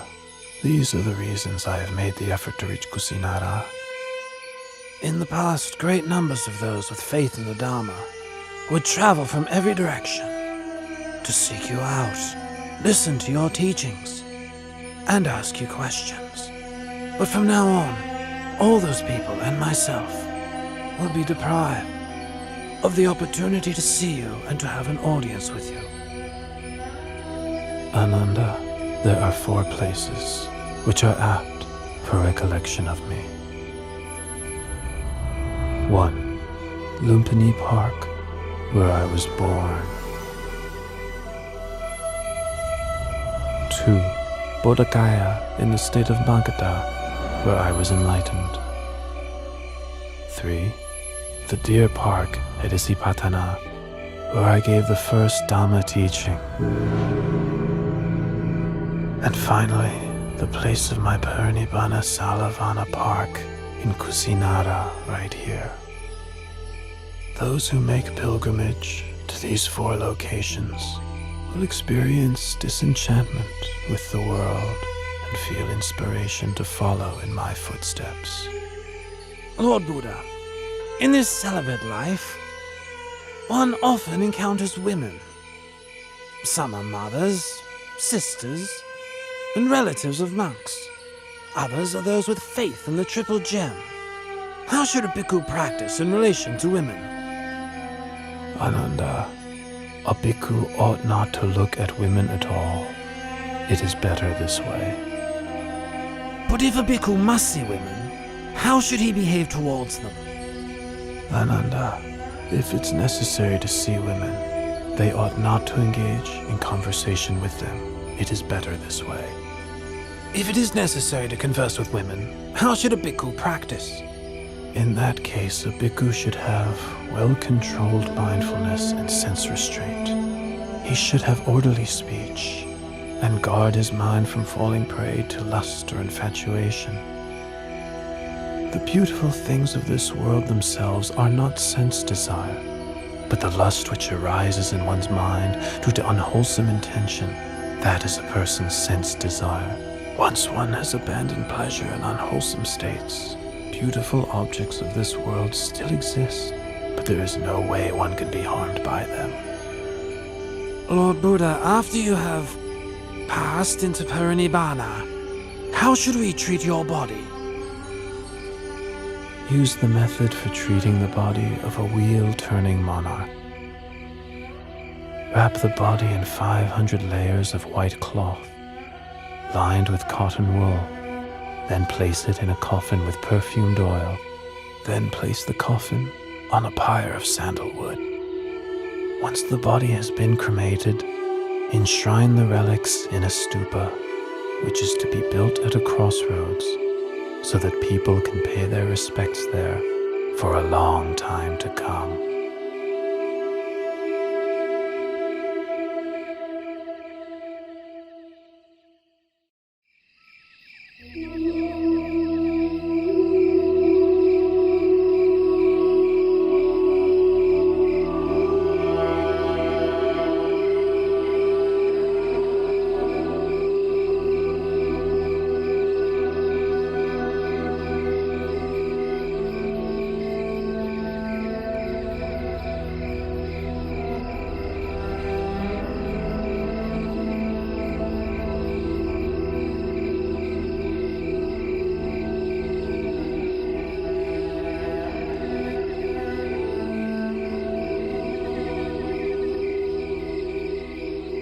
Supata is intent on having audience with the Buddha. Now each of the Malla dynasty kings have just finished approaching the Blessed One, who is sick. If I allow any more guests, it'll be a great burden on him. Supata, I can't permit you to see the Buddha. At this time, he is seriously ill and must rest.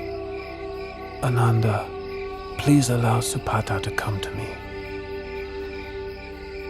At this time, there are 6 renowned schools of doctrine. Each has many followers.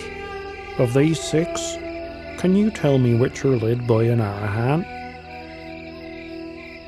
Supata, in any faith which does not have the Noble Eightfold Path, there is no true samanas to be found there.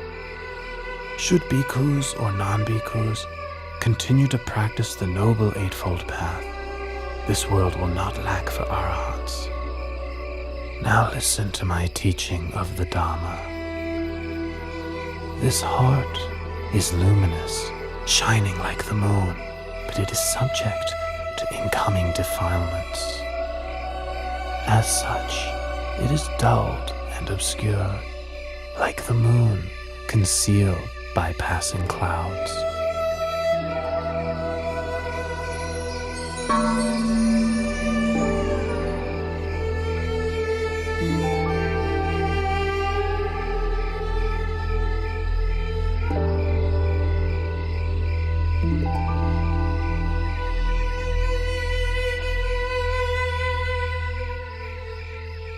Lord Buddha, teacher of the most excellent Dharma, you make right that which I've wrongly seen for so very long. Please may I take ordination in the Buddha's dispensation?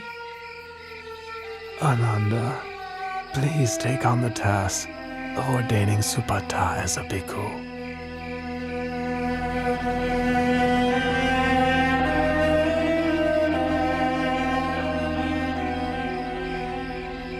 Supata, consider the hair of the head, hair of the body, nails, teeth, and skin, as well as all materiality and immateriality, according to the truth. Such things are changing, decaying, impermanent, suffering and not self, not a being, not a person, not I, not mine, not myself, not him, not his, not himself.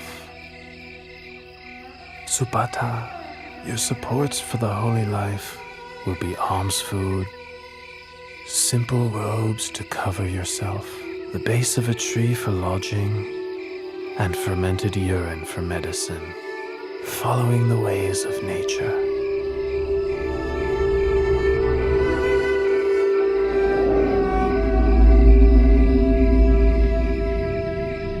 Having received instruction from the Buddha, Subhada went off alone and practiced contemplation until attaining to arahantship that very night. Venerable Subhada is considered to be the last disciple who attained to enlightenment while the Buddha was still alive. Loyal bhikkhus, when I have passed away, the 84,000 teaching of Dhamma Vinaya will be your teacher. Don't think to yourselves, now that the Buddha has passed away, we'll have no teacher. Truly the Dhamma which I have taught and the Vinaya which I have laid down will be your teacher in place of me. You must take the Dhamma Vinaya as your refuge. Don't take anything else as your refuge. Even I, the Tathagata, am only the one who points the way.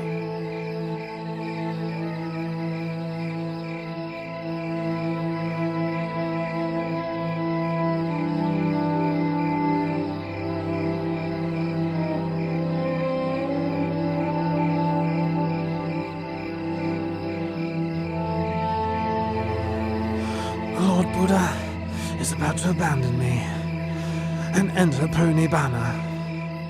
With all my effort attending to and following the Buddha, I have still not attained to arahantship as the other monks have. Venerable Ananda, I've been sent here to find you. The Buddha wants to see you. Ananda, come and sit close by.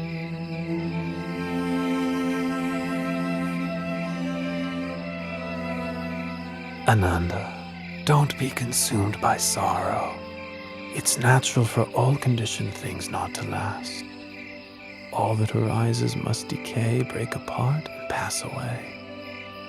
You have traveled with and cared for me for a long time.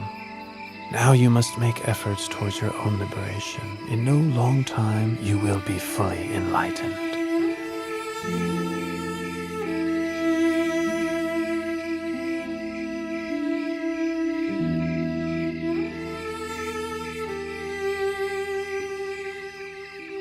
Ananda, Channa Bhikkhu has views of self-importance because he's been close to me since the household life. He has become stubborn and difficult to teach. Once I have passed away, he will become even more stubborn and disrespectful, refusing to take instruction from any monk. You must give him the Brahma penalty. How do we impose the Brahma penalty? All the monks must refrain from speaking to, instructing, and admonishing Channa. Having received this punishment, Channa will realize his fault and change his ways. Finally, he will attain to arahantship. Loyal bhikkhus, for as long as the Sangha meets regularly together, in harmony, with respect for the disciplinary rules, and with humility towards the senior monks, careful not to fall under the influence of craving, content to live in the forest, and wishing happiness to all that come to live and practice. For as long as the Sangha is not preoccupied with work, not prone to indulging in talk, not given to excessive sleeping, not socializing without good cause, not given to indulging unwholesome desires, not falling under the power of evil intentions, not consorting with bad people, not giving up effort in practice, but striving for the attainment of higher dhammas. For so long there will be no decline for the Sangha, but only development and growth.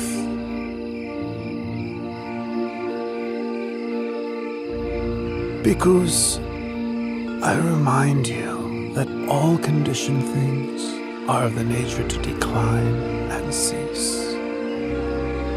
Free of heedlessness, develop yourselves and benefit others to the utmost.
After the Lord Buddha's cremation ceremony was over, Dona the Brahmin was given the task of distributing the relics of the Buddha amongst the nobles and Brahmins who had gathered there. In each of the 8 states represented, a stupa, or chediya, was built for enshrining the relics, so that people could pay their respects to the remains of the Buddha. 1. King Ajatasattu of Magadha built a stupa in Rajagaha. 2. The Likhavis built a stupa in Vesali. 3. The Sakayan royalty built a stupa in Kapilavatu. 4. The Mauryan royalty built a stupa in the city of Al-Kapa. 5. The Kolean royalty built a stupa at Ramagama. 6. The Malla royalty built a stupa in the city of Pava. 7. The Malla royalty of Kusinara built a stupa in Kusinara. 8. The Brahmins of Vetadipa built a stupa in the city of Vetadipa. As for Dona Brahmin, he built a stupa at Kusinara for housing the golden urn, which had contained the relics of the Buddha before they were distributed. This reliquary is known as Tumba Stupa or Tumba Jediya. 3 months after the Buddha laid down the khandhas and attained parinibbana, Venerable Maha Kassapa led the Sangha in the first rehearsal of the Dhamma Vinaya at the cave of Satapana on Mount Vebhara outside of Rajagaha, with King Ajatasattu as the royal host. After the duration of 7 months, the first rehearsal of the Dhamma Vinaya came to its conclusion.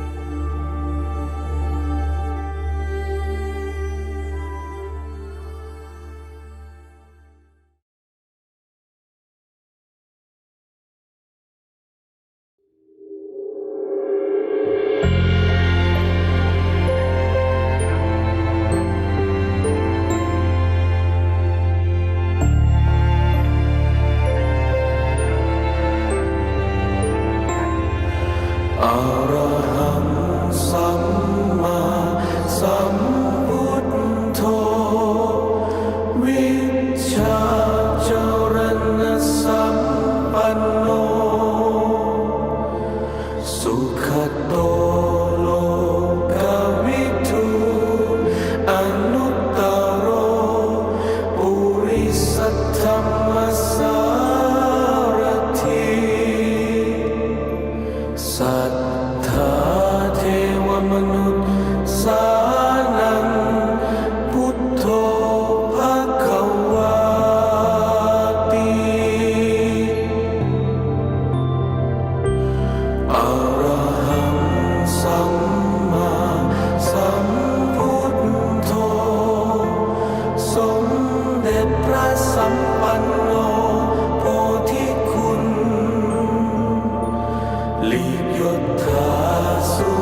ภิวันถวายแด่องค์ภควา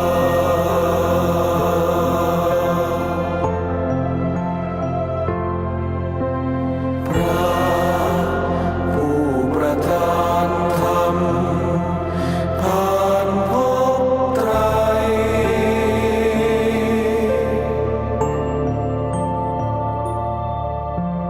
เพื่อลวงจิตน้อยใหญ่ในแหล่งลา